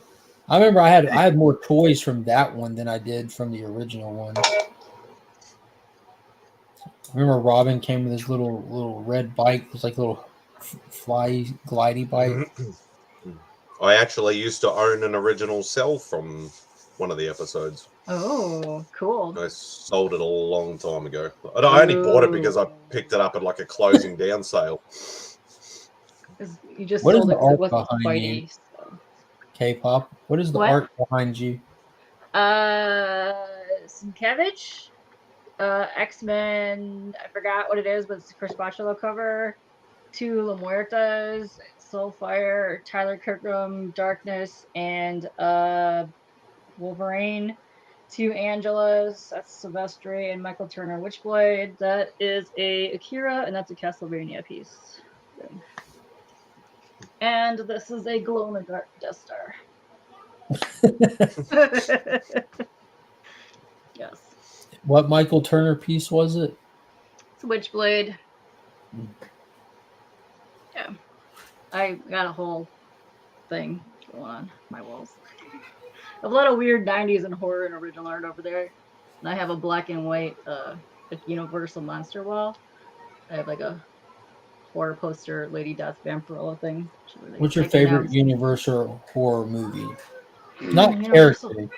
Not character, the actual movie. OG Dracula is good.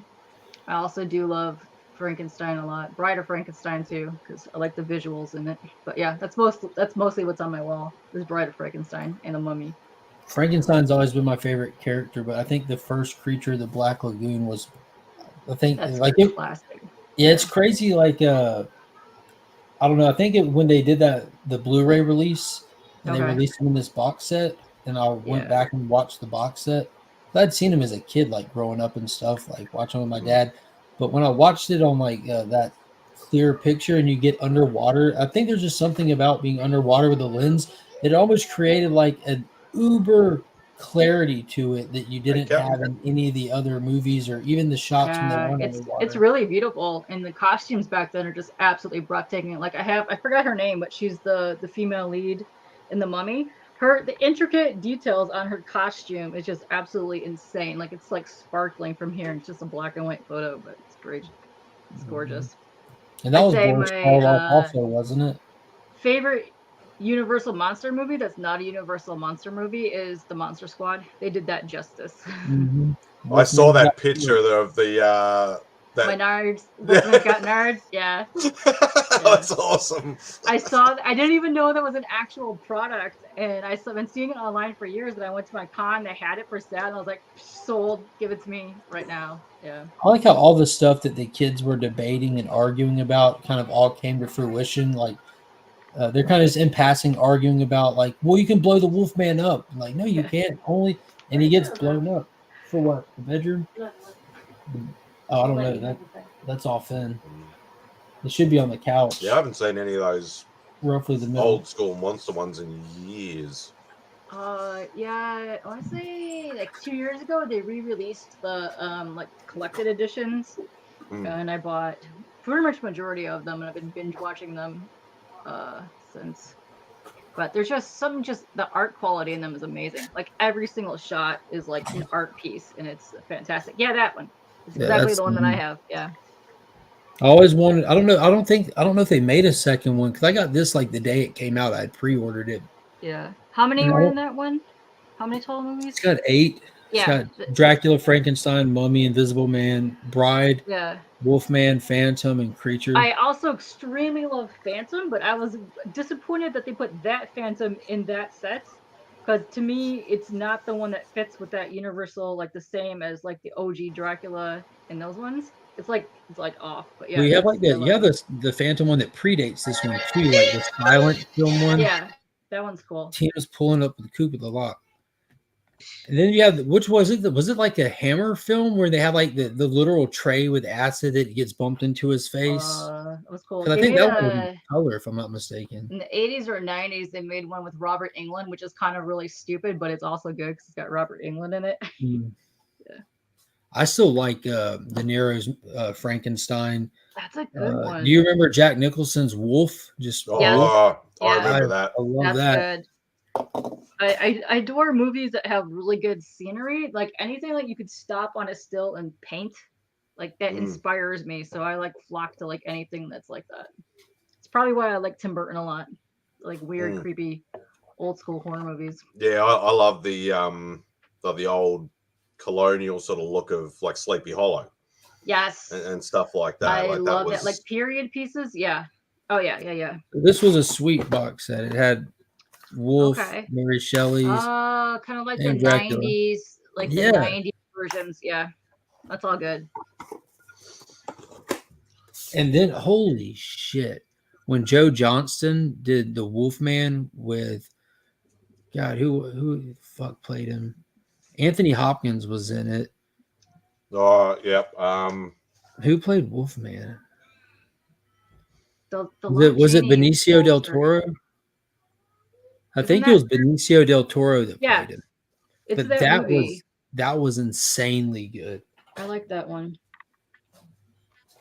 Didn't it have like Emily Blunt in it too? Yeah. Yeah, 'cause I know I've got Wolf. I know on DVD. I can't remember. Yeah, my memory for movies is not as good as what it used to be. Yeah, Del Toro.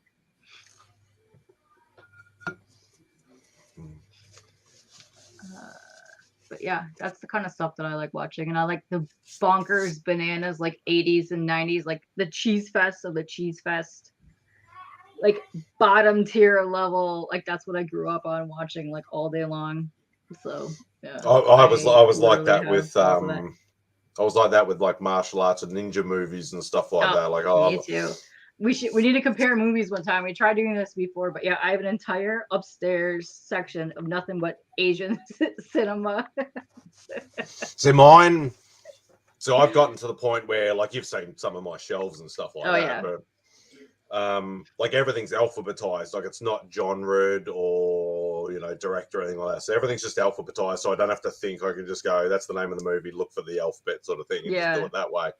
But the problem is that because I've run out of room, I just have like 3 foot, 4 foot stacks. I probably have about 10 or 15 stacks of DVDs and Blu-rays just sitting there on my floor because I've run out of shelf space. Yeah, I have like some anime and some like my Korean dramas in here, but I have most of that upstairs. But then I have like most of my animated like DC stuff down here, and then I have a whole another like bookshelf in the living room. But my upstairs is where most of it is because I have like 10 years worth of stuff from Maryland that just I acquired after a breakup is now upstairs and I have to sort. So it's kind of like all over the damn place right now.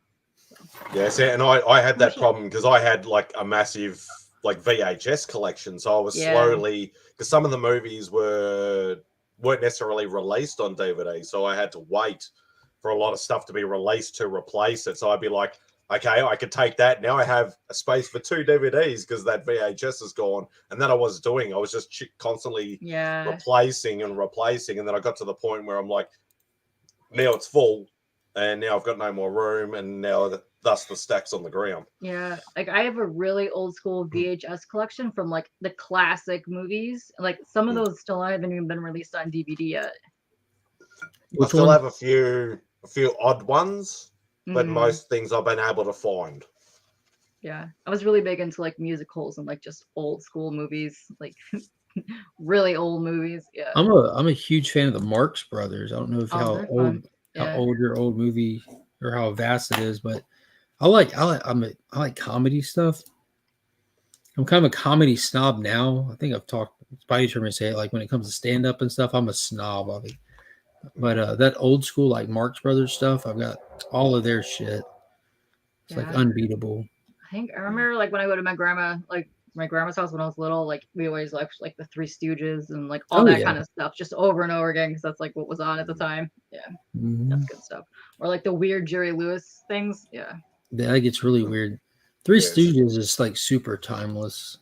So we were heavily influenced like UK comedy because we didn't get a lot of the American stuff. Okay. Because we didn't have cable TV and that in the early days. It was just whatever reruns we could actually get, but a lot of it was UK based. Yeah.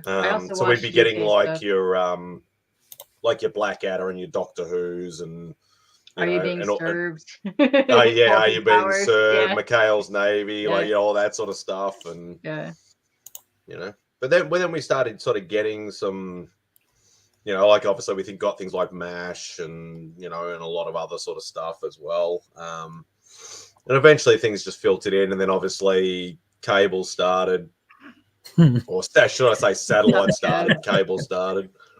Musical comedy porn is my preference. There you go. All encompassing genre right there. Is that on something, Kev, or off something? And he knows exactly. Maybe both. I don't know. Well, maybe both. Might be 2 different experiences. Definitely 2 different experiences.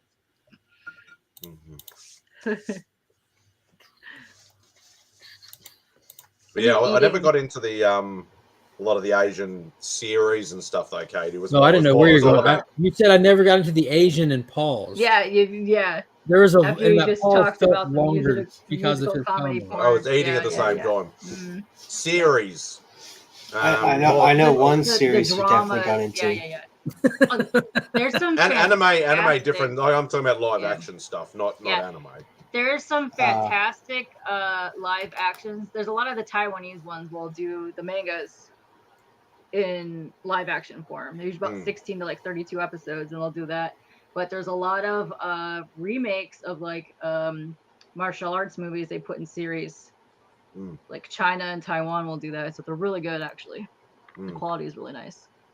Like Storm Riders, all that stuff, like the early like Oriental Heroes, like that kind so of stuff. I've got they the keep Storm redoing Rider it. movies, Mhm. and like like Man Called Hero and like all that sort of like those sort of I movies. love Man Called Hero. Yes, I can shake my guy. All like all that sort of stuff. I've got all the movies, but not necessarily none of the series sort of stuff. Yeah, he does a lot of series now compared to the movies he used to do, which is sad. I liked him. Are you all caught up on Bleach? Yeah, The I finished the the series?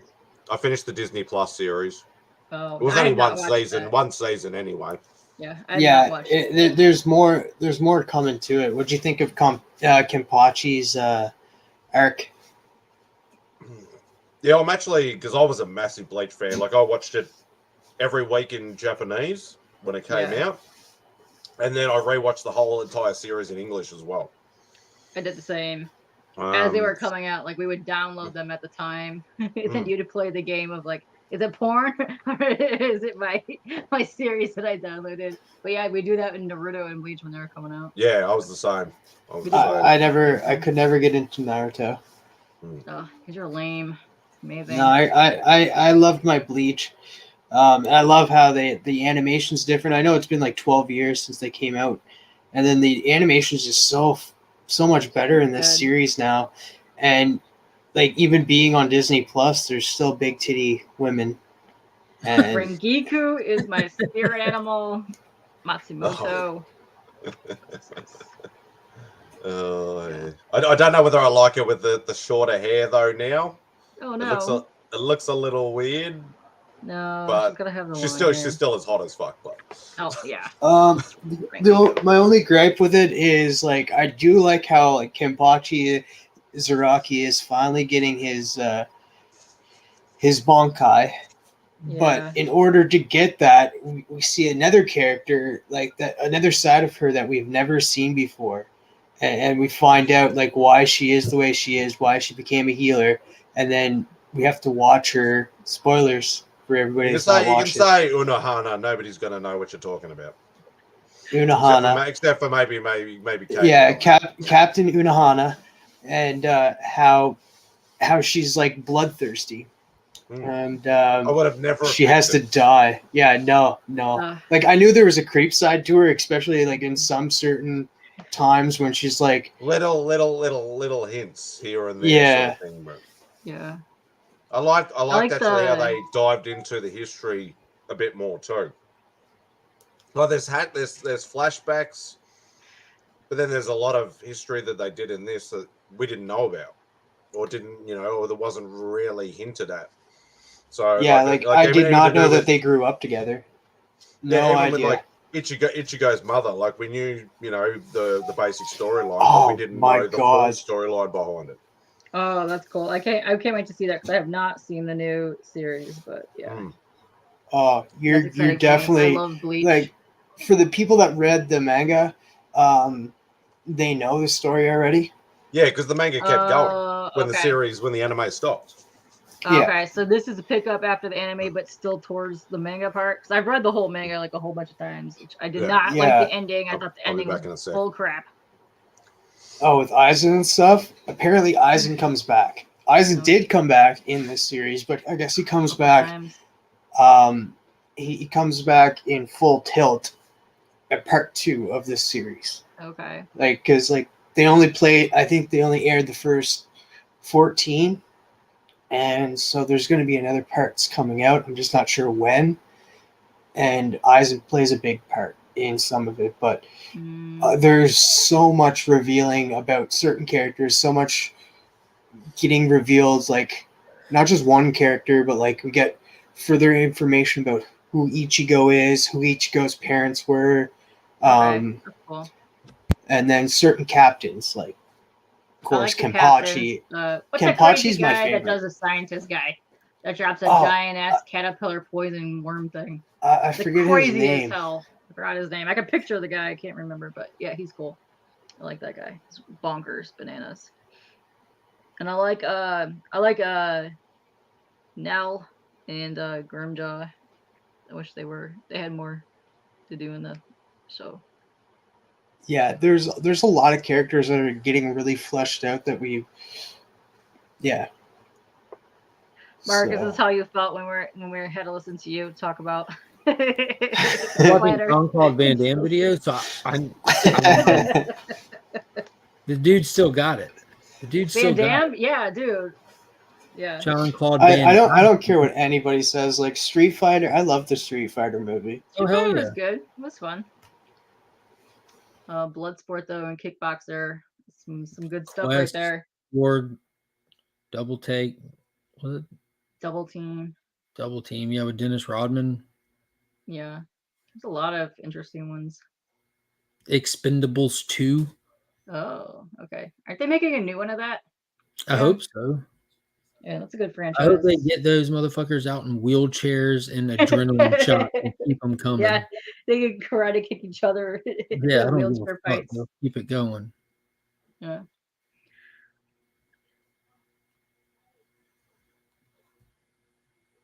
I keep seeing all these people posting toy shit. I'm over here itching at my neck, waiting for my McFarlane stuff to ship with this giant order from for all the Flash movie stuff. Oh, nice. I got Yeah, the big saw ass some- Michael Keaton Batmobile coming. Like I'm super excited. Yeah, I almost bought the McFarlane.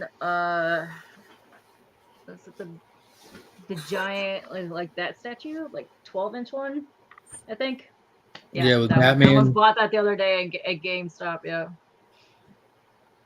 I go hard on toys. I have a lot of toys over there. I know the feeling. That's what the majority of my shorts content is, because I've collected toys my whole life. I've the majority of my toys from my childhood still. Yeah. All the people that buy Marvel Legends, I have like all the Toy Biz ones, like all the Build-A-Figures and stuff. And they're just in totes and everything. And I get these McFarlane figures every now and then. It really started with the Snyder cut figures. I wanted a set of those, and I kind of just get the movie versions of stuff to not go crazy with everything. I was huge. I think I was like 13 or 14, like in the 90s. And then I would just go back because they were like $2. Like you would buy the figures, they were $2 at the store.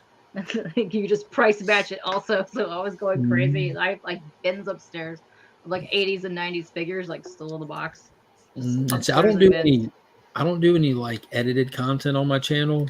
I don't do the fancy like set up a camera and all that. I don't have time to edit with the job and 3 kids and all that. I just do one take stuff. So that's not very conducive for like doing action figures and stuff like that. It's very rare that I have to do like something with an edit, but I found out like, oh, I can finally bring like my enjoyment of action figures in via shorts, you know? So that's just like, that's where I've been able to really have fun doing that. I got this motherfucker right here. Oh, nice. I got my Harleys on my shelf over there. Yeah. I'm actually wearing a Harley shirt. Look at this.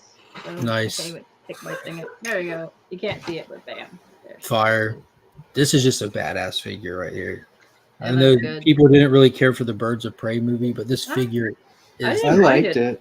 I liked it. She's got the sandwich, the perfect egg sandwich or whatever it was. It comes with the sandwich. Nice. Yeah. Good to I see you love supporting the Aussies. McFarlane figures, but I do have issues with, especially the older molds. They're too top heavy, and then the feet will just crumple because the feet are hollow, and then the stands break, which pisses me off. So I actually want to start getting into building my own stands and doing custom figures because I've seen a lot of people actually on IG doing like repaints. Yes. Of like figures and stuff, like especially faces. Like I saw somebody, I can't remember who it was. yeah. Like somebody did one of a Silk, one of the Mhm. Marvel Legends silk ones, and like the face looked 10 times better Oh, after the yeah. repaint. I watch a lot of that, and I watch a lot of like they'll take the Bratz and old Barbies, and then they'll just do repaints and make them like really cool, like upgraded figures. They're amazing. There's a huge market for that. But I watched the DC Lobo that came out not too long ago. I think it was a Legends figure. I watched a couple people do 2 different versions of repaints on it, and then It build was a like the bike for McFarlane. it. It's really cool. Yeah, that was a McFarlane. I picked Yeah. it up. I have that. He's up there. That's my guy. I love that they put the actual decal on the back of his leather jacket too. Yes. Yeah, it's I super got badass. him next to my Kickstarter spawn up there. Nice. Dueling it out next to Jason. When that was one of the first things that like really like drove me back into like picking up figures again, was seeing those repaints, and I almost went stupid because again there was a Snyder cut figures that got me back in, but someone got the whole set of them and repainted them, and they look like they're painted to more detail than Hot Toys, like down to the little bitty everything. Because these people are like absolute pros repainting figures and selling their repaints. Which is cool too, because they'll take a couple different figures and cut pieces off, and then they'll like re-merge them together. And then the other guy will do like clay and then like build up different facial structures where he'll make it actually look gnarlier, because you kind of lose some of that in some of those pieces because they're so tiny. Which that's fascinating to me. So I like all that stuff. Somebody sent me a It actually started in the early days, like not necessarily with figures, but a lot of people were taking statues and things like that. Like even like my statues, the Bowen statues. A lot of people were like, okay, this character or this costume hasn't been released. They're not going to release it. So they'd literally do new versions of that. Oh, sick. So they took the Terminator and then they took the Snyder cut Superman and they made the Hank Henshaw from awesome. After the Reign of the Superman run, when he came back with this costume instead of That's the really blue one.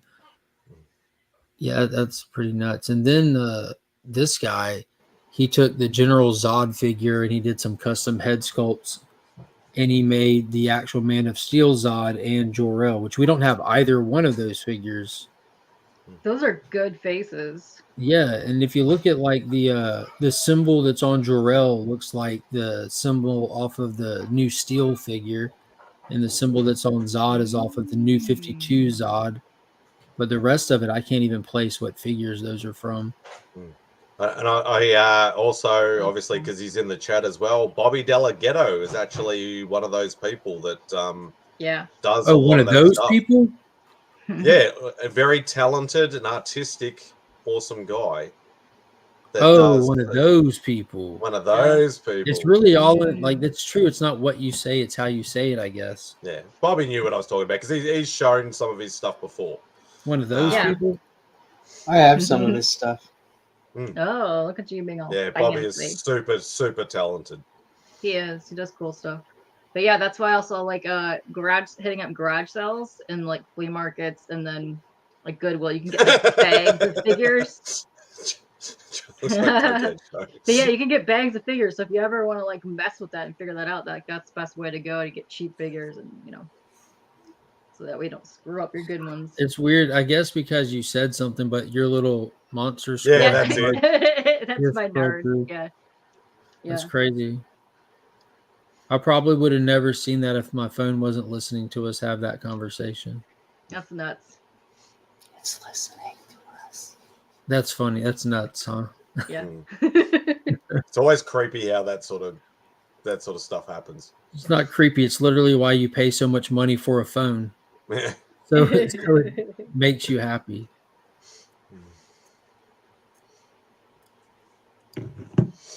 Yes. I was just talking about it, and now it's here. I didn't even have to search for it. Mm-hmm.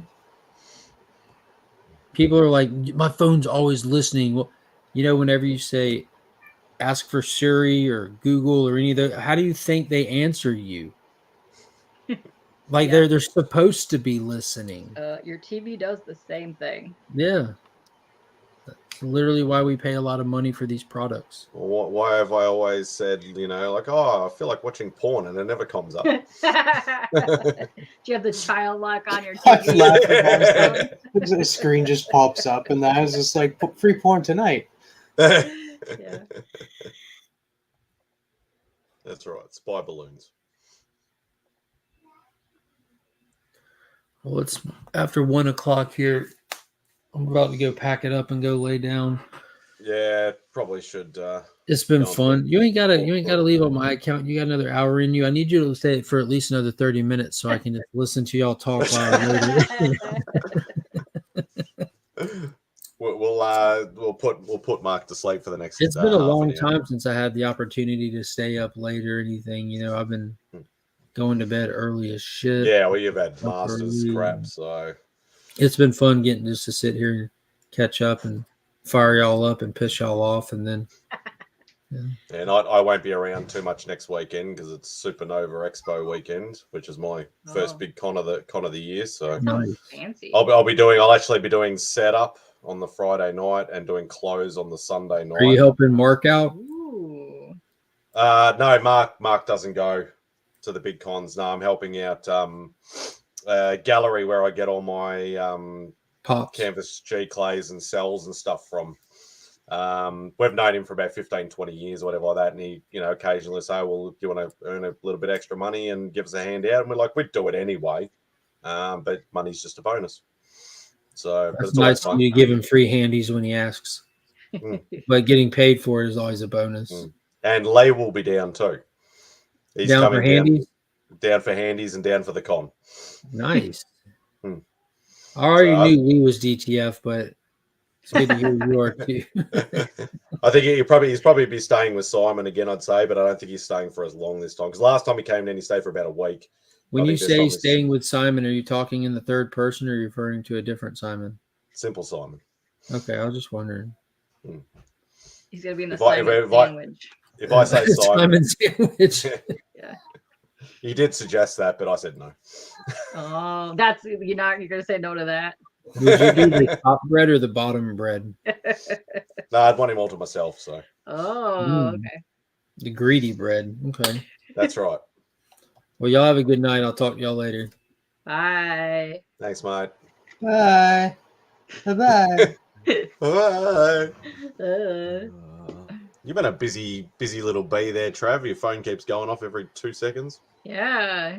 How many people did you send that trailer to? Everybody in the chat except for Glitter and Duct Tape. Oh, Glitter, if you want it, I'll forward it to you.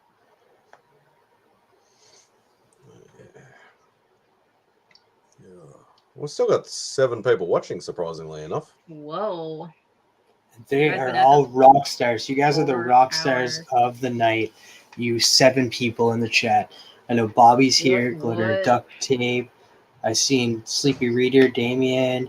We got Entropy and Comics, Kevin. Captain's here. Ahoy, Captain. Lurkers in the chat, we know. Hi, lurkers. We got the spy balloon looking over us. Spy balloon. Oh, and Dan just rocked up. Oh, look at that blue alien. Hey, Dan. So it's all the Insomniac crew is starting to come out. Yes, that wasn't. I actually fell asleep yesterday. That's why I wasn't on there. Where did you send this? Oh, here. It's Beaches, beaches, beaches, beaches, beaches. Where's Crystal? No, Yeah, I still got to finish off Mando. Boom. There. That's the who was this? Ben Affleck, whatever trailer. Robert Rodriguez. Okay. Directed it. Oh, name is sorry. So yeah, I knew you. Lurky McLurkster. Now you gotta send it to her There's too, more Katie. Loki out there. Okay. And Blue Hellion. It's only 10-9. Yeah, well, this is not quite. This is usually when CJ is sort of starting. Yeah. His Insomniac. G-Man started like 10 minutes ago, so there's that.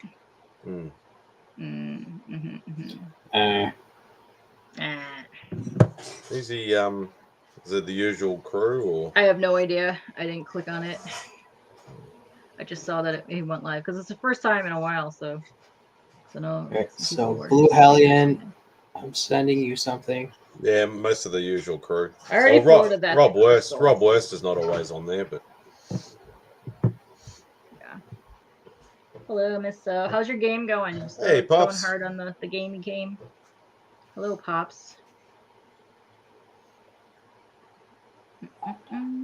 evening all. Everybody's saying hello to everybody.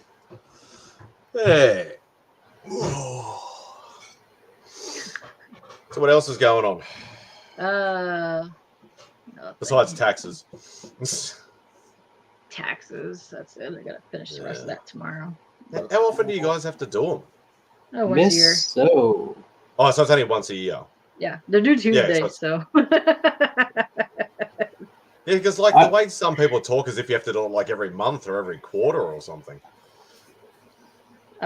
Depends. You can do them that way. Like if you own your own business, you have to pay quarterly and all that crap as you go, like for unemployment and stuff like Yeah, that. I suppose ours is sort of the same too. Like for And a then, normal person, it's only once a year. like if you do 1099s, you're gonna have to pay a lot of taxes. You could like do it where you're paying as you go kind of thing, because they don't take your taxes out like a W-2 employee. So you could pay That's a lot of like, gibberish to me, but yeah, go on. yeah. So yeah.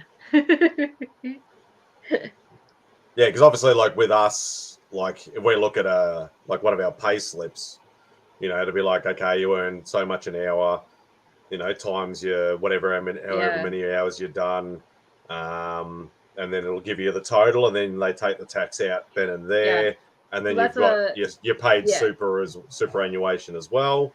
And then whatever you're left with, that's what it is. That's what you get. There's no. So that would be the W-2 employee. And then a 1099 is like independent contractor, or like you get salary, you get a commission, then that's how you do it, because you don't get taxes taken out, and they just pay your taxes at the end of the year. But you can deduct things like business expenses, and stuff like on that. It sounds like a lot of people would be like, oh no, I've got to pay like 10 or 15 grand in tax or something like that. They can. And they'd be like, well, I don't have that money right now. What do I do? So you can add, when you go to file, you can either do a couple things: pay it up front, or you can do a settlement where you're making payments to the IRS. Yeah. Which for some people would probably end up like you'd be paying tax every month anyway, or every whatever. Yeah. Because you'd be like, okay, well, once you're in the hole, you might never get out. Yeah. But it's a. I think I'd rather just once it's been taken out of each pay, that's it. You know, you don't have to worry about it. Like, still have to do obviously the tax return. It's the better after way end of because financial, you get but more towards your like retirement type thing if you do it that way, instead of like the tenant. Like it still counts, but then you're paying the taxes, so you don't. It's the whole thing. Yeah. It's all a lot of boring gibberish. It's a lot of numbers and a lot of reading and a lot of filling crap out, and you're like falling asleep as you're looking at the questions. You're like, I don't want to read. Signing about 1 million times. I know, right, Bobby? Yeah, let's just keep bringing this up. It'll be done in seconds, not the half an hour he needed. Yeah, he's been off for like 3 minutes and he's already fallen asleep 2 minutes in because we're talking about taxes. Taxes. The sad thing is, he didn't make it to his bed. He just made it to the floor. He just was like, he just flopped off there. Yeah. That's hilarious. I sent you a video. Oh wait, he's awake. He's awake. Keep talking about taxes, you'll be asleep pretty quick, Mark. Yeah. I sent that link to Miss So and Blue Hellion and Pop's Addict. Oh, okay. Now you can send it to Mark because he's in the chat now. Oh, I already sent it to him. We'll send it to him again. Maybe it'll be easier for him to go to sleep. All right, so I'm gonna send it to him again. Oh shit. Oh, nice. Okay. Now you're even more awake. So. Shit, we need to talk about something else. Yeah. Oh god. There, I sent it to him again. If we talk about anime or martial arts stuff, whatever like that, he might fall asleep because he seems to zone out when we talk about that stuff. Now, have you guys like I'm interested now because like I did see some like cool pops and like from like Trev the Shipping Guru, one of them. He was like showing me like pops of like some of the characters from Bleach. Anime sports it is. Let's go. I don't know any anime sports. There's a good one. Crimson Hero, volleyball. There's about a million. There's like basketball. every sport you can think of. There's at least one anime series There's based a on it. water butt sport where they fight with their Oh, butts. Yes. Beck was there you watching go. that. And I'm like, what the Yep. fuck is that? That was hilarious. There's weird shit that they come out. They gave her here fighting Foodons. Yes. That was fucked up. Fist of the North Star. You can go into martial arts, anime. Come on, let's go. It is. Running fast with your you eyes can actually behind you, sign isn't up it? for that to this day to do the Naruto runs. Yeah, the Naruto run. Yeah. Yeah, that's like the I bet you people do that a lot. Like videos of Yeah, them they running do. like that, and I'm just Yeah. like, what the fuck? Usually when you go to anime cons, there's one you can sign. You can just go and do it. It's kind of dumb, but yeah. Wow, I'm cool. Look at me go. I'm super fast. Well, yeah, it's like all about aerodynamics and taking off, and going faster. Yeah, it's ninjas, man. Ninjas. I'm an anime character. Look at me run. Woohoo!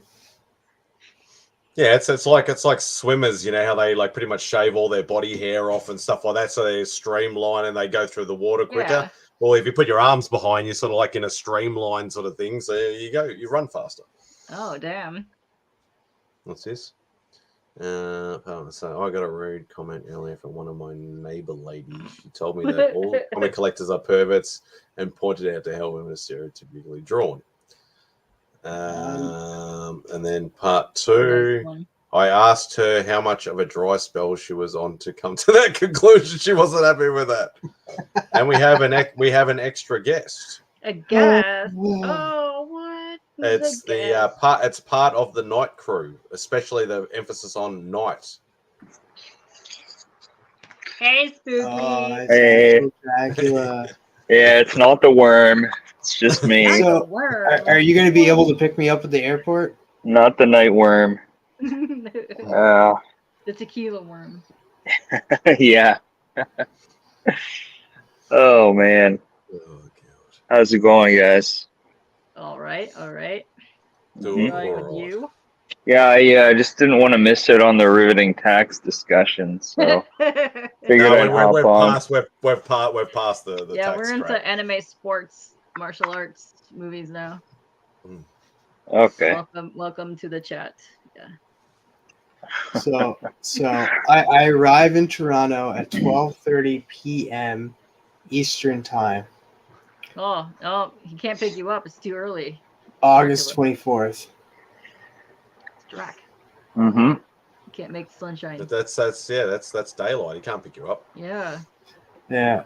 Unless it's like And his 30 days of Bible night and style. pop, and you then- can't even do that either. I'll camp out there just until it gets dark out. It's a fun. If you gotta be trapped in the airport, that's one. I was trapped there for like 6 hours one time. So yeah. Yeah, I'm very timid, so I'll just stay inside until you come pick me up. it's I mean, I haven't been to that many airports, but it's a pretty big one, I think. Yeah. Yeah. I mean, it's an airport. They're all the same. Just They're look for the airports. goofy guy wearing an Animal Man t-shirt. You'll find him. Yeah. Well, Van Helsing. Yeah, exactly. Yeah, he's in an Well, actual he'll be also van. at Toronto Yeah. Fan Expo. Yeah. I've heard it's a very good con, actually, especially if you buy the VIP tickets and you get in like 2 hours earlier before everybody else. Yeah. I one of the days last year, someone gave me hooked me up with one of the dealer passes so that I could get in 2 hours early, and yeah, it actually didn't really do much for me. I was basically there while people were setting up. I wanted to get in early to try and get the what was the exclusive everyone was after? It was the Batman foil, Batman 423. Oh yeah. Anyways, they didn't put them out. I don't even think they put any of them out that day. It was one of those ridiculous situations where they didn't tell people how many copies there were, how many would be available. So, yeah. But yeah, it's better than waiting in line. That's for sure.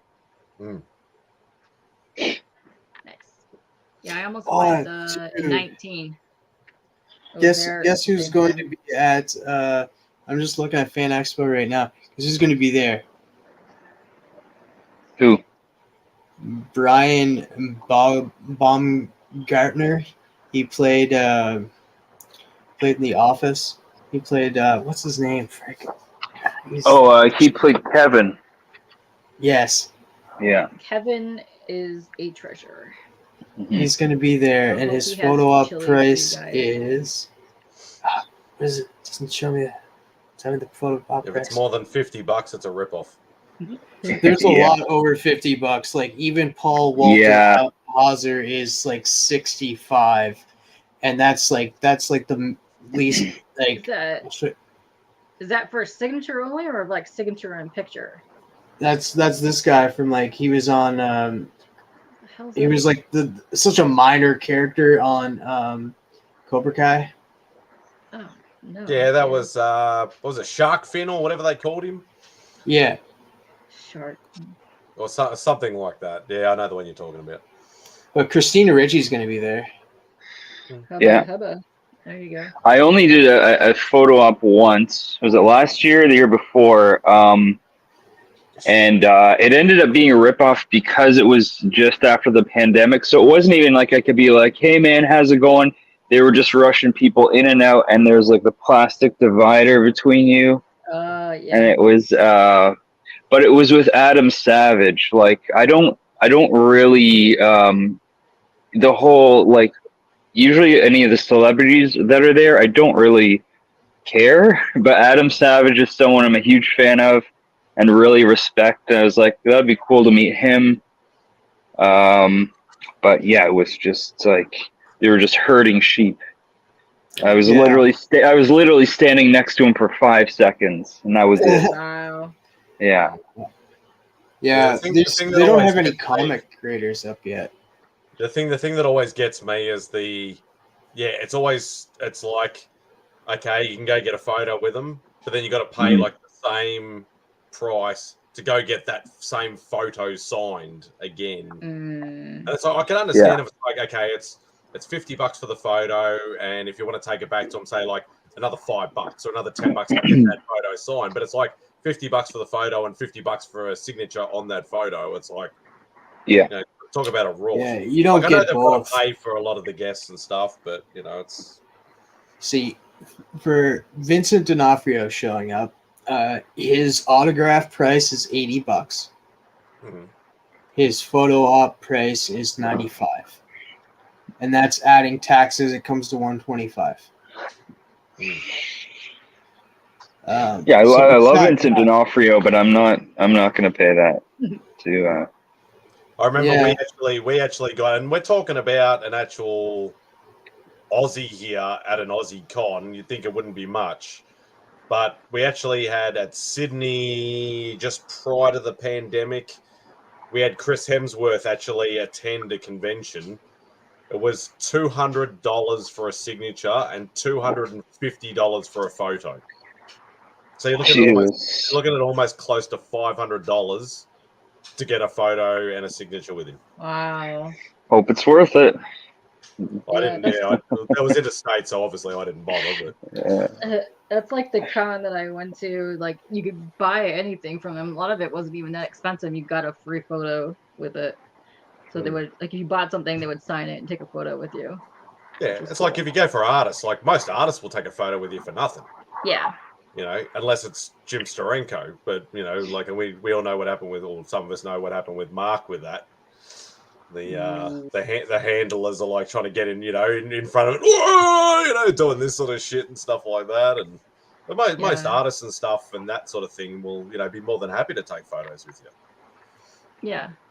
They're pretty Yeah, I good. can't wait till they release because like all they have right now on the website is like they're showing the celebrities and they're showing voice actors, but nothing Yeah, else. it's a little early for the comic creator Art peeps. announcements. But What like is that, even August? Yeah, I mean, I think they will probably start in June announcing them.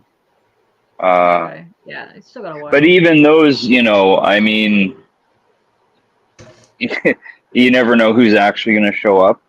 There tends to be true. cancellations. Yeah. well, good thing is I'll be able to meet you. I think I'll be able to meet the comic vet is going. So these people I'm going to actually be able to meet, so I'm pumped for that. That's cool. Yeah. I'll just have to wait until night for Drac to pick me up at the airport. But that's But what if they don't want to meet you? Too bad. He's gonna shut them down. Yeah. Yeah. I guess Trav's just got to grab him and hug him regardless. Yeah. Yeah. I think Fox might go, and I think Bleak might go. So there's a couple. Yeah, others. I'm trying to get Bleak to go, and I'm pushing. Like even though he's not Canadian, I'm still kind of pushing CJ to go. CJ might go. I mean, it sounds like he wants to go, so I'm hoping he will. Hey Kyle. Hey Kyle. Are you going, Katie? Not this year, maybe next year. I actually almost Mhm. went. I was there at the time, but Yeah. it's something I actually want to do because it's only like a 40-minute plane ride from here. Yeah. 5-hour drive. So.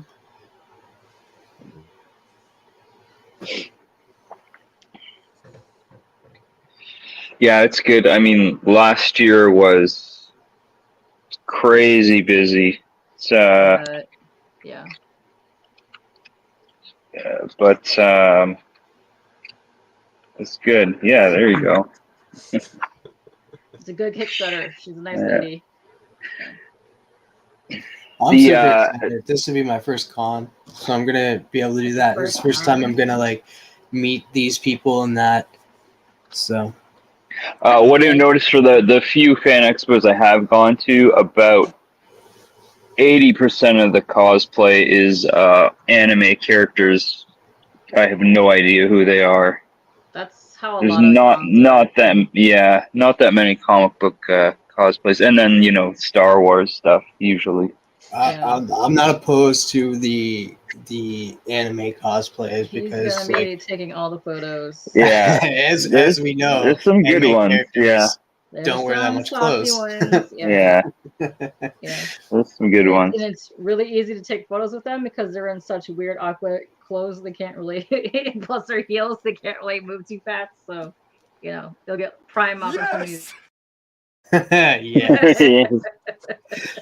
I mean, pretty much most people will let you take their photo because, I mean, what's the point of getting dressed up like that if you don't want people to see, right? And I will be. You guys will see lots of pictures. You'll be seeing lots of pictures of me and Drac, me and Van Helsing. Blackula's gonna be there, I bet. Yeah. No, like anybody that says like Fox shows up, I'll be taking pictures of him. I'll just be photogenic and that. Who I knows hope who he else can I'll still make it. He got into that accident the other day, so. what happened? His car's totally got hit by a car, and he was in the hospital for a bit. But hopefully he'll. Who was Fox? Fox Lang, yeah. Mm. Yeah. So, he was doing fine the last time I talked to him, but yeah, he said that was all messed up. So he's gotta get a car now. I'm also gonna like try to talk to some artists too that are there, see if they Yeah. want to come on between the lines. Hell yeah, that's what I was doing. I mean, you could. I'm almost certain you could probably get. It's gonna. Yeah. It depends who's there. Who was I just thinking of? Actual Van Helsing on. Maybe I don't even know where Van Helsing lives. I don't know if he's in Canada or the U.S. or Japan. He's a chatty fellow. I don't know. So. Romania. Mm-hmm.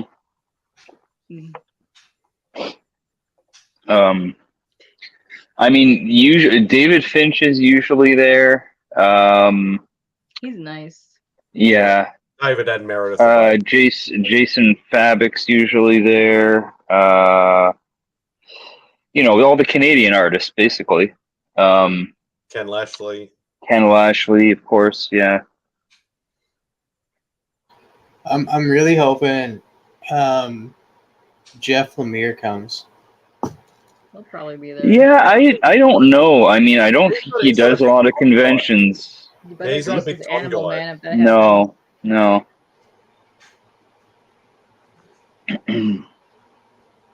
Same with like Chip Zdarsky. He doesn't really do cons, but he's doing. So Chip Zdarsky's doing a tour across Canada right now. He's visiting. He's doing signings at small shops all over Canada. Like shops he personally picked them out, and they're all like small shops. That's He's good come. though. Yeah, the one he's doing here in Toronto, it's my LCS. It's like, 15-minute walk from my house, and it's a tiny shop. It's one of the smallest shops in the city, and that's the one he picked to do his signing at. Nice. So that'd be cool. Yeah. It really helps out those small shops and like brings more customers into them. Yeah.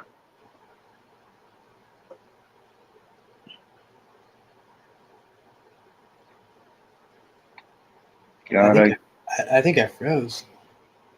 Maybe.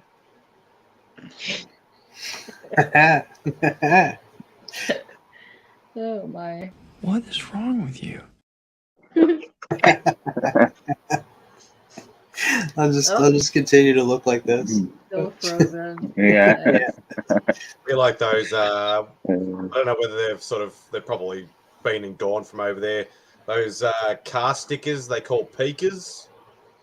A lot of they're big at the moment, especially in the anime sort of crowd. That's what he looks like, because you sort of put it like you have a bumper bar, and it's literally just a nose and eyes above. So it's like it's peeking over. That's what he looks like. Mm. Well, now he's just all black. Oh. Oh. Oh, what's happening? What's going on there? Oh, he's undoing the cap from his other cam. Yeah, I'm getting a laptop, which is cool. Like the Chromebook camera won't work at all. So like I have this other camera that's not even compatible with the Chromebook. So it'll be more compatible with the laptop. So. Yeah, I've got my cam on here, but if I lift up the crap that's underneath it, it's the Grody cam. So it's all like Vaseline smeared all over it. It's not. It's like tape. So I'm so excited for the con, but I'm also so scared at the same time. I'm just like, what? I don't know, man. It's just like I'm traveling like halfway across the world right now. I'm just gonna. Are you a little bit of a agoraphobic? Like afraid of crowds, or a little bit, yeah. And then if you're not used to it too, it'll be a bit overwhelming. And then as well as like being in strange places, not familiar with the place, and that it fills me with anxiety. So. Yeah, it's a cool place. Have you ever been there before? And then somebody was talking to me. I was just like, "Yeah, I'm gonna be near the CN Tower, because like where I'm staying at is a dorm, and yeah, I'll be near the CN Tower." The convention center is very close to the Sky Dome and CN Tower. Yeah. Yeah. That's why I liked where I got like the dorm. It had high reviews and stuff. And I was like, well, it's gonna be close to the convention too. I just think I think the furthest place is like the airplane. Yeah. I mean, if you ever want me to show you around other places, because around the convention center, it's like a lot of other places in big cities where convention centers typically in like sort of a business area. So basically, all around there is just hotels and like some office buildings, skyscrapers. So there's not much around there, like the actual cool parts of the city.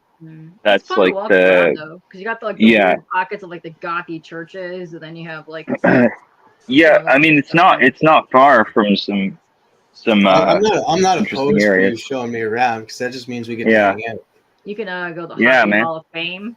Check that Trav's out. like, oh, I've got a friend. I got a friend. Absolutely. I mean, yeah, if you come back to like where I live, it's pretty cool. Yeah. Yeah. We'll go to the loony bin together. I don't give a fuck. Yes. Yeah.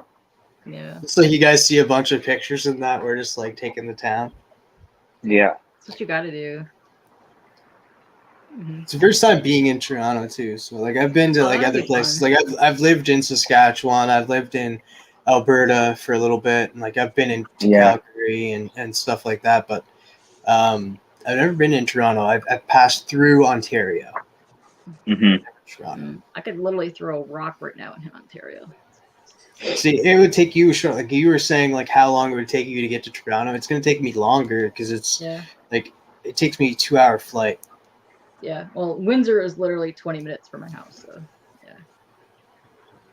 Yeah. yeah, so when I first started going, I had a really bad anxiety. I didn't like it, but now I've gone to so many of them. It's like my home. Like, yes, my nerds. Yeah, definitely. I always get that anxiety too if I'm going somewhere I've never been, but usually once I get there, I'm just like, oh, this place is awesome, right? If it's like seeing some place you've never been before, you know, pictures don't do it justice, right? Even if it's just a place like Toronto, it's like, yeah, it's gonna be. Yeah. I'll never go up in the CN Tower though. Like I heard, like, well, I was talking to the guy that I took a picture with today, one of my coworkers that's leaving, telling him about the CN Tower. He's like, yeah, don't go up in there. I was like, do it. oh, It's he's fun. like, you wait 4 hours, pay $80 4 and hours? be disappointed. I don't know. I haven't been up there in years, so I don't know what it costs, but it is pretty cool, especially to walk on the glass floor. They also, So you're I don't gonna know. hope you don't want to get vertigo then. Yeah. It's a I mean, trip when you go up in the. it's really high up there. Yeah. The one in Niagara is cool. Is the one in Where am I at Niagara? right now, Kyle? Or where am I at in general? He's at home on an island in the middle of nowhere, in the middle of Canada. Yeah. I live in Prince Edward Island. Very, very small place. Yeah, we're very surprised most of the time that he actually has internet. Yeah. Hey, what's up, Biggie? Hey, what's up? Yeah, like conventions, and that's the thing. Like, I'm not a crowd person either. Like, I can handle crowds quite fine, but I get frustrated too quickly. That if there's like the usual like a big group in the middle of an aisle and you can't get through or past, I will literally stick my elbows out and plow through them all. You know, like absolutely. Yeah. There's you definitely get those like bottleneck areas where it's just like a wall of people you can't go through. I'll usually just back out and go a different way. I mean, I'm just like, well, they're in my way. I'm gonna move them out of my way. Yeah. Yeah. Like move. That's like Costco over here. Like where we haven't had Costco for very long. We've probably only had it for, I don't know, maybe 10 years or something like that. But still, it's still fairly fresh. And, you got those giant ass trolleys in Costco's, and it's certain attracts a certain, how do I say this without saying it? Yeah, thank you, Beck. Demographic of people. And that's why I'll refuse to go there now. Like, Beck will go on her own or with her sister. I will not go because I will literally, I'll get frustrated in about the first 5 minutes and I'll just start knocking people over with those big ass fucking trolleys. Because that's all they do is they just stand in the middle of the aisle and talk instead of doing their shopping and get out of people's way. I would just smash them through them. Yeah, Costco is a nightmare. I hate going there. It's awful. It's pretty bad. Yeah, but like at the con, even that when it is like, jammed up with people, there's always just so much to look at that it's like, even if you're walking slowly, at least you're looking at, well, usually some cool shit. Not necessarily, but I think that's for a first, because you've never been to a big con, have you, Trav? No. No. So I think it'll be because from what I've been told, Fan Expo is a pretty big size sort of con as well. So I think you might even get a little you probably get excited and then probably overwhelmed. Yeah, definitely a bit of both for sure. It's also like if you're the most overwhelming thing for me usually is how many comic books there are to look through. I'm just like, there's no way. It's overwhelming. It's like, where do you start, right? And then that's why for someone like me, I'm not usually looking for anything specific, so that's overwhelming because it's just like aisles and aisles of long boxes. I'm like, oh fuck, I don't even know. It's like I don't even know what to look at.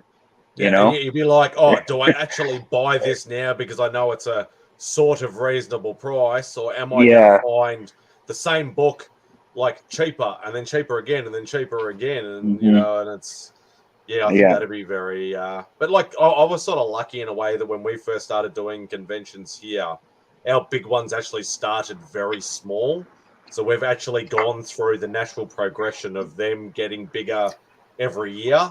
And we've been a part of that. So we haven't sort of just walked in and it's been like a whole entire convention center. It started, like in a little tiny room and then just got bigger and bigger over time. I got a question for you. So the exclusive that you get, like, because I got the Ultimate Fan Package and I get an exclusive from a major publisher. Do you get to choose the publisher that you want? That I'm not sure of. They'll usually have a table with a whole bunch of different exclusives. I don't know how many. I mean, I think last year there was at least a dozen con exclusives, if not more. So I don't know how that works exactly. Yeah, shouldn't you be able to just go to that table and just pick which ones you want to buy? Yeah. Yeah, and that would be cool because I do get like an exclusive figure as well, and a lithograph. I think if you get like a show bag when you come in, and they might have an exclusive, like a couple of different exclusives in that sort of thing. That might be a bit of a blind sort of thing because you just like they might just pick that one for you. Yeah. But yeah, you can buy whatever ones you want on the table. But if there's like a hot book that show, then good luck getting that one. Because as we've seen, buy. They have like on the Fan Expo, you can shop there, and I do get a discount from something like they're showing me that there's a Venom Lethal Protector Protector 2 #1 shop exclusive. There's Disney Shorts figures. There's a Batman Beyond exclusive trade cover variant, and then there's a Superman 1 exclusive one. And yes, so it's and some of them are signed, some of them aren't, but it looks like it's Venom, Lethal Protector 2 #1, Batman Beyond #1, and Superman #1. Yeah, and so the ones that would be up on their site right now, there's going to be because Fan Expo will just put up exclusives on their site. Those are not necessarily the ones that are going to be at the convention. Or, I mean, they may be, but there will be more as well. So where you go to pick up your badge and other things, they might have set a separate chunk of the exclusives out over there for you to pick from than the ones at the tables to buy. You know what I mean? So you might have a limited scope of exclusives for badge pickup. Okay. It just really depends on how they do that. Yeah. Man, some of these celebrities, like even voice actors, are charging a lot. I know Ahsoka is a very popular character right now, but the girl that played her on the cartoon, Ashley. No, that's the live action. This one's the voice actor, Ashley Eckington. Autographed photo of her character, not of her. Just so she signs the print of her. It's $130. Holy shit! No. Hey, Kyle. Later, Kyle. Yeah. That's like 3 people. Yeah, no thanks. I mean, I'm not a big signature guy to begin with, so I don't even think I'm not gonna Rosario pay that. Dawson charges that much money for her thing. Yeah. Yeah, I've never. Oh, there's been a few people over the years that I've been tempted to get like a photo with or a signature with or something like that. But I'm like, if I follow that rabbit hole down, that's just another thing that you're never going to end. It's going to be like, because Yeah. we have like little conventions that are like specific to certain shows. Like we have a All Hell Break Loose, which is a supernatural one. We have a Walking Dead one. We have a Star Trek one, a Star Wars one, and a few others like that. And it's like, well, if I'm going to start going down that road, I'll start picking different, I'll go to those and get every single random ever like one episode character that's ever been in one of these episodes and get a signature and a photo from them. And it's just too much. I'm half tempted with Christina Ricci. Is it Kev? Is it coming out or did it already come out? I thought Lethal Protector Volume 2 is already out. It is out. Yeah. Yeah. Just like the Superman 1 is already out. Like I think it's on. It's already had two issues come out. I think the third one's coming out this week. Yeah. We have and we have we have Stephen Amell and Carl Urban coming here next week. Ooh, for our fancy. convention. So like I'd be half tempted by those two to get something like get a photo or get something signed, but it's like nah. They'll be like probably the two biggest priced ones. Mm-hmm.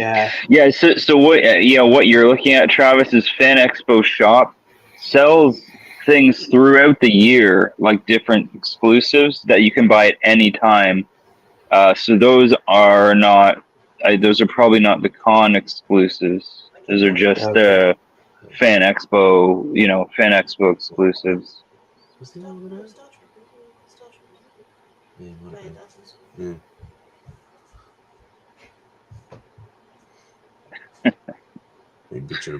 Yeah. You'll get it eventually, Biggie. We know you will.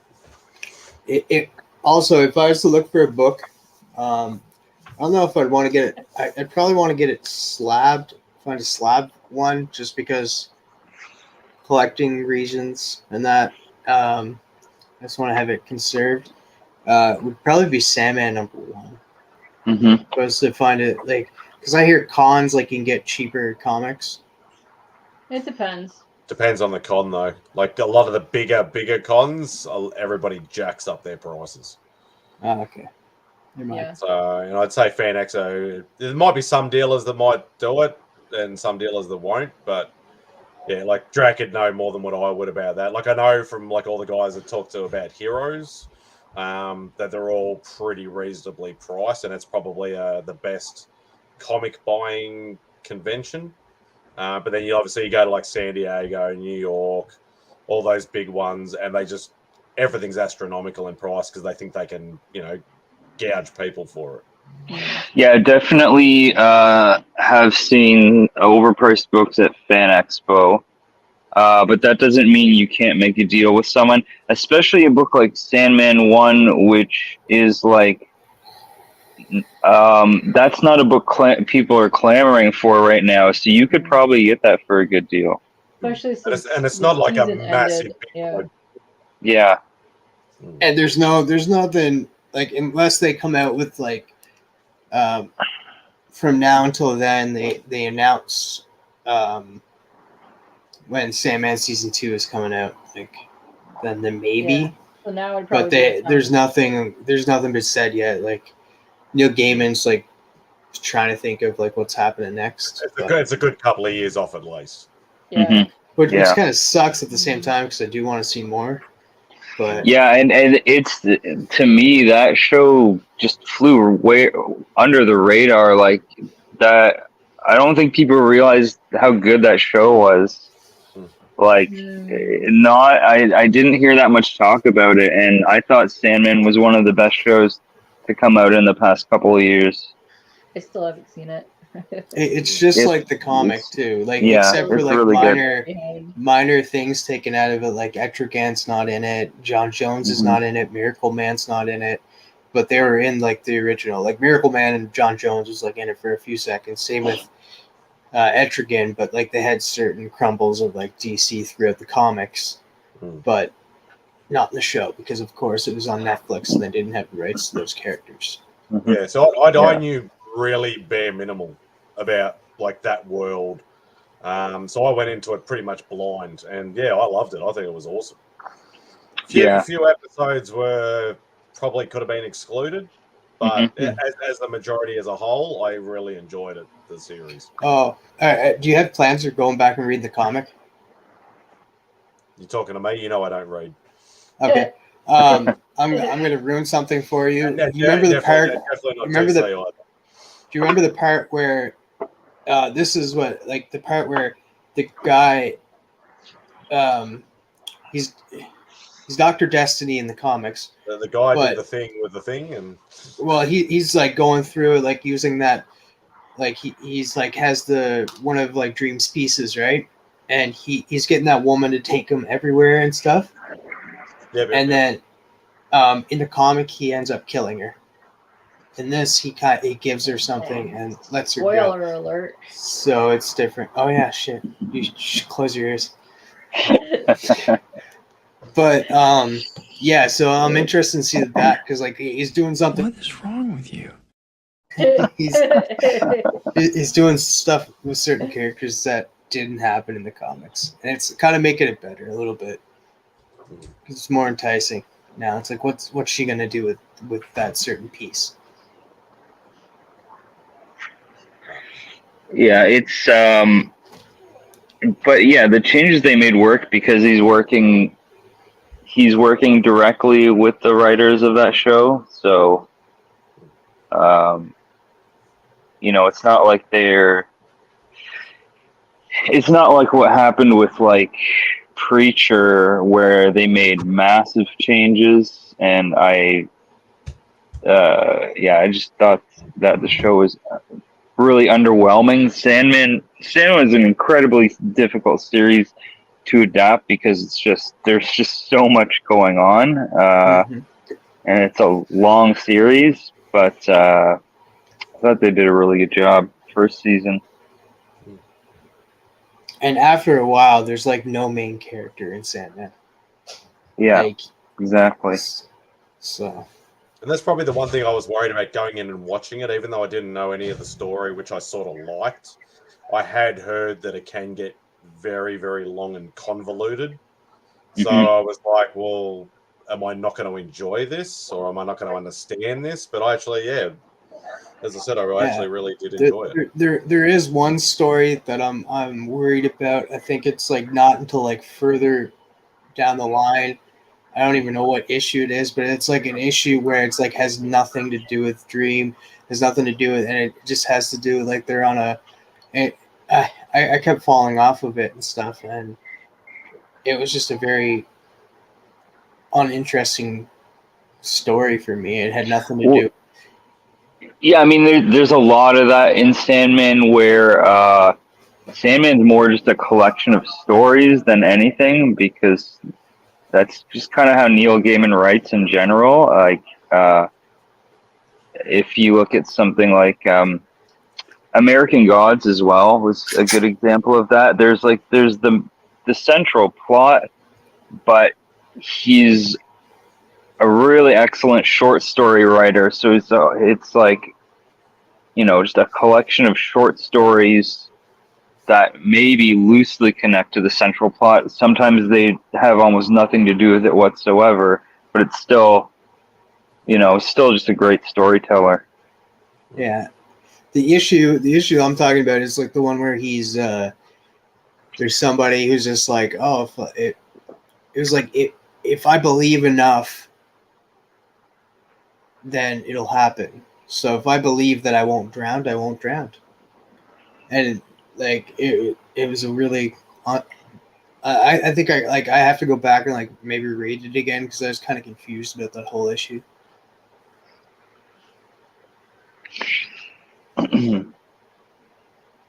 Night, Bobby. A bear. What is up, dudes? What's already up to? Got plans for tomorrow?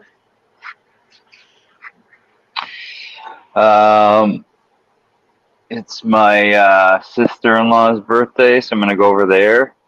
But Ooh. also, I might be seeing Ozzy tomorrow. He said he needs to take some of my Gemini mailers. Okay. I guess he ran out, and I think he's gonna come by here and grab some of those from me.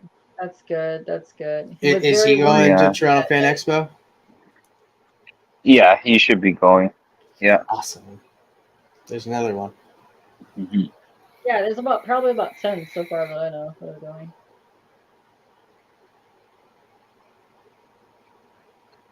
Pumped. Same as though I still haven't even watched the show yet. I'm like just super behind on stuff. Yeah, there's a bunch of other series I never read either. I read the original series, which is 70 issues, and a lot of a lot of writing in those 70 issues.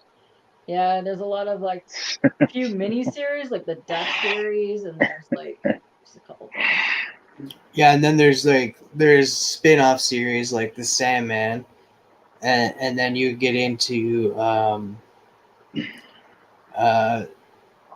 Nightmare.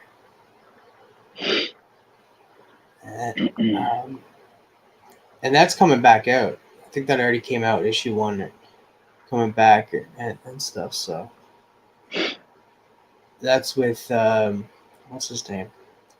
Know his name? I know his name. He's a guy with the teeth for eyes. The Corinthian. The Corinthian. There you go. Yeah. He was a good character. I like the actor who played him too. Yeah. Yeah. Nightmare. I think it's called Nightmare, Sandman Universe Nightmare, and he's like on the cover for that issue.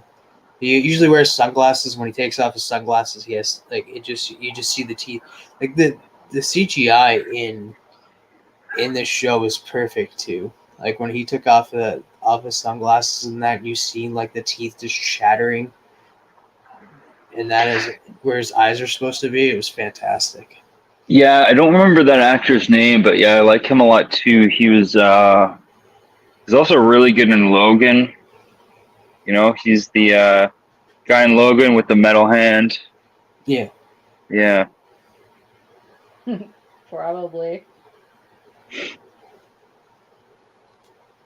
Either that or he got attacked by, nature stuff. What am I getting bitched out about? Being a Spider fan. Oh. What's wrong with that? You live in Australia where I'd be scared of spiders. Nah. You don't say the deadly ones too often. Too often. Oh. Yeah, you don't say that. It's not as Wild West or the Amazon jungle as everybody thinks it is. Like CJ wants you to go super bad hunting some wildlife. Yeah, I know. Yeah, I mean, and you guys don't have to go to Australia for that. I mean, just go down to Florida, like the Everglades, where you'll just be surrounded by alligators and snakes.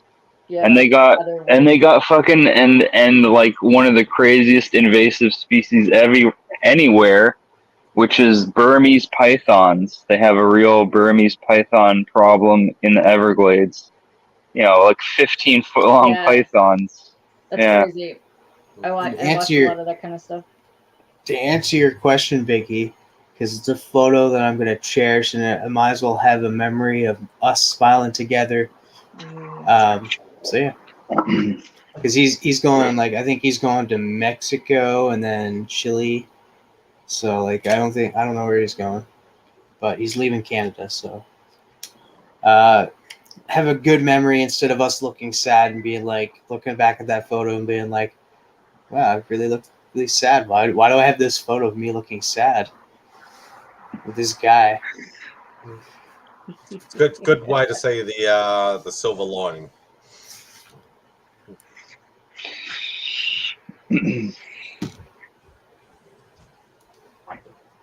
just a little happy, but I got you. Yes, sir. So Like- what are you actually going to hunt at Fan Expo, Trav, besides Sandman 1? I don't know. And the anime babes. You got me. I'm going to. I'm like, I don't know yet because like I do want to like. So you're not going in with a plan. You're just going as like you just. Well, I don't have like a plan yet because like I don't have like I want to know like who's going for comic writers and artists and stuff. Then I'm gonna make a plan of who I want to talk to.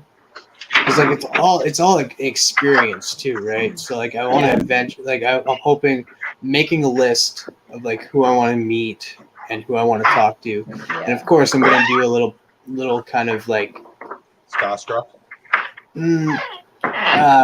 Networking with some artists maybe to come on the show for Between the Lines. So we'll see what happens there, but like I do want to like. If they're like, that's why I hope Jeff Lemire comes because, like, if Jeff Lemire comes, I'm bringing my Animal Man book. You need to Like, dress up Animal Man comic. What's that? You gotta dress up as Animal Man comic. I should like if he does come, and that it probably wouldn't take me that long to like get an animal. I don't know. I don't think they make Animal Man costumes, so it'd have to be like fan made. Yeah. I got him to sign my Animal Man 1. Oh. So if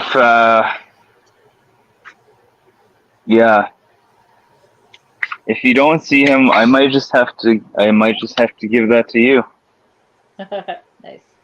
Yeah, definitely always ask if like you can film or anything around there because some people won't even let you like if you're like live like on Twitch or something like streaming, they won't let you in like front of their booth. So you gotta So in other words, if they've got careful, handlers, don't approach them with an on camera. Yeah. Like keep it down and then go, hey, do you mind if I film type thing? Especially if it's a bigger, larger con. But there will be sometimes like little photo things that have like a photo or like a film thing with a cross through it. The only artist I saw that had a handler at the last two fan expos was Greg Capullo.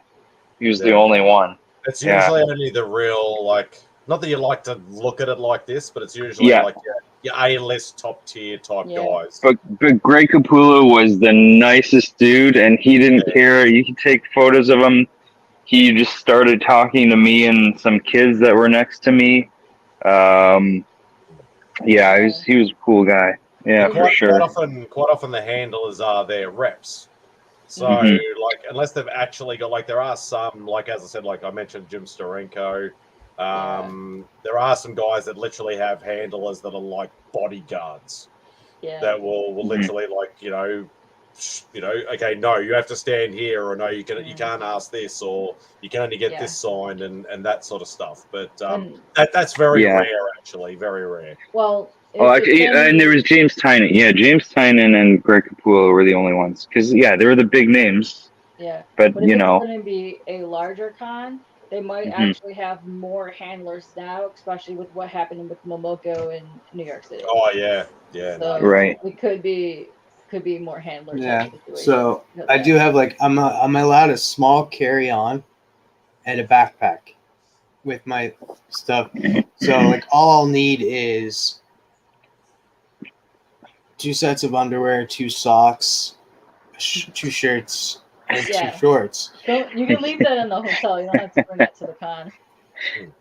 Well, I know. Like I mean, like for like whenever I travel back too. So hopefully they'll do it because I'm taking Swoop, and apparently they're very strict on weights. Like they'll make you empty your suitcase. You're taking what? What is it? Swoop. I've never heard of that. Is that an airline? Yeah, it's like so. I'm gonna be going on with them, but it was like you guys all seen how much it was, but I paid extra for my carry-on. So that's like all together was $466 return flight. Okay. So hopefully I don't have to pay that on the way back. the extra carry on. But we'll see. So like at the same time, I'm like, do I get a bunch of stuff if I can't bring it back with me? But I have a backpack and I can put all of that stuff in my backpack. That's it. As long as you can fit it in there, you're fine. Yeah. Yeah. Like, it won't be. It won't be like, an issue. Even my carry on, like I could just use that for my clothes, and then my backpack is strictly for the stuff I buy at con. Because it's just comics and stuff. Like it'll fit into like even the back pouch where it has a laptop holder. Yeah. So I should be fine as long as I don't get too much big stuff. I should be good. That'd be Yeah, fine. whereas when I was doing all my original art stuff and that, like I actually have a big long backpack that fits an 11 by 17, like a couple of folders. So I'd always have to carry that around with me because then once a commission is done, I need to be able to put it in the folios and stuff like that. So that can get really cumbersome and annoying. So like I always tried to organize pre-show commissions so I could literally just load up at the start, pay for them, and then go and put that in the car, and then I didn't have to walk around with anything again. So I got like one and that there, and then you got another one with a hat in there. Yeah, that's a decent size for books. Actually,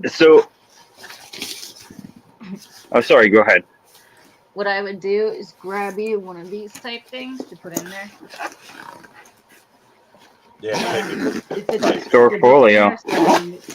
No, this is just a oh, that's just a box. mailer. Yeah, it's a mailer. Yeah. So anything that I want to get signed, I usually put in this thing and bring that with me. Yeah, I'm gonna have to do that. I'll get it back. So, because when you sit down, a lot of times you're gonna you have that backpack on. You sit somewhere, you might crunch something. Because I've done that before. Yeah. You forget you got it on your back, and then you sit there and go, "Oh, I'm tired." You're laying back, and then so tired, and you're running around for 90 freaking hours, and you're like, "I just want to sit down." Yeah, actually, Spray, I was going to ask you because I imagine you get quite a bit of artwork mailed to you. How do people usually ship that? Like, do most people ship it flat? I've had it in so many different ways. It's not funny. Like 80 to 90% of it is always shipped flat. Yeah. But it's actually I've only ever had 2 artists that have shipped it rolled up.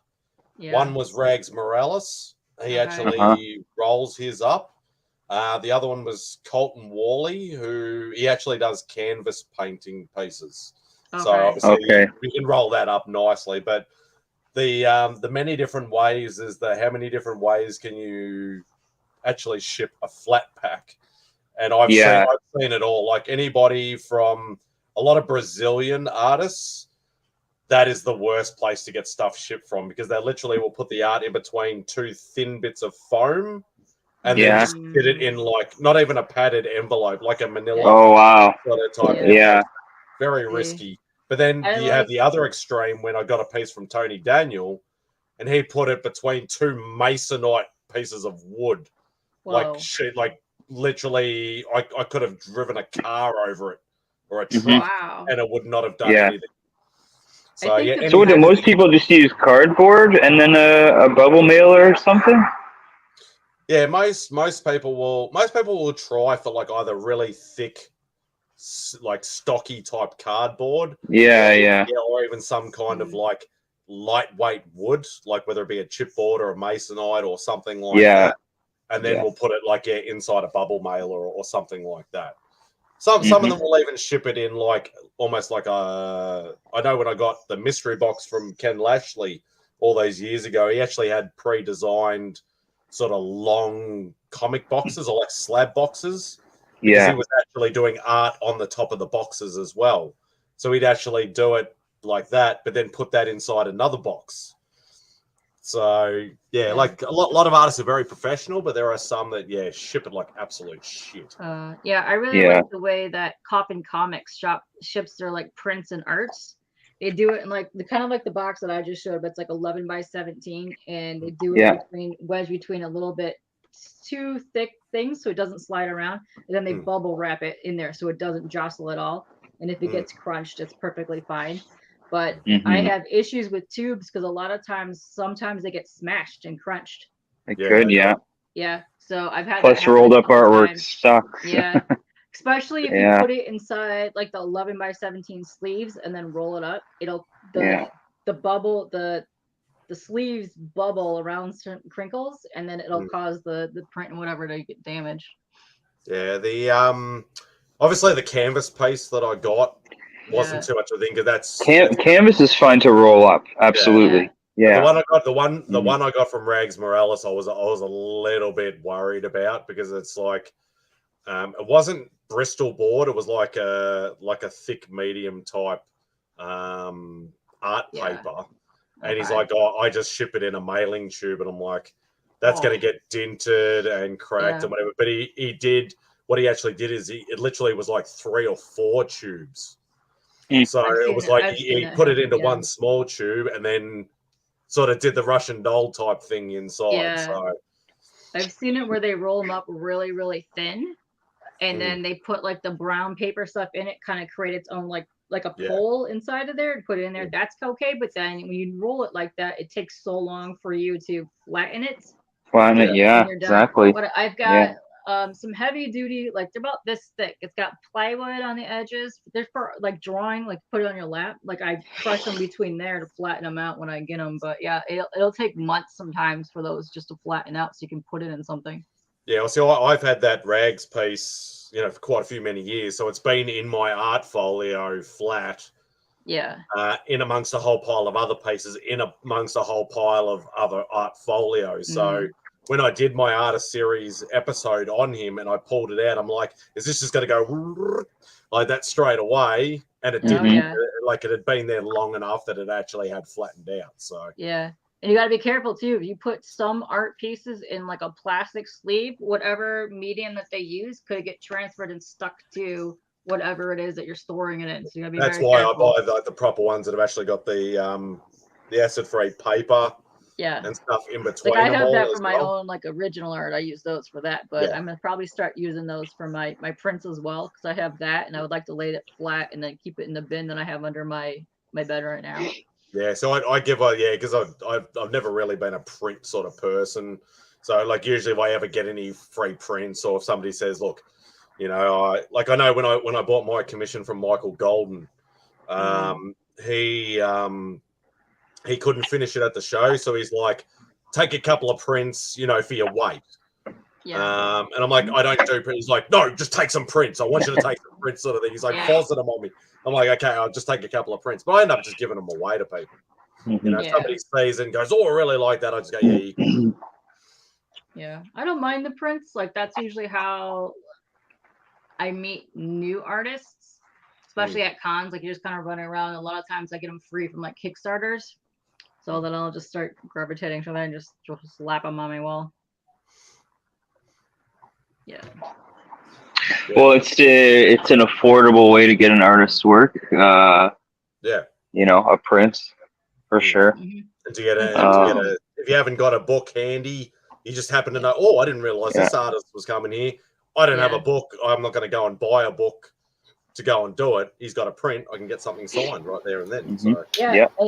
That's why I'm keeping track of who's coming. Like I'm signed up for like I'll get an email. Like I got an email when like some new voice actors, like the guy voicing Miles Morales is going to be at Toronto Fan Expo.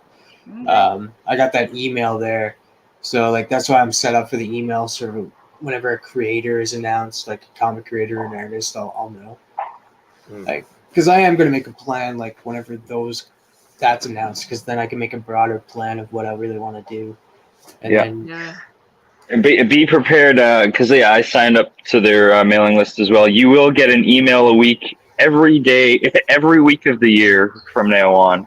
Yeah. Even if you unsubscribe from it, you're still gonna get that email. No, you can unsubscribe. Yeah. Just a year. Once the con is over, you'll still get emails. But yeah, it's like I'm on quite a few like newsletter, email type things from like when I was seriously looking, like probably 15, 20 years ago. I was seriously looking at saving to go over there to go to a big one, and So I'm like, oh, okay, I'll see when, like international badges or tickets or whatever become available. So, like, when it becomes con season, my email gets flooded with all these, like, from like Wizard World and San Diego and Reed Pop and Yeah. Fan Expo stuff and all sorts of stuff. It just popped in. I'm like, yeah, no use to me now. Yeah, actually, my first con when I was a kid was, it was Wizard World. Fan Expo used to be Wizard World, I believe. Yeah, I'm not you guys that know more about that Yeah. than I would. Like, I know, because like the main con that we've had for probably 15 or so years has been Supernova Expo, and that's in pretty much every state, and you get it once a year per state. And then about 5 or 6 years in, then they started Oz Comic Con. They ran that for I think 2 years, and then actually Raid Pop actually bought into it. And so it was actually being run by Reed Pop and things like that. But yeah, that didn't last too long. They're probably like, why are we, worrying about some little convention in this little country or whatever? We won't even bother. But we got some decent guests out of them. Like, first year we got Stan Lee came for the first time he'd ever been to Australia. That's not bad, yeah. We got, because usually most of our TV and movie star people are all like, they're in one episode of Stargate Atlantis in like the 3rd season, like people like that. You have no idea who the hell they are. But we started getting like William Shatner, we got Benedict Cumberbatch, we got Ron Perlman. So we started actually getting some really decent names. Ron Perlman would have been awesome to meet. Yeah, and then Reed Pop, got out of it or whatever, and then we all went back to the the C, D, E, and Z listers or Z listers, whatever you want to call them. So, but Carl Urban and Stephen Amell is not bad gets for us. So no, sure, yeah. But everybody else is like nobodies. We only got one international comic guest this time. That's it. Everybody else is Australian. So yeah, we got Carl Urban's Australian, isn't he? No, I'm talking about like comic guests. But Carl Urban, no, I don't think Carl Urban's Australian. I'm not 100%. New Zealand? Sure. He might be New Zealand. I'm not sure. Supernova, Melbourne, guess. Oh, and we got Tamura Morrison as well. Well, he's a New Zealander, but obviously, he's big Star Wars fame now. So, yeah. So Carl Urban, Tamura Morrison, Stephen Amell, Katie Cassidy. Ooh, Katie Cassidy. Mark Shepard. So you'd only know him if you've ever seen like. Mark Shepard. Crowley himself. Liam McIntyre. I have no idea who Liam McIntyre is. He was from Spartacus and Gears of War, apparently. Emily DeRaven. Who did he play in Spartacus? And we got what's his name? From bloody Big Bang Theory. No, God. Yeah. The comic book geek. Yeah, the comic book. The comic owner. Yeah, but everybody else is like, don't know who the hell you are. We got a Power Ranger. Who gives a crap? Yep. Yeah, we got the voice of Winnie the Pooh coming. So for a voice actor, that's pretty decent. We got Veronica Taylor, who's the voice of Ash Ketchum from the Pokemon animated series. But she has done a lot of voice work. The newer voice of Scooby-Doo. So obviously not the original one, because the original one has died, I think. But the only international... there's the one that Trav's interested in. Yes, Koala Man. Princess Bento Studio. So apparently they must be the ones that actually do that particular show. You really need to watch that show. It's done by an Australian. Yeah, but no, Jim Chung is the only international comic guest we got coming. So he's still a decent artist though. So we'll have all the usual like Aussie guys like Tom Taylor and John Summerreaver and all those sort of guys. But Yeah, not much for the comic book people this time. Carl Urban is New Zealand. Yeah. I looked Yeah, I him was up. pretty sure he wasn't Australian, but yeah, I didn't know whether he might have been New Zealand or whatever. Because obviously Boba Fett is New Zealand, so on New Zealand. The Kiwi. Who'd you say that guy was from Spartacus? What's his name? Liam McIntyre. Liam McIntyre. He's the guy that replaced the original Spartacus, because in the first season, the guy who's playing Spartacus died of cancer. Oh, okay. So Yeah, so I he never also, saw the show, so. yeah, he also played Liam MacArthur actor. McIntyre. McIntyre. That's why I'm having a hard time. McIntyre. I want to say that's the same guy.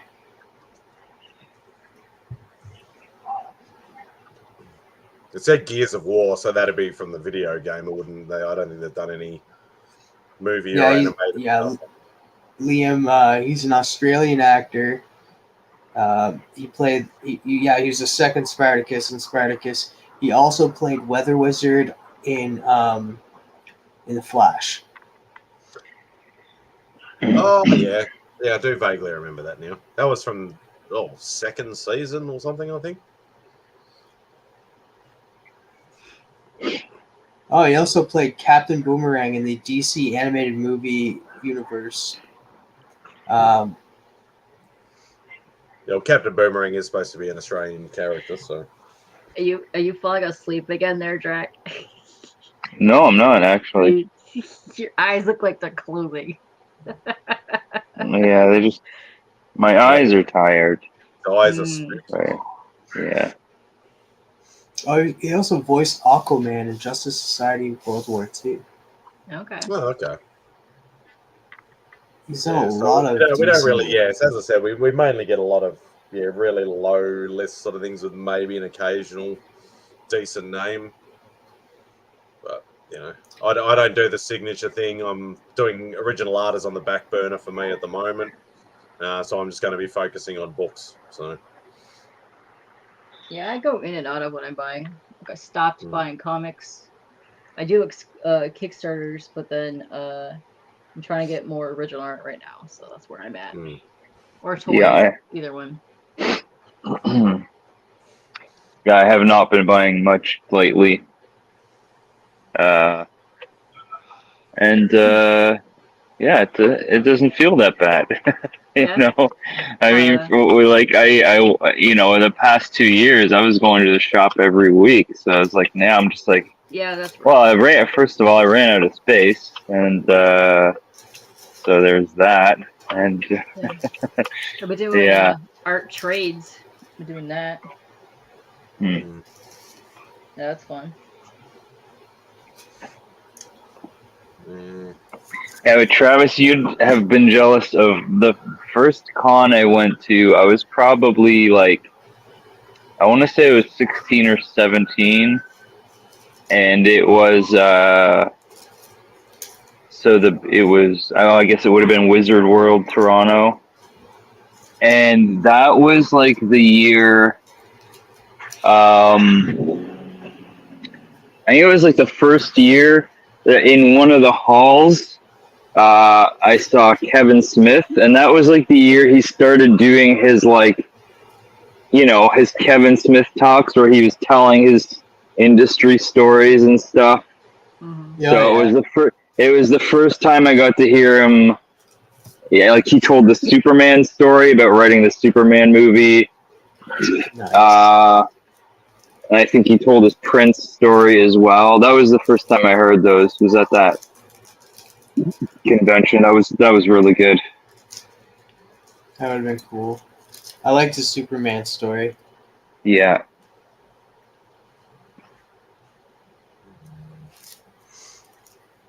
Because as much as I liked Wild Wild West, it's just like, you just went over and did what showed up in that movie was a giant spider.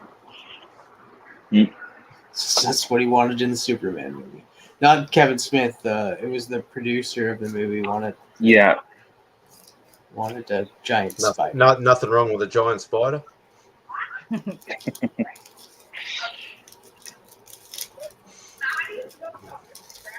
I don't know. It just doesn't fit with Superman.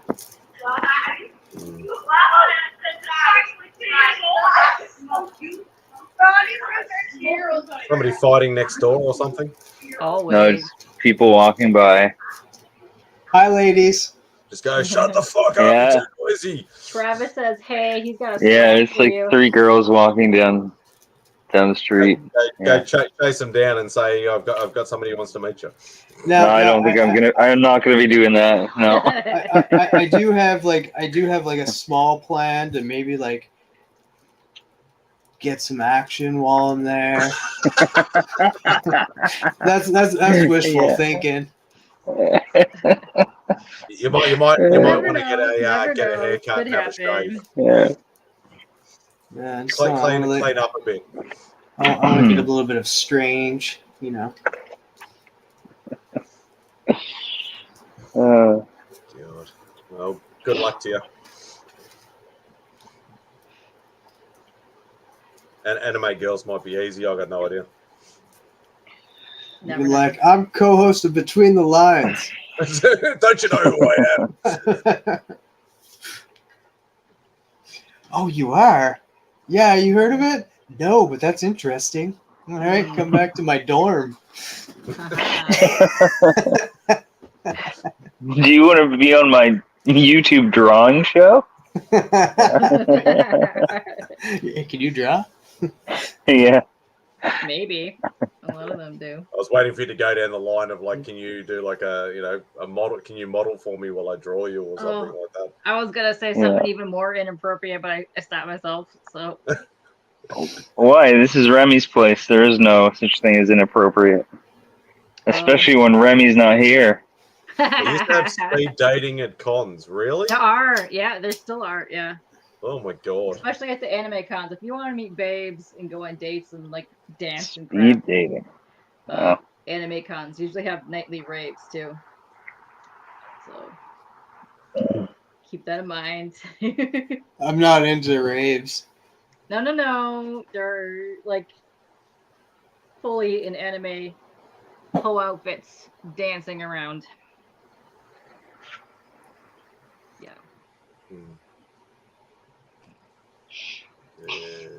Now let's talk serious right now. Oh. I'm not a drinker, but I am an avid smoker. And I don't think I'm gonna bring my own stuff. So is there shops around in the area? Oh, you're talking about that kind of smoking. You will be overwhelmed by the amount of weed shops here. I'm pretty sure it is. And drag. I mean, they're on every block, man. They're on every block. There's like pretty much more weed shops than there are Tim Hortons now. So that's not an issue. Yeah.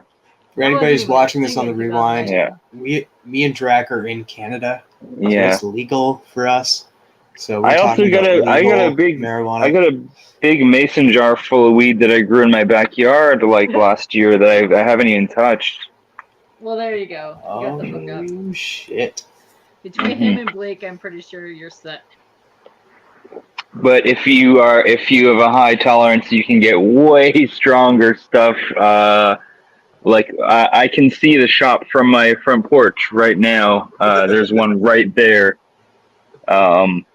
I haven't even been into that shop yet. I should just camp out in your backyard. Yeah.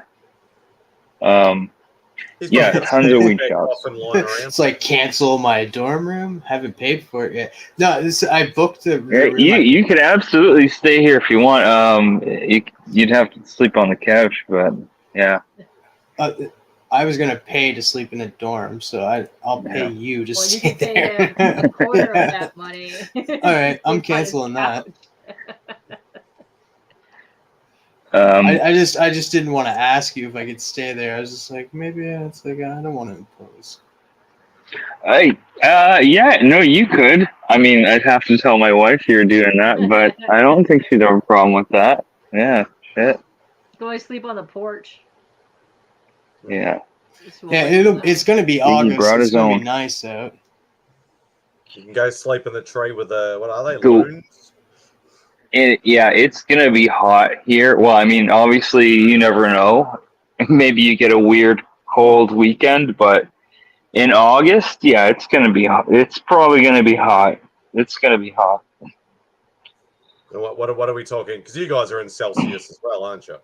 Yes. Yeah. So what do you In think? all, I mean, in August, you're talking 25 typically. Oh, that's so good. Maybe even up to 30. Yeah. Yeah, that's about my average sort of normal, Yeah. non-hot, non-cold day.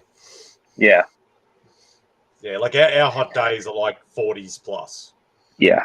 Yeah. It doesn't get up to 40, but 30 is a hot day here. Yeah. Yeah, our cold is like 5 degrees. Yours is like minus 30. Yeah. Yeah. And cold is still cold. If you're anywhere around 0 degrees, it's cold. Yeah, it's cold. And then you get but it can get well below that. So yeah, it's either that can really I start the sucks. car or is the car snowed under? Yeah. Yeah. I mean, it's in here. It's not that bad. You go out west to like Calgary or or God forbid Winnipeg, which is just a frozen wasteland. I mean, yeah, minus 40 is not irregular. Yeah, I Yeah. lived, like I said, I lived in Saskatchewan, and literally, like, I lived in an area where I lived in, like, Kindersley, and that there was no trees. Like, Yeah. there was none whatsoever, like, anywhere you looked. And it was so dry there. Winters were fucking cold. Like, it was like, it would get to minus 40 Yeah. there, and it'd be such a dry one, and like, it sucked so bad. Yeah, and the thing is, you can't really prepare yourself for that. You don't know what minus 40 feels like unless you've been in that cold. I've never been in minus 40, but minus 30, yes, and that's just it's brutal. So brutal. Yeah, so I've only ever probably so been minus 10, maybe minus 10 or 15 when I actually went Yeah. to like ski slopes where it actually is supposed to be that cold sort of thing. And that was the coldest I'd ever been in. But you got all the thermal out, gear and stuff to actually properly go skiing. So you don't feel it as much. And that's the thing though, is like if you're wearing the right thing, I mean, you can survive Antarctica if you're wearing the right clothes, right? Yeah. So exactly. it's just that at a certain temperature, any exposed skin is just like that's it. You do not want to feel that. And that'd be me. It'd be like, oh, I forgot to check the weather, forecast for the next day. I'll just go outside in my boxer shorts and a t-shirt to go out and have a smoke. Mm-hmm. And it's like minus 30 degrees, and then in 2 seconds, I'm like a frozen statue on the bloody front porch with a smoke in my hand.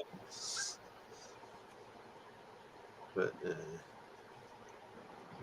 yeah, igloos. Yeah.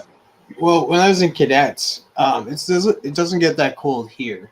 Like the worst here that it gets is like snow drifts, and like school cancellations because of it. Because like I lived out in the country for a while, and like the buses couldn't get out there sometimes because of the snow drifts. It would be like bare in some areas, and then it'd be up to the power lines in others. So they'd have to cancel school because most of us were out in the country and half of us couldn't come in.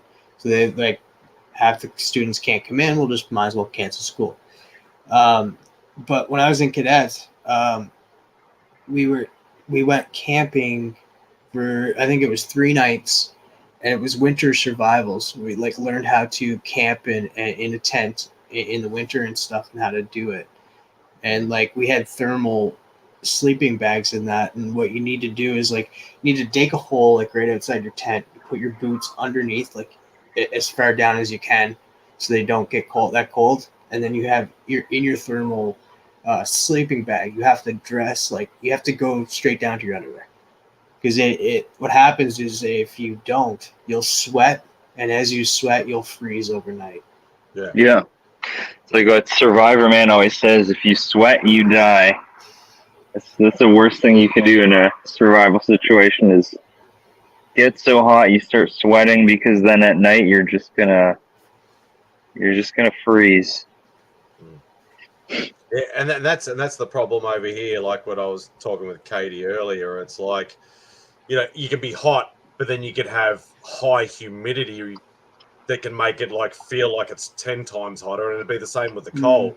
It could be no wind, no nothing, but -30, but then it could be like -10 with like a really bad wind chill factor that can make it feel like -30. So Anyways, it's always the added bits. welcome to Remy's place, everyone, which is now the Weather Network. This is now the new direction we're taking. Remy Q Studios. We had Remy Q science- Weather. Yeah. We had science talk earlier. Like Joe and Flat Mark were Earth talking talk. about whether it's flat or round. The You missed bloody the spy Earth. balloon stuff earlier. Yeah, we started talking about taxes with Katie. We we talked did. about everything and anything. No, we talked about anime. Like it was all over the place, man. Anime. What was it? I think they were talking about Nokia phones earlier. Yeah, Nokia phones, and like if you remember, if you ever had like the old like analog or the like brick phones and stuff, and whether you had a beeper or not, and yeah, it went all over the place tonight. Yeah. But that's what you can expect for like going almost 6 hours. Yeah. It has been almost 6 hours. Wow, it's almost 3. Doesn't even feel like it. Yeah, I was thinking about calling it anyway because I've been sitting here for almost 6 hours. Hey, you've been here the whole time. I've been here the whole time. Shit, I didn't realize that either. Well, well, I had to do it I because looked- Remy bowed out after the first half an hour. He did. When I woke up this morning, I think CJ went to like 8 o'clock this morning or something. I don't know, dude. I woke up and it was like his show ended an hour before I woke up. It was gonna go. It was a on long there, one.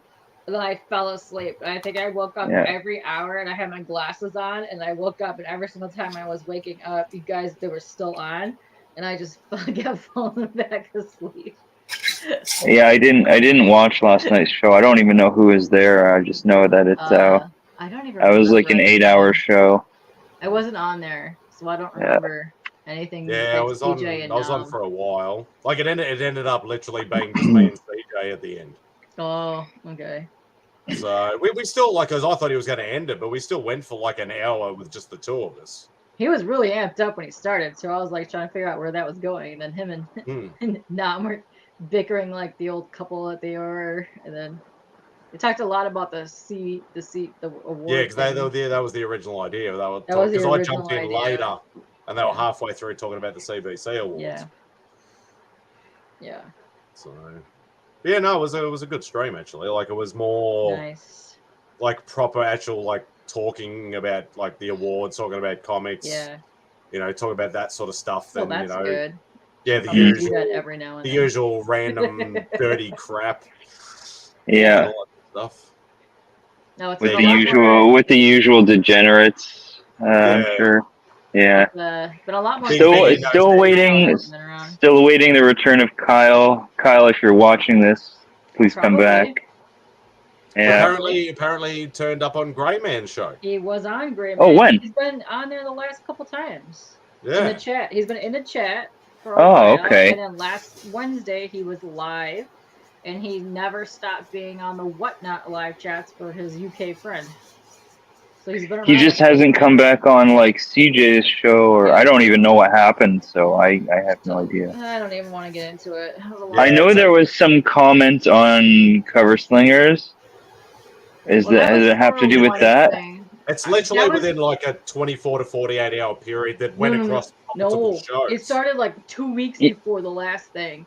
Oh, Yeah, because after Cover Slingers, he was still doing stuff, right? Yeah. But there was an incident on there. There was an incident on a few other stuff. I know a couple people kind of got on him about either taking over the streams or what he was saying on their streams. because people were getting complaints, and then the whole other crap that happened, and then I don't know what happened, but it was a final straw or whatever, because he was live with us when I was getting drunk on Tylox's stream that night, and they just left. So I don't know. Yeah. When we did well. get into the infamous, because CJ actually, we got talking about like StreamYard links. Yeah. And like why most channels won't put it in the chat now, but CJ still does. And we told CJ, well, that's because of the mysterious the Simon, whatever like that. And CJ didn't know anything about it. And I said, well, you can't see it obviously, but Simon did a reaction video where he showed Sarah what happened, which Sarah's reaction is Tyler had made into quite a few memes about. But yeah, CJ, I actually got him to pull it up and play it, and he was laughing his ass off. He thought it was hilarious. Yeah. So I actually showed a little bit of the guy actually doing it, but obviously with the sensor. Yeah. I think I believe I screenshotted it. I probably have it on my phone somewhere. Yeah, Tyler reckons he's got it as well, but he just couldn't find it. So yeah, because Tyler jumped on for a bit last night as well. So. Oh, that's cool. Yeah, I think the last time I woke up, I heard Tyler talking about something, and then I passed back out. Yeah. Yeah, I screenshotted it because I knew Remy would take it down. So I was like, if we ever need to compare, figure out who it was, I have the photo evidence. Just the usual lineup. Yeah, identify the mystery penis. Yeah. It's probably, you know what? It was probably whoever actual Van Helsing is. Could be. Oh man. Or I mean that. I have a feeling I know who that is. I feel like it's Comics by the Bay. It could. I mean, I could see that being him. Yeah, I could Matt wasn't around then. The only reason why is because he calls me Sir Timothy Nerdy, and then afterwards, Matt, all of a sudden, out of nowhere, Comics by the Bay started calling me Sir Travis. So I'm like, well, what's like? I mean, it might be stretching, but I'm just. I don't think Matt wasn't around then. Like nobody knew Matt or anything then. No. For actual Van Helsing, not the actual Van Helsing. I actually, I've been told who it is. Oh, you have? But whether it's true or not is another question. Who are you told that it was? I've been sworn to secrecy. Oh my gosh! This person? Let's just say that I think all of them are a group of people. Yeah, I think so. Because that would make way more sense. Because if someone's live, they gotta have someone in chat to be like, "Oh hey, blue." Can't have any, As I said, like this person swore me to secrecy, but it might not necessarily be true. He might be just trying to spin the web a bit more as well. Possible. Yeah. So, because my first thought was, because the biggest troll I know is Tricky.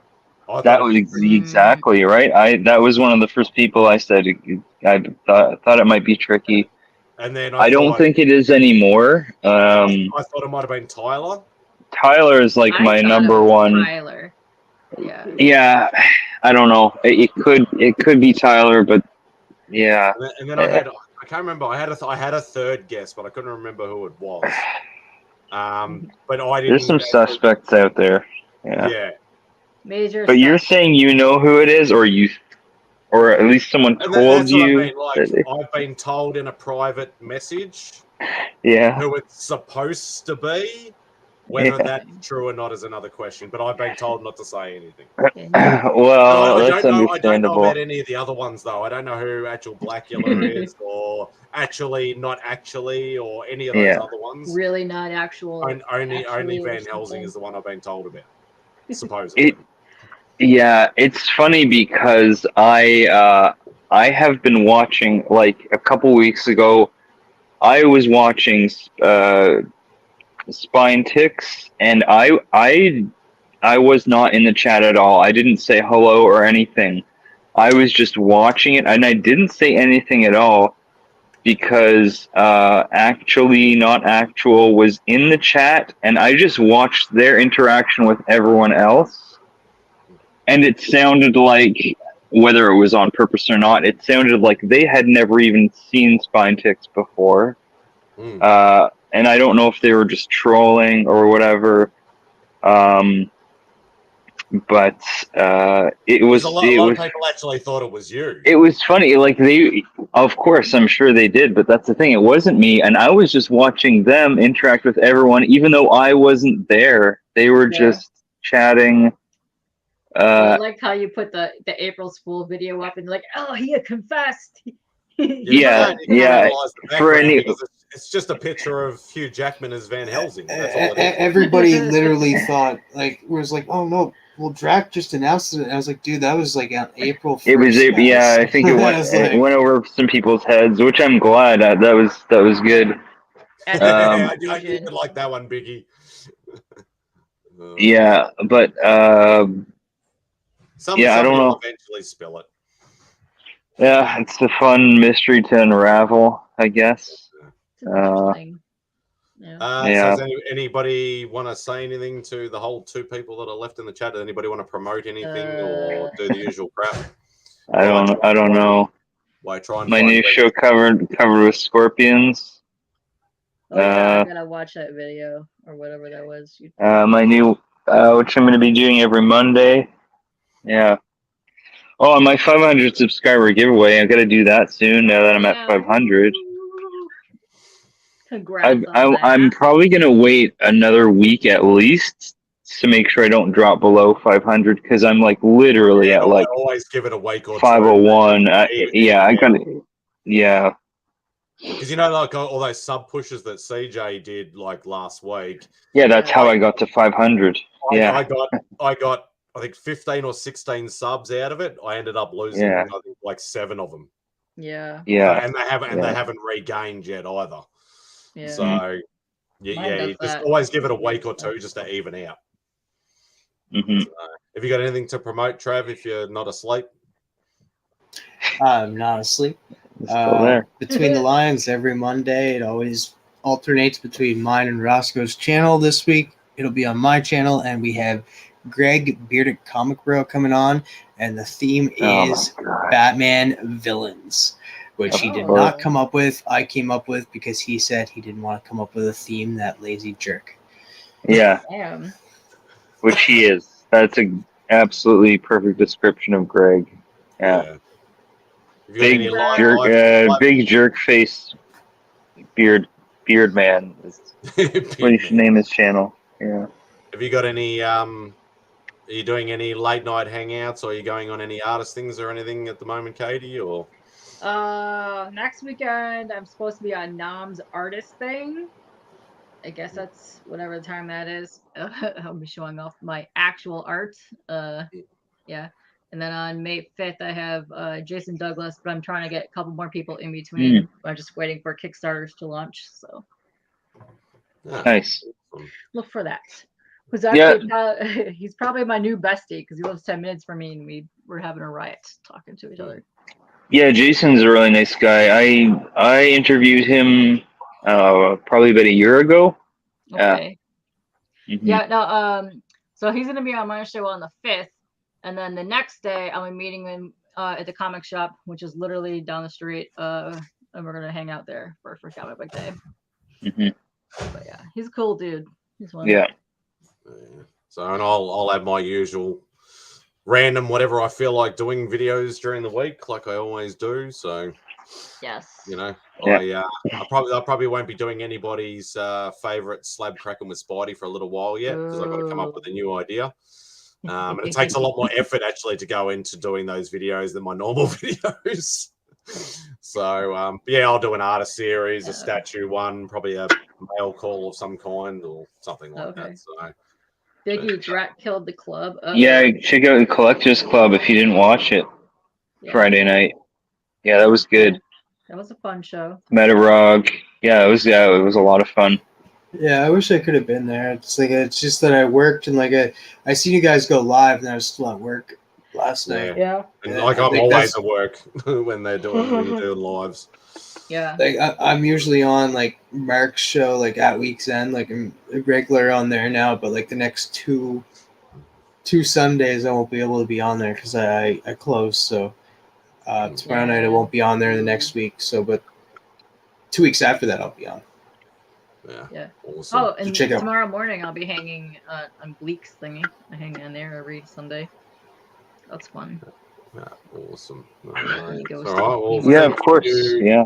Thank you on behalf of Remy, obviously, because this is not my channel. Yeah. Oh, yeah. Um, Thanks, Remy. yeah, you bastard. Yeah, we always take good care of Remy's place. Yeah, exactly. We gotta clean it up. Leave it in better shape than when we arrived. Right. We should end the stream with boobs. Yeah.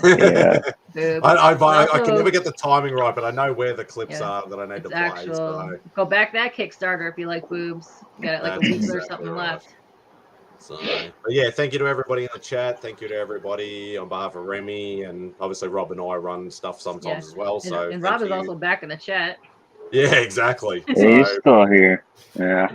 But thank you to everybody. We greatly appreciate it, and we'll play you out with some of this. Closing time.